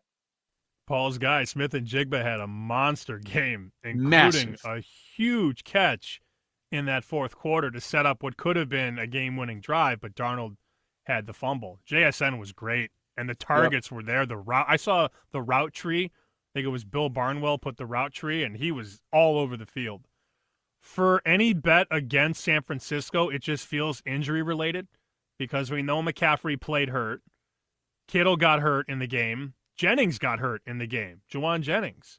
So RB1 is dinged up. Tight end 1 is hurt. And receiver 1 is hurt. It doesn't feel like that's support for Spencer Rattler. It's more of a short of San Francisco's health. That's how it feels for me. Okay. CMC, the guy that's always hurt, 31 touches yesterday. Everything had to go through him. Everything. Run game, passing game, everything was CMC. Here's another reaction to what we saw yesterday. They are betting the Colts. Is it betting the Colts, fading the Broncos? You decide. But now we have the Broncos as a road favorite, Sam. They looked awful at home to start the season. Now they're laying 2.5 in Indy. Okay. That came down. It reopened Denver -3. Now we're Denver -2.5. Probably a little bit of column A and column B here. A little bit of both. I wonder who Paul Aspen's on in this game. Paul, are you laying 2.5 with Denver on the road? You doing Daniel Jones? I like the Colts a lot more when I saw 3.5 yesterday. But no, I will not be laying 2.5 with Denver. I didn't think you would. Definitely not. He's out on Denver. I love him taking a stance, though, early. The orange Kool-Aid, it's a lot. It's a lot, and it's based on a guy who won a Super Bowl 15 years ago. And again, the mid-quarterback. The defense might be able to take them, but like the idea that they're going to upset the Chiefs or be like a dark horse AFC championship. No. Insanity. Who has the better? You said, Joe. No, I know. I know. Which team has a better quarterback in this game? Indy. Can I take Anthony Richardson? No, you don't want to. Do you either. want? How about Phillip Rivers or Matt Ryan or those other cast-offs that all came into Indy at the end of their careers? Oh, Matt Ryan's a Philly boy. Give me Matty Ice. Based on what I saw, Daniel Jones right now is a lot better, at least in week 1. Not even close. Daniel Jones against that defense is terrifying, I will say. Yes. It is, but they ran the ball a lot yesterday. They opened everything up with the ground game, and that's how the Colts are built. Run the ball first, and that opens everything up. They had 156 yards on the ground. And then when you can run the ball, safeties come down, and it makes it much easier to throw. Mm-hmm.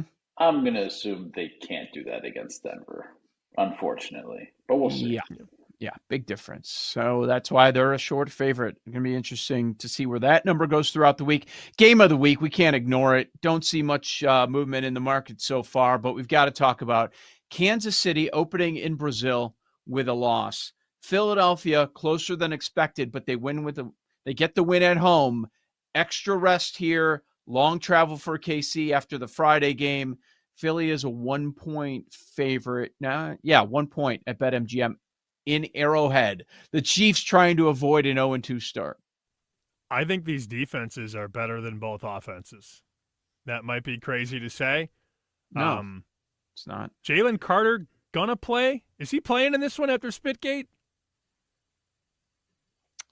I think so. Yeah, I haven't heard anything about his additional suspension. Yeah, I haven't heard anything. I don't think he's out. So if he's in, obviously that changes the entire defense for Philly at the point of attack. I like the under in the game. I think that's going to go down throughout the week. All right, we'll, of course, continue to dissect this one. Top of the hour, Jared Payton will drop by to break down Bears-Vikings betting angles. But next, another new segment, Monday Moons. This is Bet Sweats, BetMGM Network.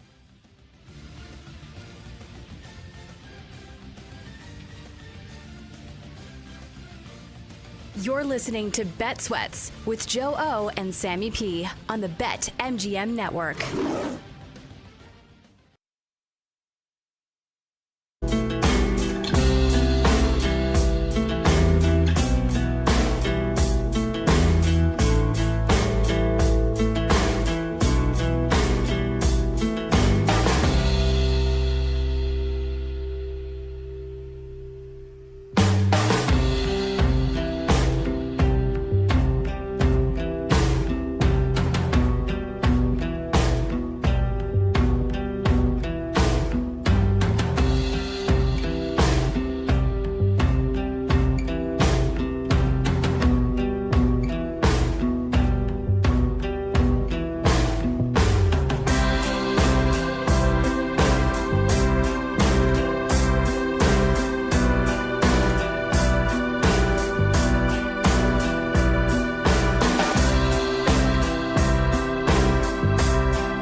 heading for that small moon. That's no moon.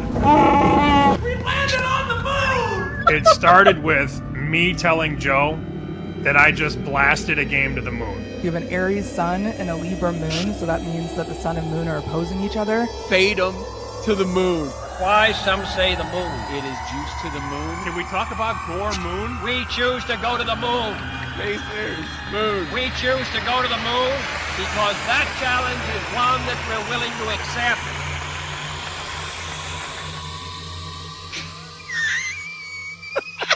Am I at Disney World? Like, I feel like I'm one of those rides. All right, we're going to go to the moon. That was awesome. Space Mountain. We're here at Space Mountain. Was there Chewbacca in there? Oh, yeah. Chewbacca, JFK, Gracie. Gracie Moon. Oh, no. I thought about her earlier this morning. You know, her Chiefs going out on Friday. I wonder if she called that one. Probably not. Man, welcome to Monday Moons. Okay. So here's the idea. Tell me if I'm wrong. You could probably explain it better, Sammy, but we're going to be positive for once. A lot of times we bitch, complain. We have Case of the Mondays. That's kind of what we do. It's hard not to after a full day of Sunday action, NFL action, same with college, but we're positive. We're handing out moons, right, to everyone that was successful over the weekend, maybe not the most obvious people. I think we should start by giving Josh Allen a full moon. How do you not start with Sunday night's performance in that fourth quarter to get 3 touchdowns, 2 on the ground, 1 in the air? Team is down 15. Live number 11, 12-1, even higher later in the game in the final minute or two. We're talking about a 30-1 live money line on Buffalo or higher. The MVP was the MVP. And there were so many people on social media saying, oh, the participation MVP last year. No, that's the best player in football. And that's why they're my Super Bowl pick. Imagine what will happen when they actually get healthy in the secondary. Because Buffalo was playing down 2 cornerbacks. 2. When they start to get healthy on that side of the ball, the defense will be a lot more formidable. But the easy full moon for me is Josh Allen with an unbelievable fourth quarter and an incredible win for my champion, the Buffalo Bills. Okay, so I want to give a half moon to one of his teammates, one of his running mates on that offense. Not going Josh Allen because I kept thinking, man, if this is a sign of things to come, if he has a number 1 guy on the outside, this Bills offense is probably going to reach another level. And I'm talking about Keon Coleman. This is what they were waiting for last year. He had 1 game all of last year where he had double-digit targets, and it was the last game of the year against New England. Game number 1 of the season against that tough Ravens defense, he has, 11 targets in that game, 112 yards, a very important touchdown. In the playoffs, Sam, 12, 5, and 5 yards, a complete non-factor. But if Keon Coleman starts to come into his own, and it's not just Shakir out of the slot most of the time, like he has other options. Kincaid looked good when he was going to the tight end. Collinsworth couldn't stop talking about how great Kincaid looks when healthy. Like, look at all these options that this Bills offense has. Maybe there is room for them to grow. I think there is. And once they figure out the rhythm with the balance on offense, they're going to be insanely tough to beat. And now you have a Baltimore team that has another example of a game they dominated, a game they were in total control of, and you come out with an L. They should have beat Buffalo in the playoffs last year. Should have beat Buffalo last night. How do you go 0-2 in those games? Mathematically improbable, one would say. Forget losing both, losing 1. But they lose both.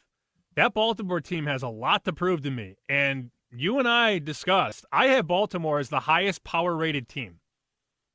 They are. That is the best roster in football. But a lot of things go against them late in games, and that's on the quarterback and on the head coach. Yep. A lot of people do.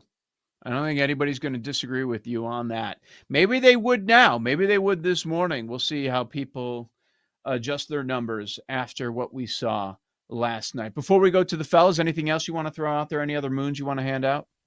I was going to give a full moon to this guy, but it has to be Josh Allen. So let me go half moon. Okay. To a guy who got me home. To a guy who planted that black and silver flag in the heart of Foxborough, throwing for 362 yards on the road yesterday, including a crucial across his body Mahomes-esque fourth down laser to the middle of the field to basically seal the game, to complete the Pete Carroll revenge game and wave the Mike Vrabel wand off to the side. Geno Smith gets a half moon from Sammy P. There you go. Good one. I like that. Watch out for them next week. Watch out. Let's see what happens with Brock Bowers, because he exited that game, but man, he had a connection immediately. There was no growing pains, anything like that. Moving up and down the field, Geno, very impressive. All of a sudden, the Raiders have a quarterback. All right, because they didn't win, I'm going to give a crescent moon, but it's got to. I got to give some sort of a moon to a guy that I questioned. There was a little bit of hype in the offseason, and I think in week one he exceeded expectations. Crescent moon to former Bear, former Steeler. Let's go Justin Fields. You know, he's going very high in drafts, but keep in mind that matchup yesterday in a loss. I should have stuck with my gut. My gut was telling me take Jets +3. Why is that number 3? Just take the Jets +3. Nobody giving them a chance. They're going to be awful again this year. And, Tomlin, they're going to be great. And they got Rodgers now. Well, why is the number 3? I should have just taken that home dog. I did not. They cover. They do not win. So that's why he gets the crescent moon. But Justin Fields steps in, new team, 3 touchdowns, a couple on the ground. He had a connection with his number 1 receiver. Their top running back got involved as well. Like, man, that's a Steelers defense, Sam. Maybe this Jets offense has something going. I'm not expecting them to, of course, score 30+ every single week, but this is an offense that we would laugh at. That could do nothing week after week. Maybe with that dimension of using his legs, the Jets might be able to put something together here and be a team that maybe you don't want to fade. That was one of 2 games that went over yesterday. And I know somebody who was holding a ticket, believe it or not, holding a ticket on Pittsburgh, New York to be the highest scoring game of the weekend. Whoa. Really good bet at 40-1. Oh. And then Buffalo, Baltimore happened. Damn. I know. Like, what do you do? You tip your cap. What do you do there? That game had the lowest total. And Nick and I were talking about this yesterday. Sharps were shoving the under. It got down to 37. 37. Steelers get 34. Jets get 32. If you had that bet 40-1, highest scoring game Sunday, you feel really good about that heading into Sunday night. And then you get the Lamar Jackson and Josh Allen show. All right, let's get everybody involved here. Paul Aspen, do you have a moon? So I've got a few. I got to go. Is a crescent moon a waxing gibbous? Either way, it's the quarter moon. I'm going to give that to waning, Marvin. there's a waxing crescent. I don't know the differences. I saw that this morning. But yeah, go ahead. The crescent is, what was the line in Angels in the Outfield? Look, it's God's thumbnail. That's a crescent moon. I'll give God's thumbnail to Marvin Harrison Jr. Solid performance. 1 deep shot, 71 yards, over 70 yards on the touchdown. So a decent start for the kid. I'll go half moon to my guy. I didn't have any bets on him because I usually don't when he does well. JSN with a big day, 9 for 124, 13 targets. I mean, that Sam Darnold just might lock in on him all year. And then Sam praised the Lord earlier for his Broncos getting through. I've got to pay tribute to Buda Baker with the all-time pass breakup when the Saints throw it in the end zone. They had the tying touchdown, and he broke it up at the last second. So I was heavily leveraged on Arizona for Survivor. I'd say 90% of my entries. So full moon to Buda Baker. All right, Jake. Moon?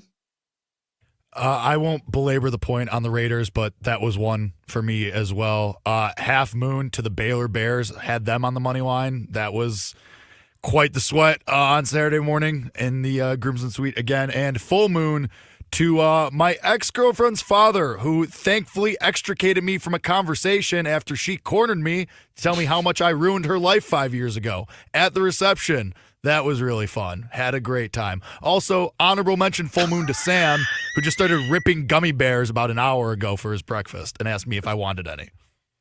That was a very loaded moon list. You're welcome. Can we go back to the ex-girlfriend's father cornering Yeah. you? There's no way she- you're going to go and she sandwich this cornered thing me. with something else. Like we're going to move on.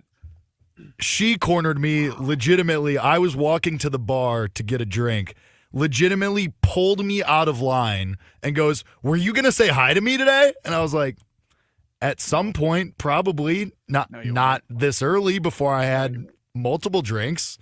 Yeah. And then proceeded to ramble on about how much I ruined her life when I broke up with her 5 years ago, to the point that then her dad had to come over and say, "Hey, why don't we let Jake go back to the wedding?"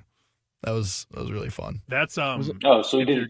I mean, He better did me a taste than him solid. choke slamming you. Yeah. No, he did me a solid. That was I very much appreciate it. He gets full moon, she gets no moon. Correct. That's anti-moon. Yes. Was it Madison? No. This was Yeah, I was trying to do the pre-knowing math on any that. of you people, thankfully. Is Gertz jumping in for a moon? I don't know. I don't know. I wasn't sure either. Okay, he does not have a moon. No. All right. Very good. His moon is Indiana. His moon is always Indiana covering. He's very nervous already. Very nervous. about Gertch this. already excited for 10 Toes Down, Moon. He did tell us during the break he can't wait for Thursday for 10 Toes Down. Yeah, like Neither he can was I. giddy. He was giddy about it. He's already ready to go. We're ready to go for Monday Night Football. Bears and Vikings. Our buddy Jared Payton is going to drop by next. We'll help you with some betting angles and what the hell is going to happen in this matchup. A lot of unknowns. Joe O, Sammy P, this is Bet Sweats, weekdays, 9 a.m. to noon Eastern, right here on the BetMGM Network.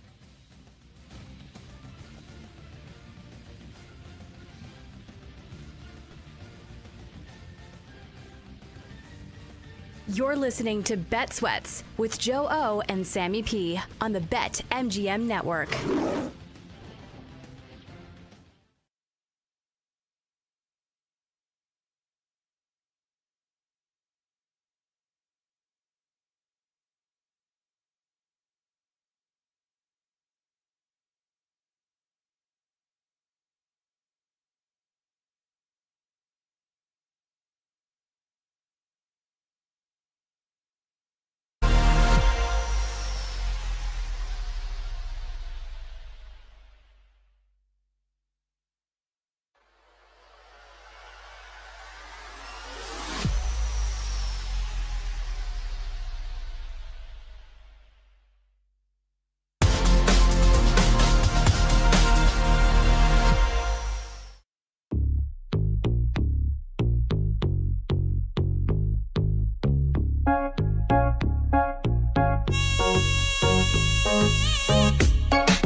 third down for Chicago. 3rd and 5. Williams in rhythm again. There's Zacchaeus, and Olamide Zacchaeus takes it to the end zone for the Bears touchdown.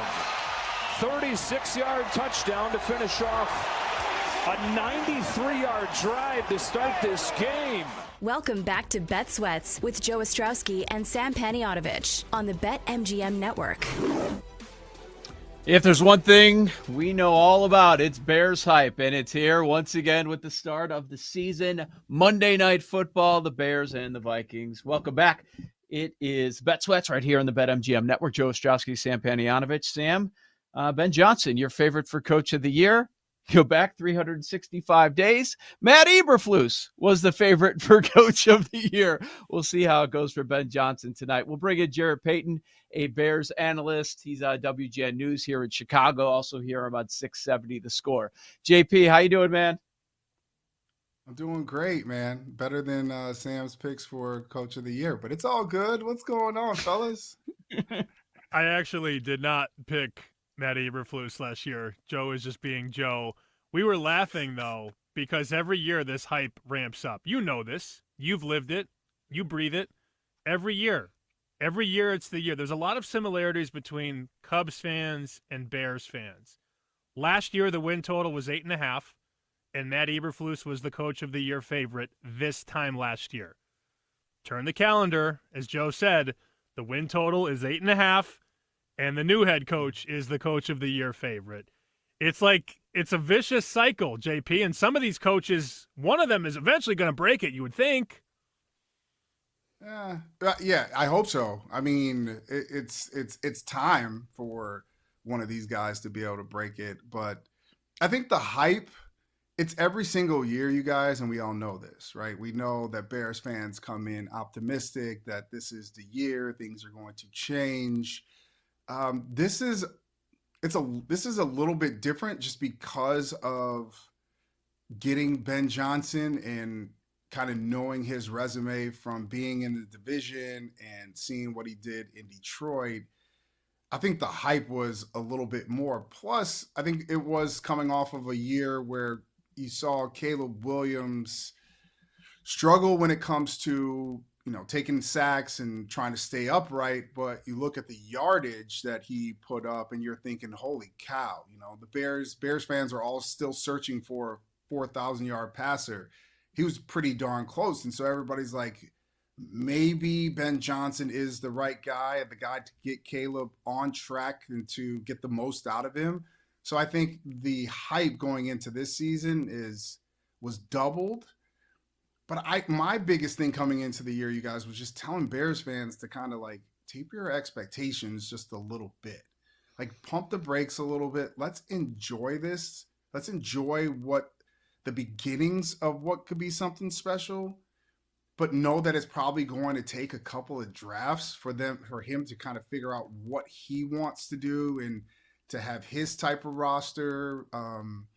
But I am super intrigued to see him talk about from the beginning of building an offense around the players that he has, and even go back into the Matt Nagy days. That was never the case. It was like, this is my system, you have to fit in it, where Ben is a one of one. This is my system. I can build it around people.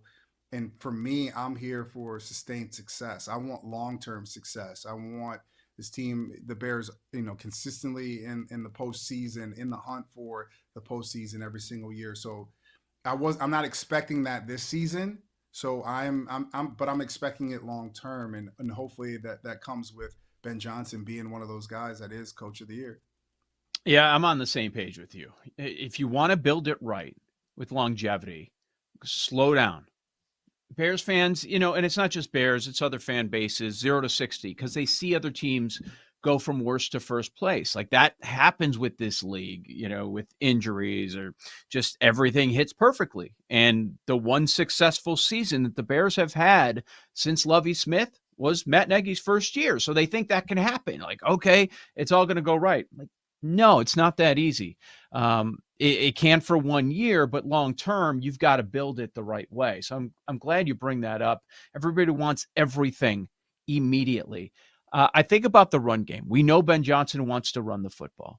And if you're watching that Detroit game yesterday, oh crap, they had no run game to speak of against Green Bay. It's the same pieces. It's the same dudes for the most part. You didn't have Ragnow, but the same backs. Pretty good line. They could not run the ball at all. How are the Bears going to run the ball here? How are they going to do it this year? Let me tell you something, though, real quick to go back to that game. Yeah. I thought for sure, Jahmyr Gibbs. I was like, you know what?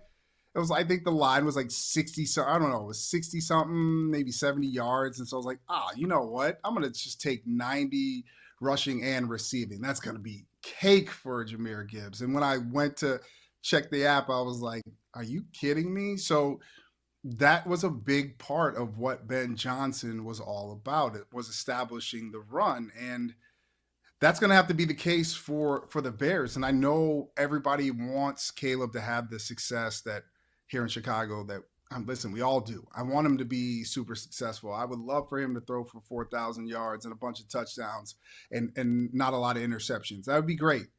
But when it comes down to it, the game of football, you guys, is just I know it's so difficult when you look at schemes and figuring out pass protection and what defenses are doing, what offenses are doing.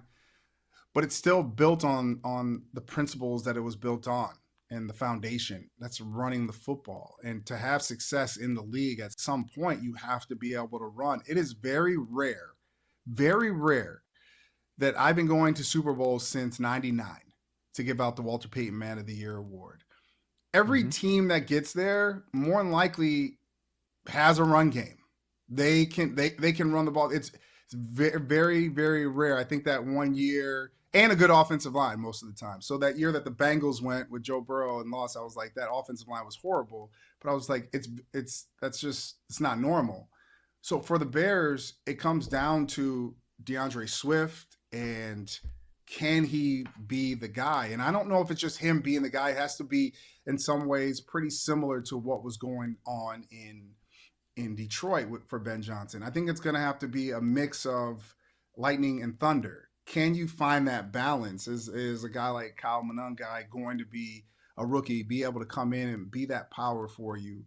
But to establish the run early, and especially tonight, if they want to find a way to get a dub, they're going to have to control the game on the ground. And that's going to be tough against a Brian Flores defense, which brings so many different looks, so many different blitz schemes. And when they bring it too is always crazy. Second down a lot. You have to find ways to have success on first down to make it a manageable second down, and then be able to pick your poison. But to me, for Caleb to have success, the run game has to be on, and they have to find a way, whether it's inside zone, it has to be some outside zone as well. And then also mixing in those screen games. And I think that's where tonight you probably see DeAndre Swift have some success. He's such a good back out of the backfield, but also as well get him in space.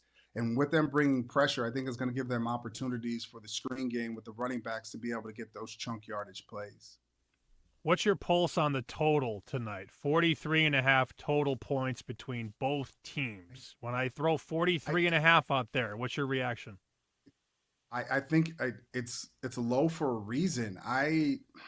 We have two quarterbacks who let's just go with JJ McCarthy. I mean, JJ, so many question marks surrounding him. Like I not going to any Vikings practices. I was just like everybody else, just searching on the interwebs, trying to find, different videos of him during camp. And there was times where I was like, holy cow, this dude, what kind of ball was that? That was amazing. To them going, what is he doing there? So I'm feeling like that is going to be probably what we'll see tonight as well, where he will make some. I mean, anytime you got Justin Jefferson on the football field, it makes it a lot easier. Adam Thielen as well. I mean, a veteran guy. So those guys will make the job easier. I think it's low because I think it's going to be a low scoring game, and I hate taking unders in games. Like it just every time I do it, I just really want to I don't even have hair. I just want to pull it out. I don't know can the Bears score? There's a lot of question marks, and I don't think going into week one, I might take the under in this game, but it's so low that I it's hard, Sam. I would probably it's screaming under, but I would probably just take the over because I just want to see points. Yeah, not a lot of overs yesterday. Only a couple of them, as Sam has pointed out. With Jared Payton here on BetSweats, Joe O, Sammy P. You understand offensive line play. Your dad, the greatest running back to do it. When you played, you were a running back. So I know you have lifelong connections with some offensive linemen. So I'm looking at these two teams. Of course, a lot of chatter here in Chicago about the changes on the offensive line, the needed changes, 3 new starters across the center of that O-line. Well, it's the same thing with Minnesota. They had a very successful year, and they made a lot of changes too. Does it take time to gel? How long does it take? Is that going to be an issue for both of these teams early on in the season with 2 very young quarterbacks? I think it takes a little bit of time. I think it's weird now in this day and age where you're not getting a lot of game reps because of how shortened the preseason is now. And depending on how much guys are playing, the starters are playing, you don't get a lot of it. So a lot of it coming during practice. And I think those joint practices to me are probably even more I shouldn't say me. No, I think they are. Maybe they could be even more valuable than getting the game reps, right? Because you're getting a chance in a controlled environment to be able to go up against the other team's dogs. So you get a chance to be able to do it. So yeah, it takes a little bit of time, but if you have veterans on that line, and I look at just what the Bears did on the interior, I think you're fine. The biggest issue is when you look at that offensive line for the Bears and what they did in the offseason, the issue is that left tackle position. To me, that's still a question mark. And Braxton Jones is going to get the opportunity to be able to start this season as the guy. I feel like we've seen a lot of Braxton. So I don't know how he holds up. And you're coming off of an injury from last year. How much is your lower half? Like, are you truly ready for that long grind? That's yet to be seen. But I think with the interior guys like Joe Thuney, like you get an opportunity to have dudes that have done it and that have won, a guy like that's won championships, that's been in big time games, that leads by example. I think they will be fine. Pass protection is always a question mark because you don't know. But I think the one thing that unites all offensive linemen is running the football. Like that's what they've always done. It doesn't matter what system you put them in, running the football. Guys want to fire off the ball and like just get nasty. Those dudes don't want to be catching blocks all day. So if you can find a way to mix in and have a good balance on offense, I think it's only going to help those guys. But I think with the way that, Joe, the way that the preseason is, it's hard to tell if guys have gelled or not. Mm-hmm. A lot of that is being done inside of training camps. We got about a minute and a half left, Jarrett. By the way, you and the Payton family are going to be honorary captains at the game tonight, which is so cool to see you guys out there. I'm going to be tailgating. I'm not going to make it in, but I can give you my favorite Bears bet. It's Rome Odunze for the whole season, over 850 yards. Do you love that, or do you love that? I love that. And the reason why I say that is because one of my big keys and what's good moments on my show GN Sports was I think this is the year that Rome Odunze shows that he is the future of the franchise. So I think this is going to be that calling card year for him, and I think he's going to have a big year. I still think that DJ probably has more yardage tonight, but I also think that Caleb has a lot of weapons at his disposal, so he's going to be able to choose, and I think it's going to be kind of game by game of seeing who's going to be on, who's not, and who gets the most targets. But definitely love Rome for over that total. JP, we've got about 30 seconds here. I'm pretty sure that you're going to be on the Bears in the game. Give us a Bear to get into the end zone. Who scored a touchdown tonight? I really think the connection between Lamade Zacchaeus and Caleb is something special. And I think it's kind of obscure. I think it's obscure, but I think him or Colston Loveland getting into the end zone tonight is definitely a good bet, and ones that I might be putting on my slip, but not sure yet because I hate taking touchdowns. I just really do. I'm a yardage reception type of guy, but I hate waiting for touchdowns. Even though last night I had Derrick Henry for one, took it off the slip, and then lo and behold, he was a monster last night. Woo! Yeah, he was. I am with you on Loveland. You can get that at about 4-1. Ben Johnson wants to show everybody why they drafted that dude so high. Jared Payton, thank you for joining us tonight. Have a lot of fun. That's going to be a great experience. Joe O, Sammy P, Bet Sweats, BetMGM Network.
Welcome back to Bet Sweats with Joe Ostrowski and Sam Paniotovich on the BetMGM Network.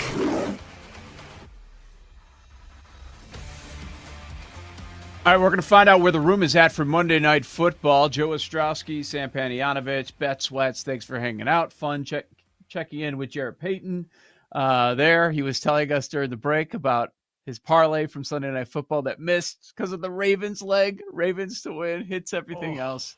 Classic. Just classic. Should have told us beforehand. We definitely would have talked about that. Those stories are fun.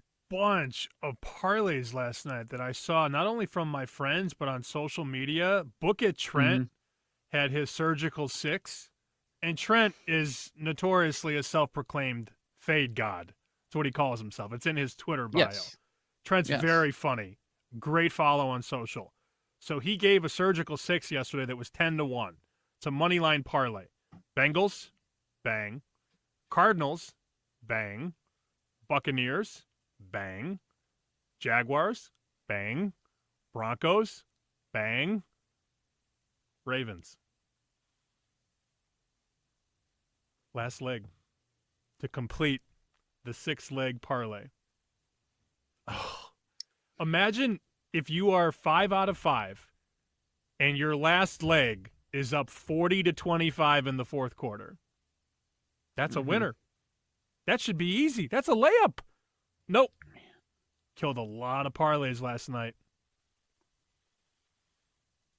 Damn, that's rough. I want to talk a little bit about Chiefs because that game gets hidden, right, in the whole landscape. It's a Friday night. Not as many people are going to watch that game. I believe it was streamed, and you kind of forget about it after Sunday and Saturday's full action there. But one other game that did not get much chatter on this show. We mentioned the Jaguars one was weird. Like, yeah, Liam Cohen did a great job. They get the win. Hunter didn't have a fantastic game. They ran the ball a ton. ETN was awesome, by the way. So that had me thinking, is he going to be a bigger part of the offense than we were thinking? 143 yards. Jaguars run for 200. You quickly mentioned the Giants stink. Certainly fair. Russ stinks. It's going to happen. When does it happen? How do we time the market? I think you stepped away. I was talking with Paul a few minutes about it because that was my reaction from that Giants loss yesterday. Yeah, it was one of my picks, but as soon as I saw it was the biggest public dog of the day, I knew that dog was dead. But they're going to go to Dart. When are they going to go to Dart? Can we time it? Yesterday, Titans lose, so I don't think Ward jumped out ahead of anybody. Now, if he plays the whole season, he's going to rack up some stats. Okay, fine. But numbers-wise, he put up nothing. They lose the game, so I don't think he really gets any credit from yesterday's performance. So Dart missing that game is not going to hurt him in the long run. But I wonder how much they're going to stick with Russ. He's not getting a lot of money. Dart is second on the depth chart. And last check this morning, I saw him at 20-1 for Offensive Rookie of the Year. If he's going to get an opportunity to play the majority of games, I'm saying like 12. Give him a dozen games in New York, has any sign of success, I think Dart will have a chance. It looks like the Steelers, the more we look at it, not to overreact to one game with Aaron Rodgers throwing 4 touchdown passes, but for the Steelers to go from Russell Wilson to Aaron Rodgers looks to be a pretty decent decision. Again, one game, but Russ just had no mobility yesterday. And, the Commanders got through that line a ton. Again, Andrew Thomas did not play, left tackle for New York. Russ does not have that escapability, maneuverability anymore. And that's what a Brian Daboll offense needs. So you would think that would happen. I hope they go to Dart, too, and not Jameis. Because Jameis is the backup. Dart They're is going to the go rookie. to Dart. Yeah, they should. They have to see what they have. Because the roster around the quarterback is fine. The quarterback is the issue there. And Russell Wilson is not the answer. We know he's not the long-term solution. Go to the kid. Look, Ibuka, there's a move. He's the third favorite, right behind Cam Ward. Goes Genty, Ward, Ibuka. Okay? 110-1. Marion Hampton had in the Chiefs-Chargers game, he was used as the bell cow. He was the guy. The problem is you didn't get the production. I think it was 48 rushing yards for him. But Hampton's still going to be in the mix, of course. In that game, Chargers over the Chiefs 27-21. Chargers closed as a 3-point dog. They went outright over in Brazil. Herbert had a good game, man. 318 yardage, 3 touchdowns there. He spread the ball out. He hasn't had weapons in the past, not enough of them healthy. Quentin Johnston, he was their top receiver. Yeah, Lad McConkey, and they bring back Keenan Allen. He spread it pretty even with those guys. Nice group of receivers. Maybe we're going to see some big-time performances out of Justin Herbert. Yeah, that was a game I was really impressed with the Chiefs' defense up front. So I'd like to see Hampton, earn his keep. I'd like a little bit more of a sample size. I mean, to run against the teeth of that Chiefs defense is never easy. The issue you have when you look at the path for Hampton is he's got to do this against the Broncos defense and the Chiefs defense, a couple more times collectively. So I think Hampton's fine. If anything, I would be looking to maybe buy a little bit more stock. He went out to one book at 15-1, which is where I initially bet him in the summer, and then he came down to 7 or 8-1. It's only one game, Joe. We cannot conclude who the offensive rookie or player or whatever is after just one game. So, no, I would – if anybody missed the Hampton bet from – we talked about it after the draft, I like what I see there. And Najee Harris is not really in favor anymore in Los Angeles. So Hampton will be just fine, I think. Yeah, the only question would be how we're going to be with the offensive line. Offensive line health is going to be big there. But, yeah, we know what the head coach wants to do. He wants to run the football. On the Chiefs side, that Worthy injury hurt them. You've got the Rice suspension. So early on, it's going to be tough. It might be challenging for them to put up points. But they went to Hollywood Brown a ton. 16 targets, Sam. If you're thinking Kelsey, it's going to be all Kelsey his final year. Hollywood Brown got 16 targets in that game.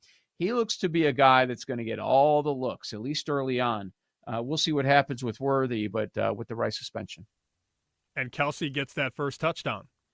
So we had talked about that number, 4.5. That was it. Very disrespectful season-long touchdown market on Travis Kelsey, 4.5. He also, I don't know if this was talked about enough, he hit the touchdown and then did a bull riding dance. I don't think he realized he was in Brazil, not in Spain. I don't think that was chronicled enough. Did you see the dance? He did the bull rider dance, but that's not a Brazilian thing. That's a Spanish thing. Whatever. Semantics, I guess. No, I don't think it is semantics. I think he did know where he was. I think he actually thought that that's what they were known for. No, he was wrong. Very wrong. Yeah. We like to point that out for sure. Where's the room? Let's take a look. Monday Night Football for Bears-Vikings. Where's the room?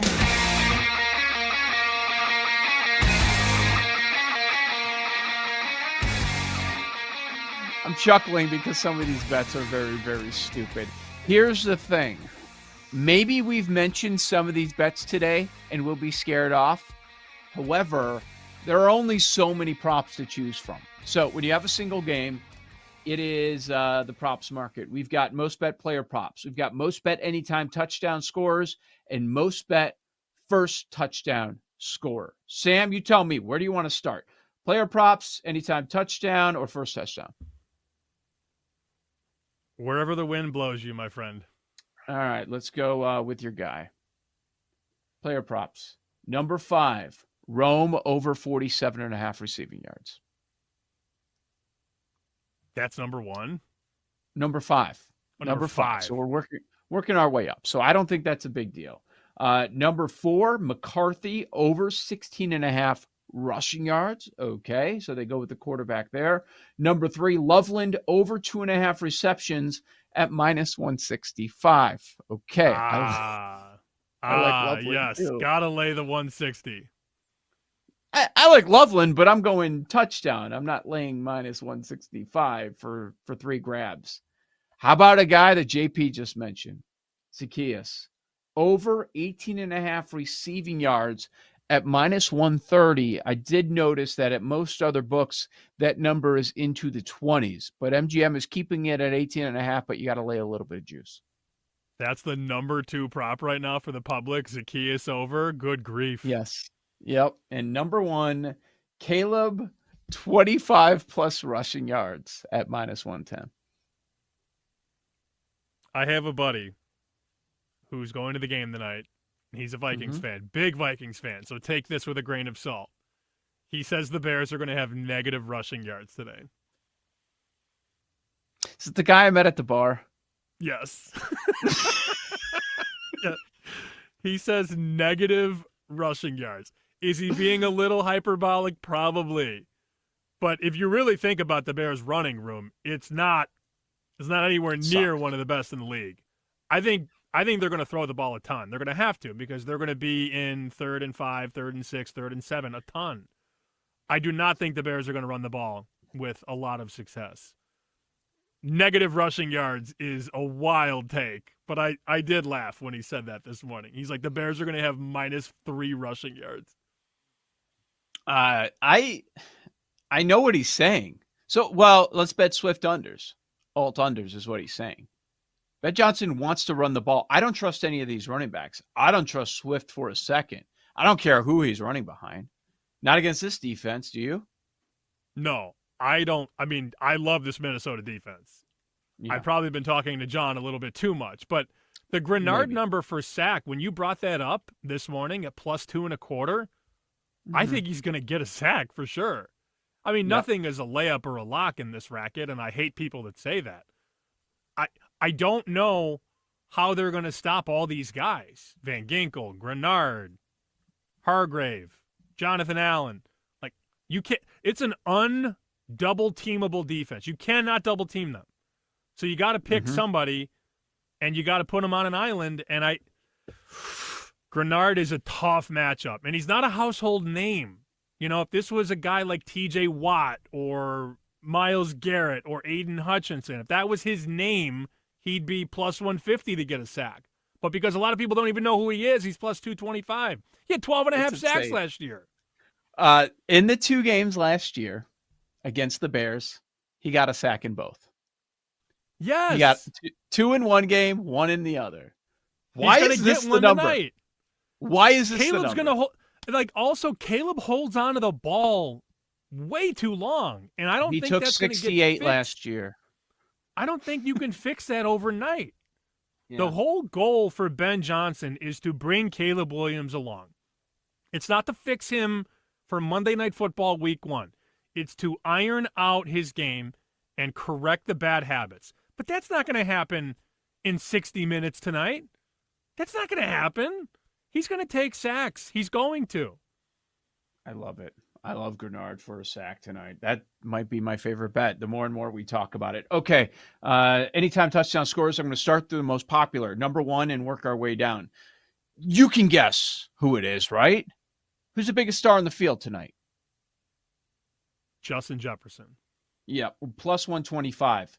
Number 1 most bet anytime touchdown scored. Number 2, guy we were just talking about, Swift at +155. Bears running back. Number 3, Vikings running back. Aaron Jones +155. See, I didn't even see a number out there earlier on him. Number 4, one I like, Colston Loveland at nearly 4-1. And number 5, Caleb 5-1 for an anytime touchdown scorer. Okay. A lot of the same names for first touchdown. Jefferson is number 1, 6-1. Aaron Jones, Swift, DJ Moore in the mix at 10-1. TJ Hawkinson at 12-1 for first touchdown. That makes sense. I also like betting tight ends for that prop. I still think the wildest bet of all the bets we just talked about in the room, the Loveland over on catches at -160 is crazy. Would never be me, ever. Rookie, first game. And this is someone who likes Loveland for a touchdown. I like him for a touchdown given the situation, given the odds. But laying $1.60 at over 2.5 catches, so a little bit of volume with a rookie tight end, it usually takes a little bit of time for that connection. Okay. All right. I don't understand that. I don't mind the Zacchaeus bet. There's a reason the number's been going up. I get it. You don't want to overreact to preseason, but he went to him a lot, again and again, every time he was in there. He's going to Zacchaeus, and he was going to the tight ends. So take that for what it is. Lightning bets on the other side. Joe Ostrowski, Sam Panayotovich. This is Bet Sweats on the BetMGM Network.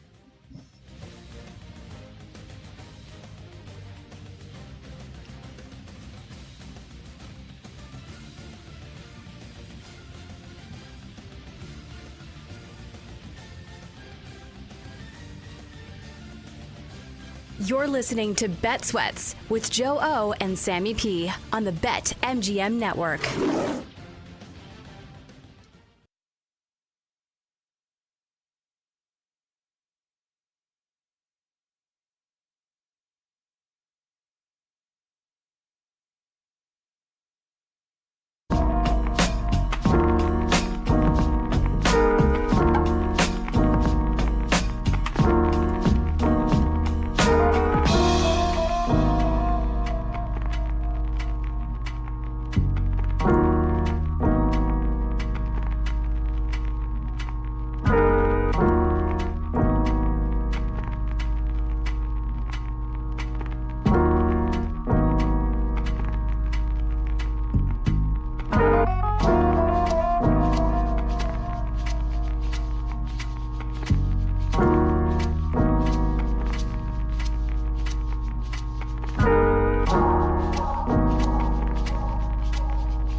Welcome back to Bet Sweats with Joe Ostrowski and Sam Paniotovich on the BetMGM Network.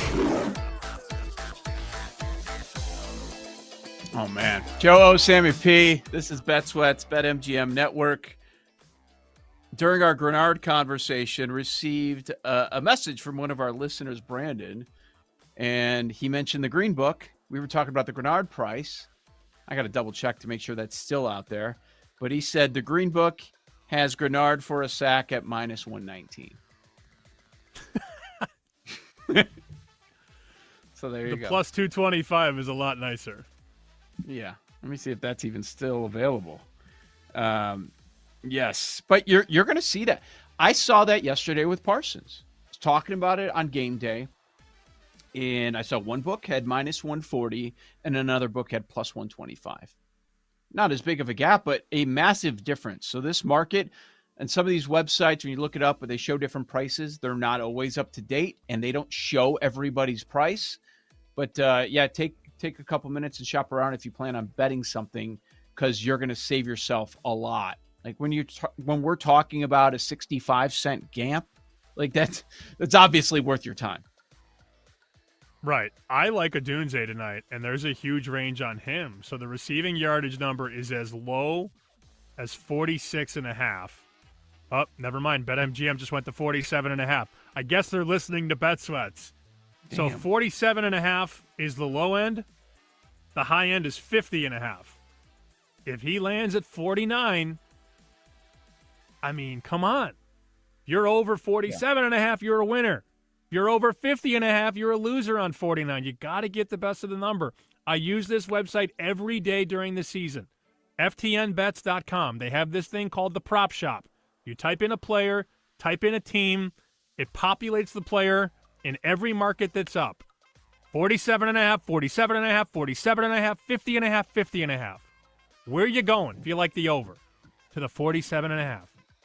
That site that had plus 225, it is now plus 106 for Grenard. Well, look what we did, Joe. We ruined it. We ruined the Grenard market. Not bad.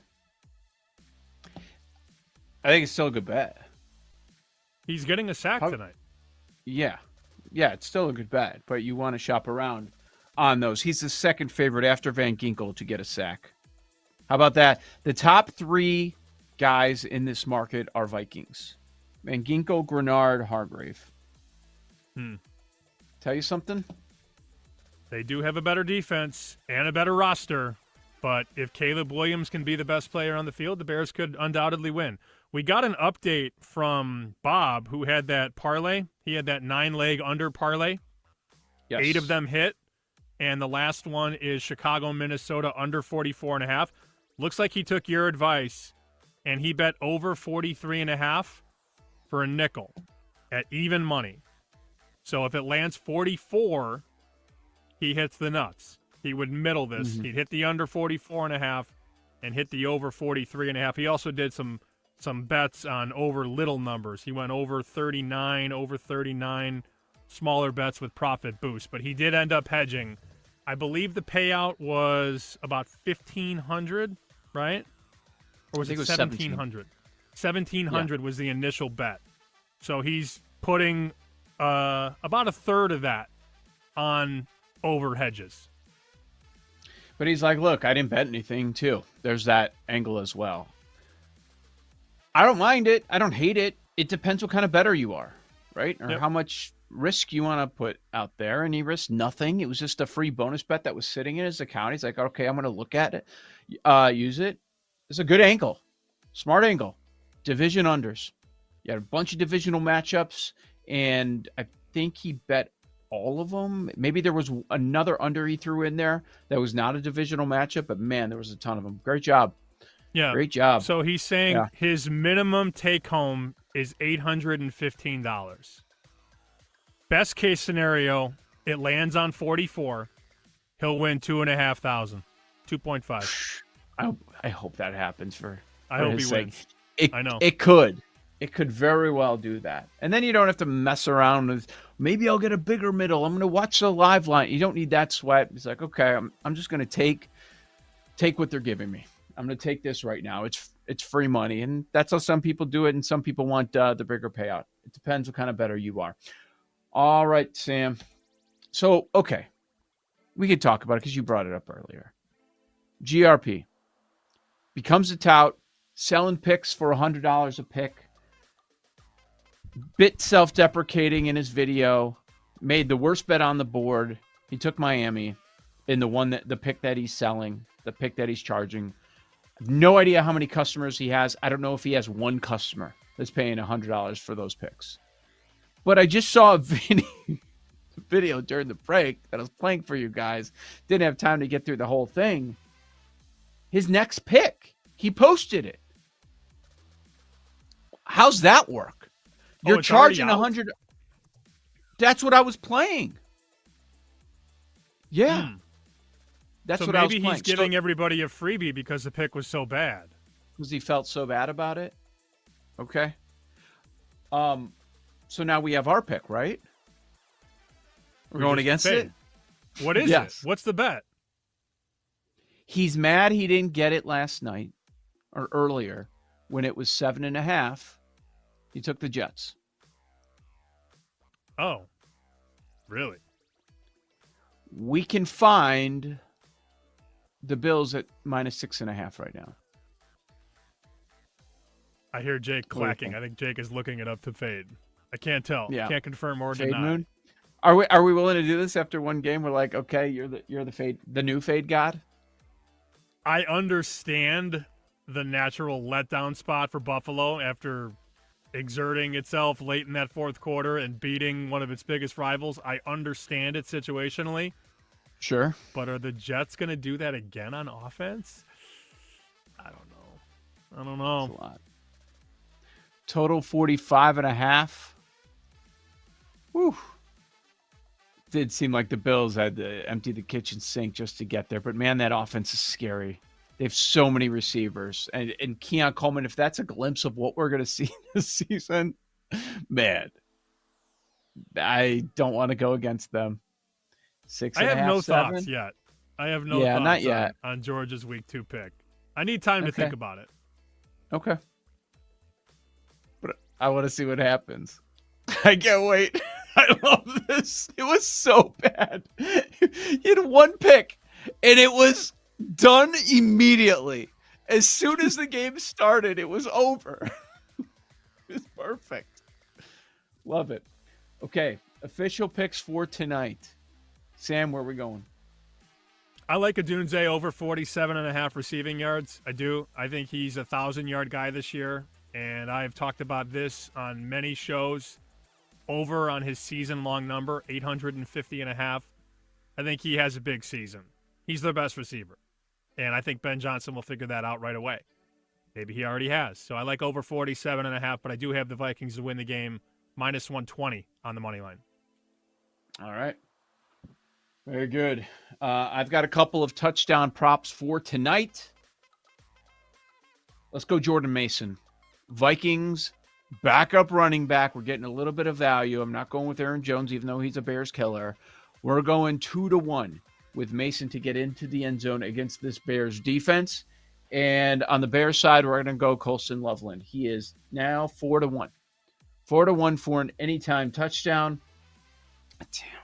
I keep thinking about Zacchaeus for first touchdown of the game. 19-1. That if I'm going first touchdown bet, that would be my route. You can go Loveland, you can go Zacchaeus, but I could see Zacchaeus being that guy at 19-1. Let me check on the price for Loveland. It is about the same price, 20-1. But we'll go Zacchaeus if you're interested in doing that. Are you going to bet Grenard or just going to stay away from it at this point? I liked it a lot more at +2.25 than -106. No, I don't know. Probably not. Considering where it was and where it is. And we just want him to have a good game. Monday Night Football, Vikings defense, DPOY, right?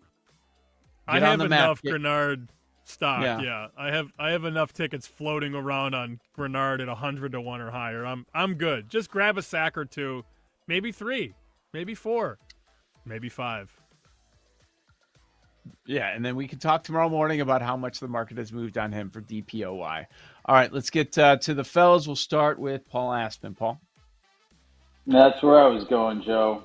The key is 20-1, first touchdown at BetMGM. Yeah? So, on that. And I'll play one on the other side as well. I wanted to, go way down the board to Josh Oliver at 33, but I think I'll settle on TJ Hawkinson at 12-1. So, those are two first touchdown bets. And then I've got a free bet to burn. So, went in the lab. Could be argued that maybe it's a meth lab. But the Bills, Utah to win the Big 12, and Dodgers to win the World Series, 200-1. Oh, Bills Wait, Super repeat. Bowl, Dodgers World Bills Series, Super Utah Bowl. Big 12. Yes, sir. Odds Welcome again? to the party, Paul. Welcome to the Bills party. Throw Masters bet in there, coward. Scotty, I put it in. Scotty, 900-1. If you had Scotty. Oh, my God. What about Zalatoris? If you flip out Oh, my Scotty God. and put in Zalatoris. No. Yeah, I'll just go. Paul owns the casino after that. Wait a minute. One more idea. Take out Scheffler and put in Thigala. Oh, God. No. Could you It would have imagine to needing be, that? Paul. It would have to Imagine be. needing that for the last leg. I would not like to. Jake, go. I'll get back to you. The app just exploded. Yeah. Oh, my God. Mr. MGM is knocking on Paul's door right now to take him out. I'll be on the Loveland touchdown as well. I like that. I'll be on Rome with Sam in perpetuity. Nope, that's not what that means. Never mind. Anyway, you know what I mean. And still baseball. I will go Noah McLean over 5.5 Ks and the A's on the money line. All right. See you at the tailgate, There's a lot of everybody. commas in here. Shoot There's me a lot of text. commas in this number. There's a lot of commas. $100. There's a lot of 1.6 commas. He can't million. figure it out. He can't figure out what the number says. We'll build it later, Paul. 16,000-1. 16,000. Let's to go. 1. 100 wins 1.6 Thigala. million. All right.